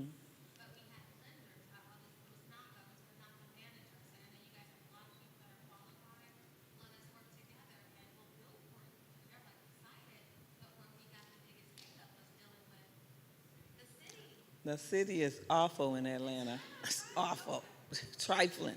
But you just gotta, let's talk offline. Last question. Last question. Okay, you mentioned ADUs. What are 3 things you should know about a contractor before having them do the ADU? The 3 things that you should know about a contractor. Number 1, is he licensed? How long has he been licensed? Does he actually have experience in the place that you're actually building, right? Is he a general contractor? What are his specialties, or is he going to sub most of the work? Will he give you a GMAX contract? Will he give you a guaranteed max payment contract? Or is he going to be looking to get in there and then change order you by giving you a low bid at first and then raising it up over time? Because some people, that seems to be their business practice. You want to look at and make sure that his license is, good, and that he does have the experience that's required, and that he could actually come in and do the work at the budget that you have. That's pretty much it that I would look for. Look for his references and check the city to see if he has any complaints as well. Exactly. All right, we're going to wrap it up. Steve, I know you have a program coming up. Oh, yeah. Can you tell us about that while we transition? We're going to have YRD come up next talking about how to get into real estate. So May 4th, 2024 at 10 in the morning, we'll be at 3725 Don Philippe, which you guys should be pretty familiar with that location, talking about real estate investment strategies. If you're looking to learn about how to become a real estate investor, or how to, continue your real estate investment career, how to start, how to scale up, we'll be discussing those topics together. It'll be myself and Mr. Will Hayworth and Mr. Sal Williams will be talking, and we do have flyers available that if you're interested in coming, please do come, and we'd love to see you there and connect with you. All right, thank you. They're going to show the flyer on the screen, but you can also get one in the lobby. At this time, let's give it up for our investors. And we're going to have YRD come up talking about careers in real estate. So make sure you guys hang on. This is our final session. We're going to do some giveaways at the end. So hopefully you guys held on to your raffle tickets. Did you guys get your tickets? Perfect. If you didn't get one, please let us know and we'll come to you and make sure you get one. YRD, come on up. Careers in real estate. Are we here? All right. So while they're coming, this panel is sponsored by BMO. So BMO is doing a special down payment assistance program. If you went to a HBCU college, they will give you $6,000 towards purchasing a home if you went to a HBCU and they have a booth in the lobby. All right, come on up. YRD. Who's our moderator? Juanita? You want to be our moderator? Zaina, I'm sorry. All right, Zaina, tell us what YRD is and how we get into real estate.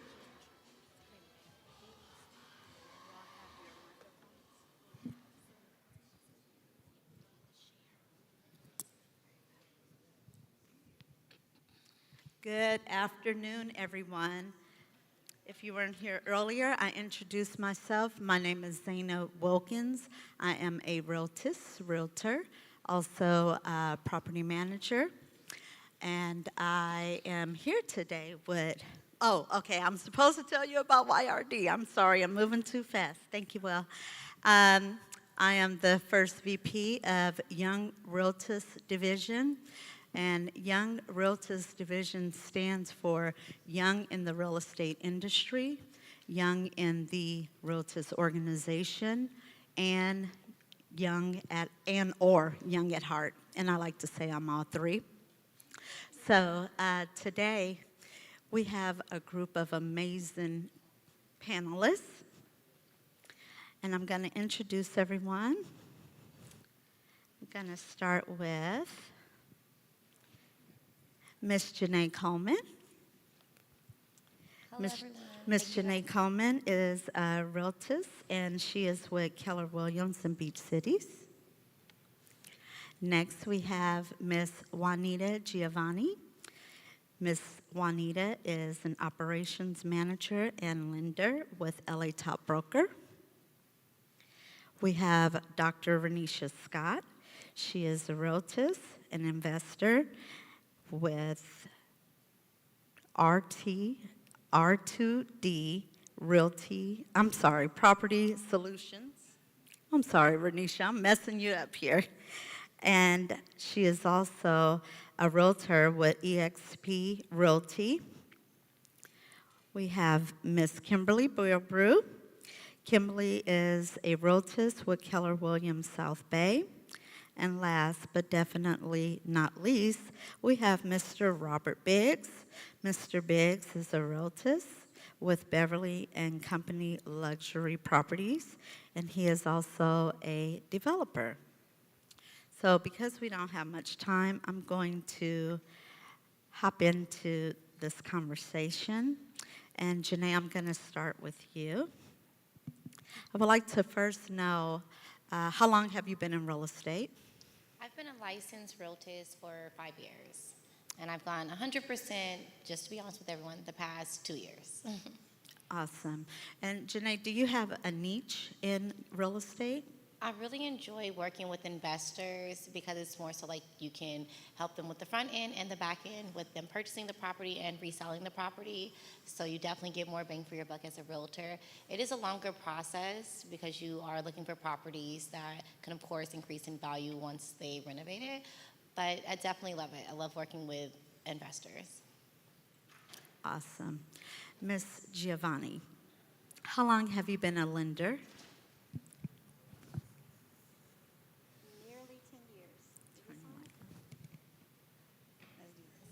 Nearly 10 years. Yeah. Wow, that's amazing. So you are a seasoned lender. I would like to know, Juanita, what is the process of becoming a lender, and if you would give us a start to finish of a loan transaction as well, so that we can give the people an overview of what it entails to be a lender. Okay, so to get your mortgage license, you have to do 20 hours of education, continuing education, and then also you would need to pass your NMLS exam. That will allow you to get your license. From there, you have to learn how to do a loan. So just because you have the information in terms of your education, you have to now have the practical knowledge in doing loans and mortgages. So when you are a loan officer, you're going to be wearing different hats. You have people who are already homeowners. You have people who this might have been their first time in their family going through this process. So you have to also have empathy and emotional intelligence to be able to connect with people. Make sure that you are not a deterrence to them, that you are encouraging. This is a process that is one of the biggest, they're going through one of the biggest transactions in their life where they're spending the most money that they've ever spent. They're being committed for the longest period of time that they've ever had a note and for the biggest payment. So you need to have that in mind and understand that this is not something that occurs for them every day. Even though this is your daily process, you have to treat each person with care and consideration because you want to make sure that they stay in the process. You're going to be looking at sensitive financial information. You want to make sure that you are keeping in your mind always that this is a person and not a file, that this information on their sheet, on their bank statement, you need to make sure that you're asking the questions, that you are looking at them as a person, not just what amount is this, what is this, what is this. You have to also make sure that you are meticulous in your calculations, that you stay abreast of guidelines. As we have been talking today, we need to make sure that we are advocating for each other. We need to make sure that we are not just, oh, you're not ready right now, or this is what you qualify for. We need to look at the whole picture, make sure that you are of service to the people that you have been given stewardship over. Basically, they've come to you as the expert. Make sure that you are being the actual expert. If doing a couple tweaks to their credit score is going to help them save an extra $120 a month, take the time to tell them what they need to do to get up to that credit score. If this program is going to work for them, but it takes a little effort on your part, put in that effort to make sure that they're in the best program. Awesome. Thank you, Juanita, for that detailed description of what it takes to be a lender. And as we can see, Juanita is very seasoned and professional, may I add. Dr. Renisha Scott, you wear many, many hats. And I'm going to speak on all of the hats that this panel wears because you may think that you're in a career, you may be looking to change over, or you may be looking to have a dual career. And I want everyone to know that it is possible. So Dr. Renisha Scott is the First Lady of Mount Moriah Baptist Church in Pasadena. She is a realtist with eXp Realty. She's a member of Delta Sigma Theta sorority in Inglewood. She is a career counselor at Venice High School, an assistant secretary on our Consolidated Board of Realtors, the chaplain on our Consolidated Board of Realtors Women's Division, the owner of RTD Property Solutions, and she's also a proud mom of 3 children. So, she is amazing. I would like to know, Renisha, Dr. Scott, I should call you, how long have you been in real estate? We started out in investing first, and my husband and I have had that company for 6 years. We've done residential redevelopment is our main source, but we do also do buy and hold properties in other states, not in California. So that's how we began the real estate journey. I later was licensed in 2020 and became a realtor. Okay. And how long have you been a career counselor? For 21 years. Wow. And how long have you been a first lady? For 7 years. Okay. So, Dr. Scott, can you please tell me, share with us what it takes to be an investor? How did you get started, and what does that entail? So there are many ways to be an investor, and I know we talked extensively in the last panel about that. But like I said, my husband and I do residential redevelopment, so we will obtain properties. Generally, we're buying those properties below market value, and we are redeveloping them to their states. A lot of them need work. Sometimes it's fire damage, sometimes there's water damage, just depends on what the situation is. Sometimes the owner is under and just really needs to get rid of it, but also needs to get some financing from that, so we help them with that in their situation so that they can move on in their lives, and then we redevelop the property so that it's habitable, and then we sell it. So that's one way. But then also you can be an investor by going in with other larger developments. So you can join in a venture with someone who may have a larger development as a silent partner where you're not doing any of the work, you're just putting up financial investment in that. So there are ways to do syndications and things like that where you're essentially bringing together multiple partners that are working together to make a larger development happen. And we have participated in some of those as well.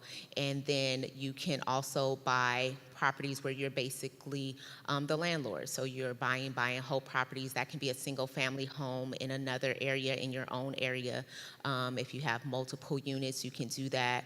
Or multifamily where you're doing larger commercial properties is another way as well. They were talking earlier on a panel before about investing money in someone else's partnership. So we call those private money lenders. You can be your own, you can be the bank. So if you say, hey, I have this money in my 401k that I'm not utilizing and I want it to help me to make money, then you can say, we would like to partner with you on your next project and we'll lend this amount of money and then we give you a return on that, generally higher than what the bank is going to offer you. So you're making money and your money is not just sitting in a retirement account with a bunch of fees that you're going to pay when you take it out anyway. So you're helping your money to make money. So we partner with friends and family or other people who are interested in investing in properties as well. So you can be an investor in that way as well. Awesome. Thank you. Thank you very much. So Ms. Kimberly Bilbrew. Ms. Kimberly Bilbrew is the realtor with Keller Williams South Bay. She's also known as the Real Estate Plug. Thank you. Kim is a mentor to many. She's a member of Delta Sigma Theta sorority Inglewood chapter. She's the president of the Los Angeles Tuskegee Alumni Association, Delta president of Women of Vision, and she also has a dual career as a children's services administrator. So Kim, do you sleep? I definitely sleep. I sleep. Okay. Kim, how long have you been in real estate? I've been in real estate for 6 years now. 6 years. Kim, what impact would you like to have or leave in the real estate industry and in your community in which you serve? That is definitely not a part of the list that you gave me. It definitely is, Kim. I know. Because I was heavy. It is heavy. It is heavy because that is exactly what it was. But you can handle it. I absolutely can. So I purchased my home 10 years ago, right? So when I purchased my home, that's how I actually started. I got into it. My first agent, I ended up giving him all of these referrals after I purchased. And he was like, you gave me 14 referrals. Why the heck aren't you doing this yourself? And I was like, oh, I don't have time for that. And then he was like, look what you did. And so the panel before us talked about Inglewood. So that's where I purchased my home 10 years ago. So I've been able to make more than double in just the 10 years that I've been there. And I said, to give somebody access to wealth, how can I go and tell somebody else that? So as she shared, I'm a social worker by trade. I've been in social work for 20 plus years, and I'm able to barter the conversation. To purchase a home could be quite emotional. And so coming from our cultural lens on the things that might be barriers or the things that might be blocks, I'm able to walk people through that. And that's why it's been able for me to be successful in this. What is the legacy, or what is it, the impact that I want for my family, for generations before me, or after me, and actually standing on those that have made this path for me. My grandfather, I tell the story all the time, my grandfather was a general contractor. My dad and my uncles all knew a trade. So they literally built houses from the ground up, Mississippi as well in California. And so I just wanted to get into that and figure out what that looks like. So my portfolio of those that I've worked with have actually ran the gamut. And I just want to be able to give us access to wealth, for us to have ownership. That's what I want it to be. I literally have a relationship with every person that I've partnered with in them purchasing homes. And I love that because it grows our family. I'm literally able to tell you this was just a vision, God's promise. It was something that you actually manifested, but this is actually real for you. So, so that we don't feel that we have to go anywhere else. This is our community. This is where we're gonna stay. This is where we're gonna continue to have stories. This is where we're gonna be able to come together. As much as all these other things that have been impacting the family system and taking us everywhere else, home ownership and having us vested in our community is what's gonna make us stay here, and definitely make sure there's nothing else right now that you can invest in that will give you the returns than real estate. So that's what I hope to do, is to teach that to others. Thank you very much. If anyone can do it, I know you can. Thank you, sis. So Mr. Robert Biggs III is a realtor. He's also a developer with Beverly and Company Luxury Properties. He's the notary and a licensed insurance agent. He serves as the first VP on our local board, Consolidated Board of Realtors, Board of Director for YRD LA, and Assistant Treasurer of KRAB, which is our state chapter. Mr. Biggs, I would like to know, how long have you been in real estate, and how long have you been a developer? Okay, well, and I do sleep, by the way. I've been a licensed agent for about 7.5 years. And what was the second part? Because I wanted to say How long have you been a developer? Okay. Been a developer. When I actually got into real estate, I went right into development. One of my mentors, when I first got my first investment property, which was 2001 in Hancock Park, I purchased a home for $2 million there. This is around the time that they were just giving money away, so it was easy for me to do that at that time. So kept in contact with her, and my background is banking, so last time I got laid off, I got my real estate license and my insurance license and went directly working with her. And it just so happens that she was working in the luxury space, building luxury homes out in Encino. So as soon as I went out there, that's what we were doing. So then we built our first luxury home there, and then we built 3 more after that, tweaking the actual model that we were doing since then. So I went right into the luxury market when I started, and that's how I got into development. Thank you, Robert. Robert, can you tell us what is the process of development? For example, finding the right location, investors, contractors, obtaining permits, and deciding the style of the property, be it exterior and or interior. And can you please tell, that's a loaded question.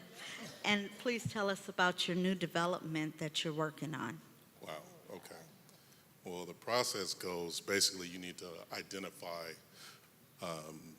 property or land that's big enough to actually do the development. So since I'm in the luxury space, I'll just go with one of the first ones we did. When I got with my partner and she was already building a place, we had a lender canvass the neighborhood. And it just so happens 2 doors down, someone was selling that property. So we were able to get it off market and purchase that. So you got to identify the property. You got to figure out if you can actually, well, what I do is I tear down old and build brand new. So there's a lot of things that go into that. So I'm not trying to add on something to something that's existing. I want to actually build something that's larger.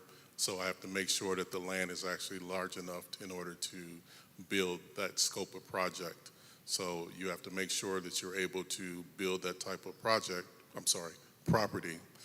You have to, let me see.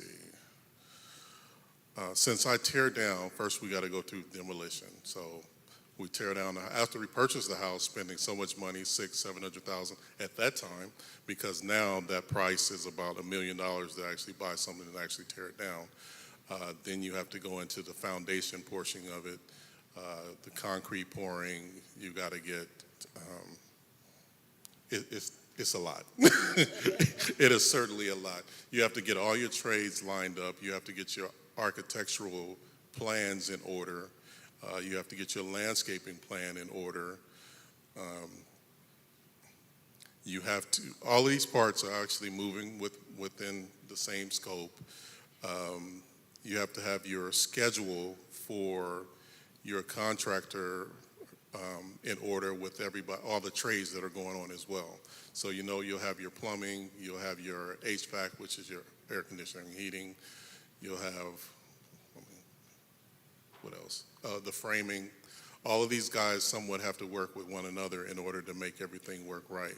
You don't want to have to spend money waiting on a trade to finish something and then having somebody else come in. So this is just too much to go into right now. Well, that's great, Robert. So, Robert, do you have a team? And if you have a team, how many do you have on your team? You know what, the team changes based on what the actual project is.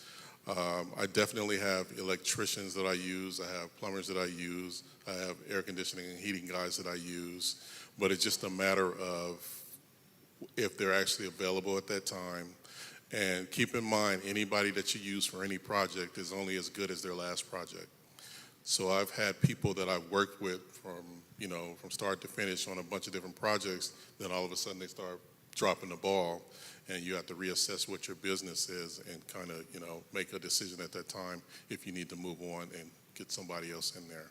So I just try to have multiple guys that do different trades in order to keep my projects going on pace. Awesome. Thank you, Robert. So I'm going to go back to Ms. Janae. Ms. Janae is a realtor with Keller Williams Beach City, as I mentioned. She serves on the board as the board of director with Long Beach Realtors Association. She is a board of director with YRD LA. She is also a proud mom of two. And Janae has a 3-year-old son. Janae, how do you manage that lifestyle? A schedule. Everything is very calculated. I know what time my son has to be at school, what time I have to wake him up. Pick him up from school. So I'm scheduling everything around that. When I drop him off, I'm going to the office, being in the office for a certain time while he's at school, trying to catch lunch, pick him up from school, dinner. So everything is like on a schedule so I can get things done. It does get a little crazy at times, especially if I'm driving to show a client a property in Lancaster or Palmdale and I'm coming back on the 405 and there's traffic. So of course it takes a village, So I do have my village, of course, that helps support me, which I'm so thankful for. My 16-year-old daughter actually just gotten her license in a car, so now she can help at times too, so that'll be great. But I definitely, just a schedule is the way that I make it through, and praying, okay? Definitely praying. That's awesome. Thank you. I know you love to build relationships. Can you talk to us about the importance of relationships in real estate? In real estate, in every deal, there's an agent on one side of the deal, being the buyer's agent, being the seller's agent. So how great is it to pick up the phone and say, hey, Kimberly, I see your listing, I have a buyer, and now we can work together. Now we can not only circulate the black dollar amongst ourselves as black realtors, but also hopefully our clients are black as well, and we can create more generational wealth for them also. And one thing I did do, and this is how I met all these amazing people as well, is I dedicated myself to networking Thursdays. So as I mentioned, I've had my license for 5 years, and I recently went 100% 2 years ago, because prior to that, I was a restaurant manager, and working 14 hours a day, you have no time for real estate. You only have time for yourself, you know? So as I went 100%, I'm like, well, I don't know anyone.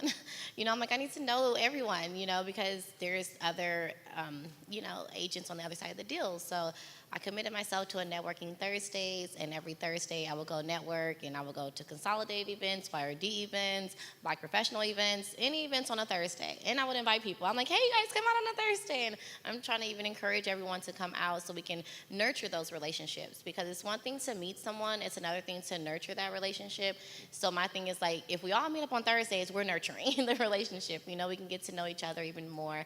So I definitely honed in on that for a while, and it's amazing. This is how I'm sitting here today, is through relationships from other realtors. Awesome, thank you. And I am going to let you know all about Miss Juanita. Miss Juanita, again, is a realtor and an office manager with LA Top Broker. So she manages our first VP, our national first VP in their office, and she juggles and balances a lot. She's also a notary. She's a member of Delta Sigma Theta sorority, the Compton chapter. She serves on our local board of Consolidated Board of Realtors as a secretary, and she is the second VP of YRD. She is also newly appointed as the first VP on Consolidated Board of Realtors Women's Council. And Juanita is also a proud mom. So, Juanita, tell us how you balance, and we're going to move quickly because we have to get to Q&As, everyone.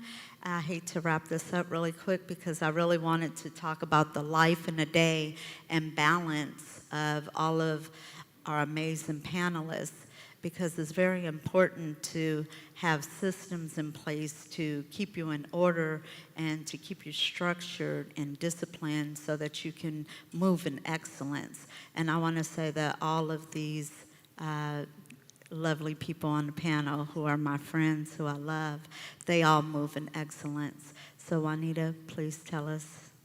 I was going to say, Miss Zaina, if you can let us know, how do you balance? Now, because I'm still getting a grasp on that, but you yourself have been involved in everything. You are involved in everything.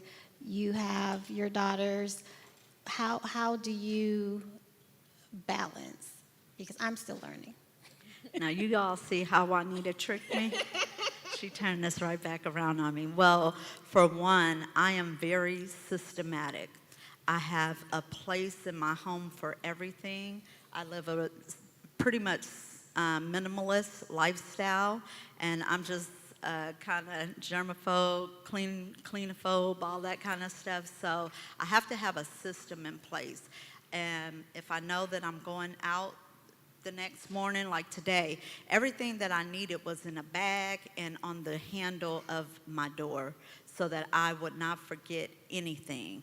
I was putting things in that bag all week long. I serve on the board of YRD. As Ms. Juanita said, as the first VP.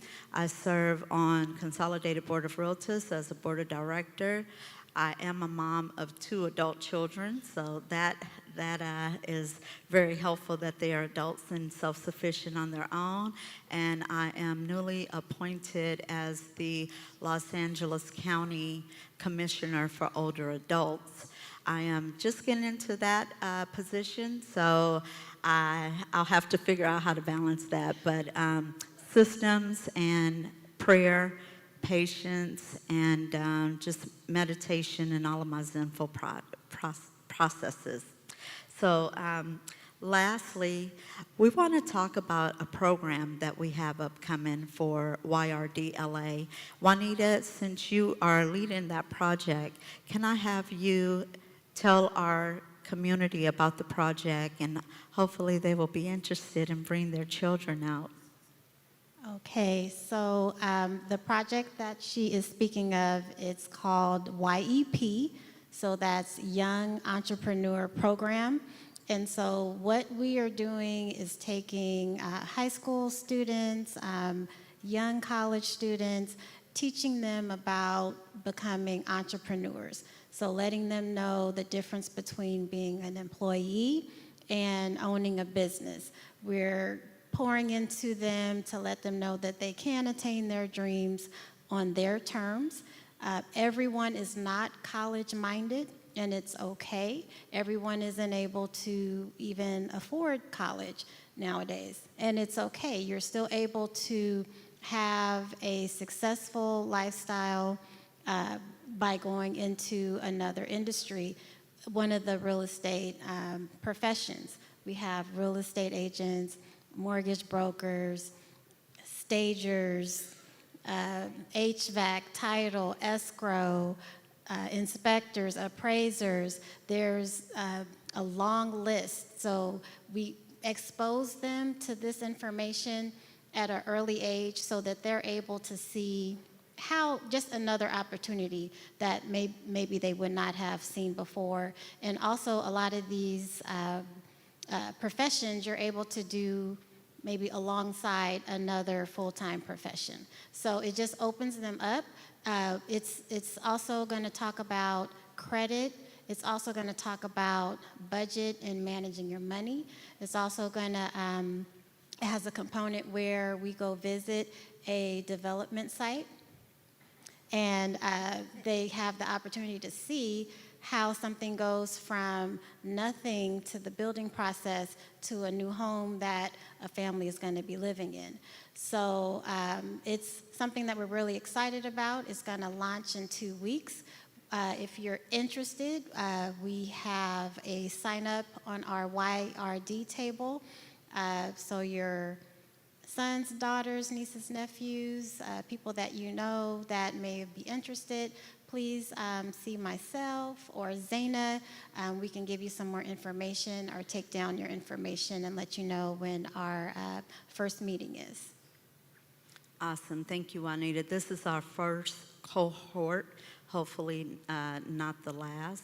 We're looking forward to continuing this program. If there's anyone who has any questions for our panel, I would like to open it up to questions and answers. I did have one more quick thing to add. You can still do that. But I have one more quick thing to add. We are also looking for those students that go through our program, those that are interested. We are looking to partner them with other people in the real estate industry already to give them kind of an open flow to get started. Hi, my name is Teresa, and I just want to thank you guys for being here. It's been very informative. But my question is primarily directed toward Ms. Juanita, but anyone else can chime in. What advice would you give to someone who, like me, just want to buy a house in order to prepare? You mentioned that you look at the documentation and the confidential financials and things like that. What would you tell me to start now in order to prepare or to just increase my chances of qualifying and getting approved? What can I do now to not just get documentation, but strategic is like, well, maybe stop going to Starbucks. Just what can you give me? That's a great question. I would say we all need to know where our start process is, our starting point is. So having a conversation with someone who can sit down with you and say, this is where you are now. This is what you would qualify for today. Does that fall in alignment with what you're looking for? Okay, well, these are some things that we could do to get to the point that you're trying to get to. Sometimes when you're purchasing a house, it's not going to be this house right here. It might be the third house, but just getting on the path starting to make those steps is going to get you to your destination that you're looking to get to. I would say in terms of budget, when you want to look and see, well, what can I afford? If you have your bank statements for the last 3 months, print out your statement. Go through, get like 3 highlighters. So one color, you're going to highlight everything that is required. Your rent, your car note, these are the things that you have to pay. Then with another color, you're going to highlight, this, I needed it, but it's something that is not a requirement, but I kind of did need it. Then you're going to have some things that are just, nope, I didn't need to get that outfit. I didn't need to get the Starbucks. I didn't need to. These are your things that you can start to look at tapering down, cutting off. You'll be amazed at looking at that statement, because right now we're at a digital age. Everything is here, swipe, little the Zelle or the Apple Pay at the counter. You don't realize how much money is going out. You don't realize how much money you actually have. So going through that exercise kind of gives you an idea of, wow, look at what would happen if I were to save this amount. I would strongly suggest meeting with someone who is going to take the time to do this with you. If all loan officers are not built the same. I'm going to just say that. All loan officers are not going to take that time to hold your hand and find out, well, what is it that you want? You want to find someone who is knowledgeable, who knows their guidelines, because someone who is surface might cut you down in terms of what you would qualify for. Someone who thoroughly knows what they're doing, they're going to help you in terms of, okay, you're doing your taxes, don't write off all your income, because now it shows that you don't have income. We come across that problem all the time. Oh, because your accountant is going to try to appease you and help you by cutting your tax bill. But what happens is when you go purchase your house, we have to use the money that you said that you made on your tax return. So all of that said, meet with someone early. As soon as you have the thought, meet with someone. It doesn't even have to be a hard credit pull, but a credit pull is not a horrible thing. It's going to tell you where you are. Meet with someone, find out where you are, where you're trying to go, and then you can create a pathway. Awesome. I would just like to add something really quick to that. As far as your budget, you can put yourself on a budget. Like, you know how much money you make monthly, weekly, so you can say, like, okay, I make $1,000 a week. I need to save $200 of that a week. Put that away and put yourself on a budget, like gas costs this much, lunch is this much, everything is this much. I give myself $100 for the week that I can spend. And then as you'll see, like, oh, I didn't spend $100, now I saved $100. And you'll start saving more money by watching your money. Like, write it down, have an Excel spreadsheet. Don't just have it on the refrigerator with the bills on there. Actually look at it and then tell yourself, I want to save $10,000. How can I get there? And that's, it's obtainable. You just have to literally just put yourself on a budget. Awesome. Thank you so much.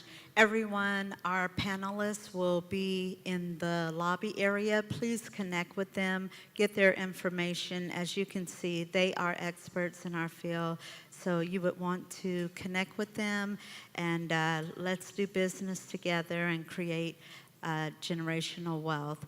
And let's give our panelists a hand, everyone. Thank you all. Thank you.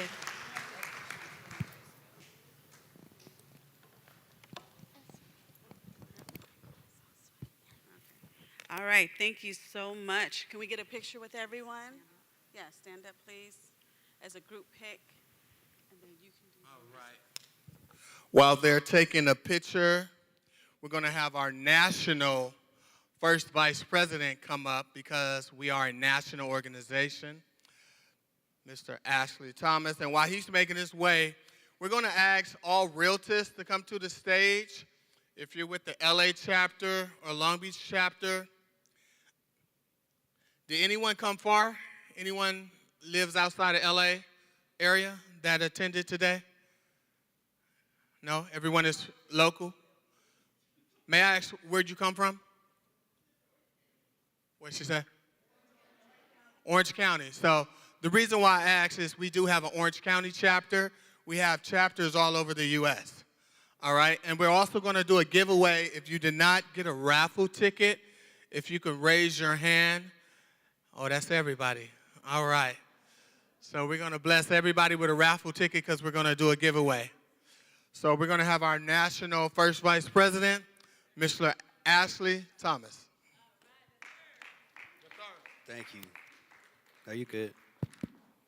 All right, good afternoon. We're going to get everybody their raffle tickets. I promise. I promise. Yes, I see you. Well, I pray everyone walks out of here today having learned something new, or your mind has been open in terms of a strategy in which you want to take forward, moving forward, to build wealth through home ownership. That's definitely something that we are committed to doing and want to help you get there. I want to thank Bishop Hill and Pastor Hill for opening up their doors to the church today. Let's give the entire Love and Unity Christian Fellowship family a round of applause. It was funny as he stated that I was coming up and he was going to talk while I was on my way up here. I was only sitting there, so it wasn't that far of a trip. But I am the National First Vice President. My name is Ashley Thomas. I reside here in Los Angeles County. And so I'm happy to be here and be able to stay at home today. We did have over 100 cities. I believe it's 101 cities total that were actually putting on this same event at the same time. So this morning I was actually, I think somebody said they were from Orange County. I was actually in Santa Ana at our Orange County chapter there. And then I made my way over to here. But our national president is Dr. Courtney Johnson Rose. She is out of Houston, Texas. She's the visionary behind Building Black Wealth Tour that's happening today in over 100 cities. So we've been getting updates from New York, Charlotte, Boston, San Diego, Houston, Dallas, all over the United States. So you are a part of this event, but also a larger, more collective event. And so we're very happy to have you out today. But I want to leave you with one word because I'm going to wrap up really quick. You heard a lot of experts here today, gave you some really good advice, and I'm going to give you the advice, the best advice. That's why I get to come up last. So I'm going to give you the best advice. So the dream of home ownership is like driving a car. You had a lot of experts here that could drive you in your car, in your vehicle, but you have to drive the vehicle. So if you connect, make sure you connect with the person you want to work with, and you make the call to them. Don't sit 3 weeks waiting, well, nobody called me. Because this is your dream, okay? And if they don't call you, move on to the next person that's willing to give you the time and energy to get accomplished with what you need to do. If it's not a good match, you move on to the next match. But it's your dream, so you have to drive the car. I want to take some anxiety off of you in this process. We talked a little bit about getting pre-approved. So let me take some anxiety off of you. Everybody's approved. Everybody in here is approved. You just might not like the terms. So once you get the terms, right, if you had a bankruptcy yesterday, a divorce tomorrow, you're approved. The issue is that person that's approved with that profile might need to put more money down, and you might not have that today. So we can work on the terms. But in America, I tell you, because we watch this every day happen, in America, if you have cash, you can do whatever you want regardless of your credit. If you don't have the full amount of cash, we got to get the credit. And that's the way the system works. So our job is to teach you how to operate in the system to, one, save as much cash as possible by leveraging your credit or leveraging some other opportunities that might present itself through down payment assistance or whatever that might be. So let's take that out of the room. We did a meeting one time in Washington, D.C., and this is one reason why I'm a realtist and I'll forever be a realtist. We had a meeting and a gentleman sat up on the panel and he said, my father never bought a home. He said, my father never bought a home because he never wanted to go to the bank and sit across the desk from somebody that didn't look like him, tell him that he wasn't good enough to own a home. And so our job is to hold your hand throughout the process. If it's going to take 8 days to get you pre-approved, or it's going to take 18 months to get you pre-approved, we're here for the long haul. So as long as you're committed, the realtors will be committed, and together we can build wealth through Black homeownership. So again, thank you for the time. I guess I'll bring back our president. Let's bring back our president. She's been working hard. I haven't been on the committee, so I've been getting some really good rest. The committee, I hear, has been up late at night, so I don't know. I did that for a long time, but Thank you ever so much to our first Vice President of the National Association of Real Estate Brokers, Mr. Ashley Thomas III. He is a wealth of knowledge. I hope you are motivated because your dream is achievable with a realtist. We believe in the American dream. So as we come together as realtors to present this to you, I want to remind you we are representing Los Angeles Consolidated Board of Realtors, myself as the president, as well as Richard Sterling, who is the president of the Long Beach Realtors Association. We're ever so grateful to come before you today with phenomenal, amazing pieces of information. And we may get to stand up here as the president and the first vice president and the past presidents and the RVP for the state.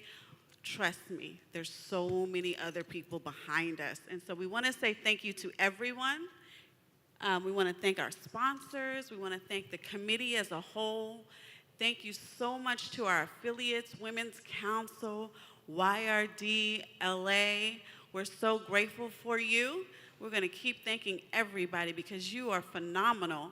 The funds, the time, and the effort. And one of the things that's beautiful about a realtist is the fact that a realtist is someone who is here for the long haul, but we also are here with our time, our talent, and our treasure, and we're giving up our time for free. We do not get paid to do this, okay? So the individuals that are here for you today truly are representing their commitment to your dream. So please make sure that you are using them. Mr. Sperling? Wait, we're not getting paid? No, not unless you get a deal. You can't get paid unless you get a deal. All right. Realtors don't get paid. Wait, do you get paid in Long Beach? Wait, I gotta look at the contract again. I don't get paid. He gets paid, I don't get paid. I want to thank you guys for coming. Again, I'm Richard with the Long Beach Realtors Association, and we're a relatively new chapter, but we are going strong. I want to thank our board for being here. If you go to this ministry, then you also know two of our board members, which is Minister Costello and Sister Catherine Gill. And they were here today also. So I want to, oh, there she is. She's the one with the tickets. You better see her. She got the tickets. And I want to thank, and quite honestly, our first vice president was right. They were up texting me at 1 o'clock in the morning to do things, and I was asleep. So I really appreciate Lyric and Will doing this on their own time. What? When do we meet? We meet, we actually right now we're having quarterly membership meetings. We have board meetings every month. So if you are interested at all in knowing anything about us, then we're, of course, all on social media and all of that type of stuff. I'm a little old, but we have some younger members that know how to do that. So go on social media and you can find us there. And I thank you guys very much for sitting through this. I really appreciate you. And I hope I have an opportunity to talk to each of you again. Excellent. So we have a survey. If you didn't get the survey, make sure that you get the QR code before you go, because we can only make it better. The next home fair that we're putting on for you is June 29th, 10 a.m. to 3 p.m. That will be in Los Angeles at 3725 Don Felipe Drive. That is June 29th, the last Saturday from 10 a.m. to 3 p.m. Sometimes we have to repeat a class or two. I did it, so I'll admit it. Maybe you want to come back and hear it again, or at least let someone know so that they can too be blessed by the information. Love to see you there, and thank you. And we're going to show you the next event. We have a flyer we want to show you on the screen for the next event that she just announced. It's the link I emailed you, Marvin.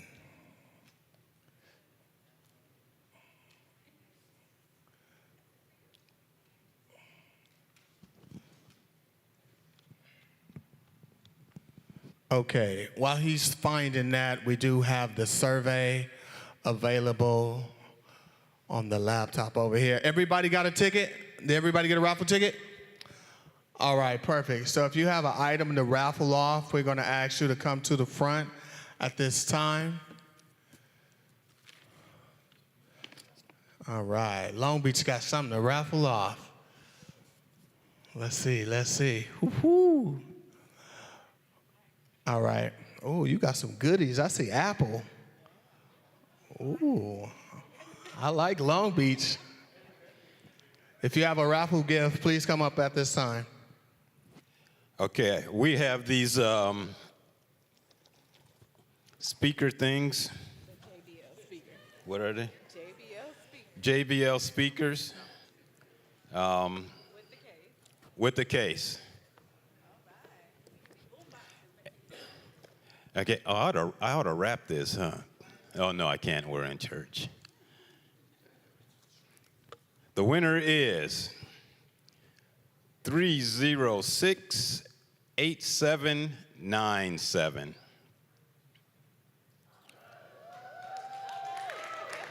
We have a winner, and she so kindly donated this to... Wait, let me check your ticket. I heard about you. We got a question for you. Before you leave, give us your biggest takeaway from today. I know you got a lot of information. The Realtors organization is really awesome. I'm glad you put it all today. I'm a visitor a couple times, so I would like to be a member of the Realtors. All right. Are you an agent? You're a life insurance agent. All right, we will take everyone. Do you have another raffle? Yeah, we have another one, too. We're going to give out these... AirPods? Wait, I need a ticket. I didn't get one. Oh, I can't answer? Oh, that's wrong. We're giving away these AirPods,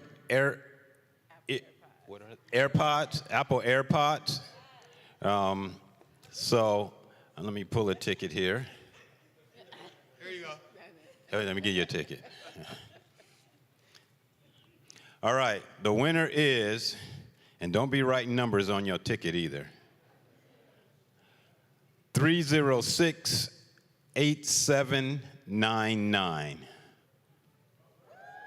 I saw somebody saying go up over there. You want us to come to you? I'll come to you. All right. So we're going to come to you.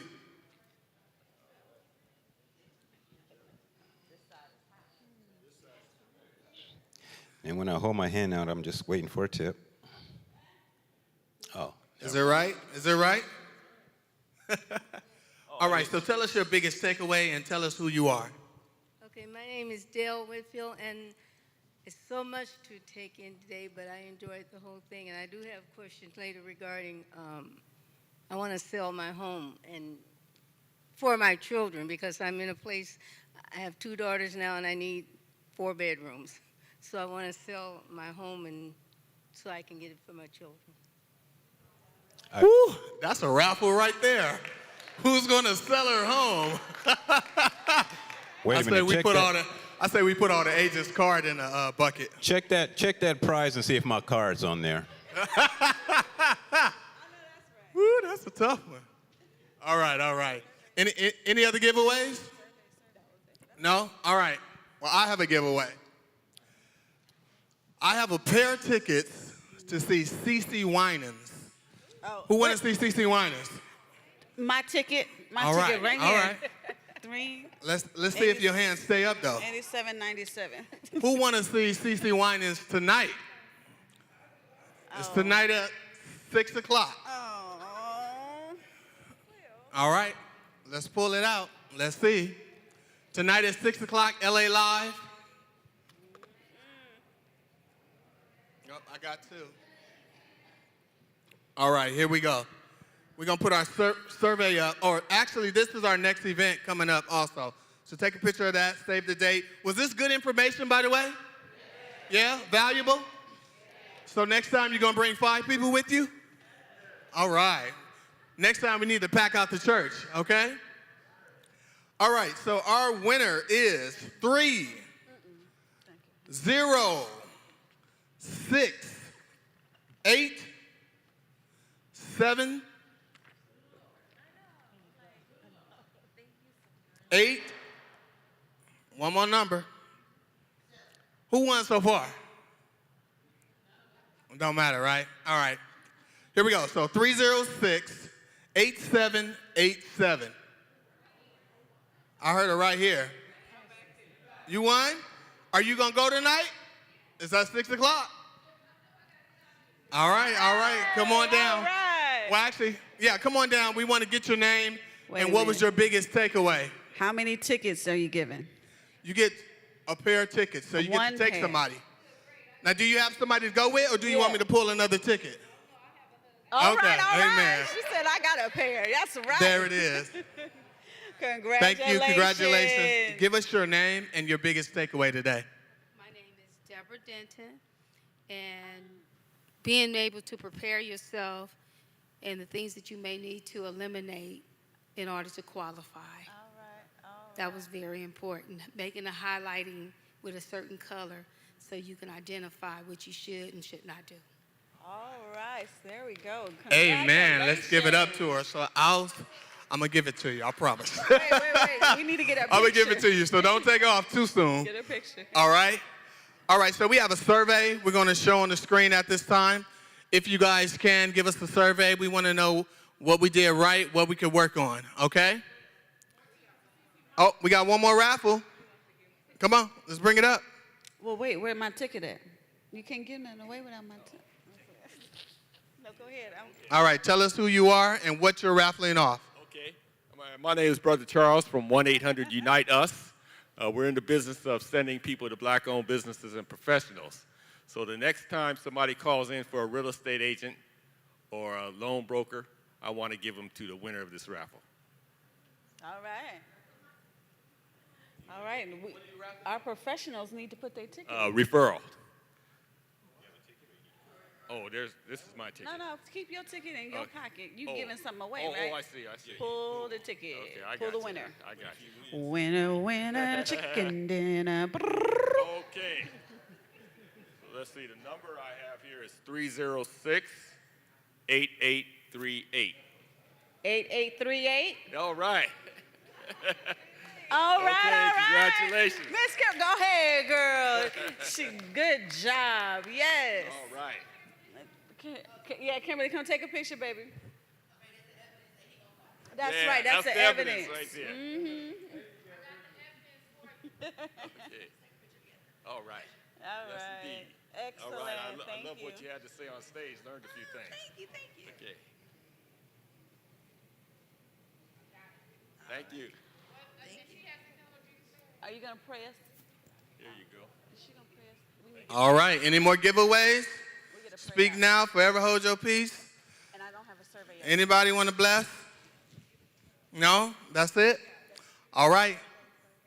At this time, we're going to have our survey on the screen.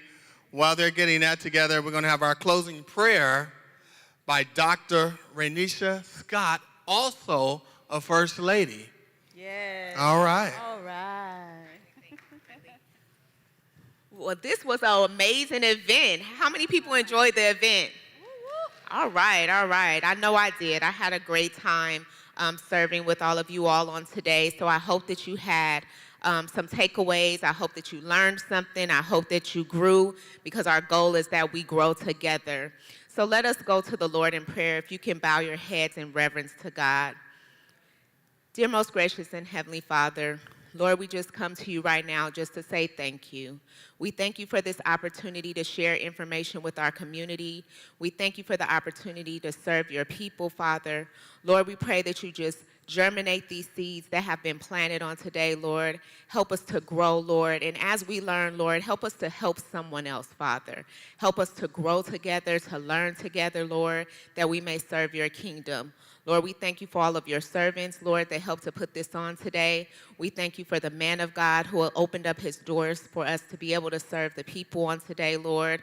And Lord, as we leave out of this place, Lord, we pray that you just touch us, that we may touch someone else, that we may continue to be of service. In all these things we ask in your precious Son, Jesus' name, amen, and thank God. Amen. Praise the Lord.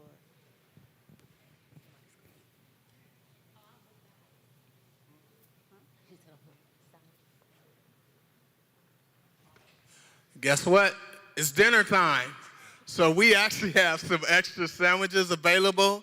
So if you would like to take one to go, feel free. Thank you all for coming. I have a saying that I live by: half of the battle is showing up.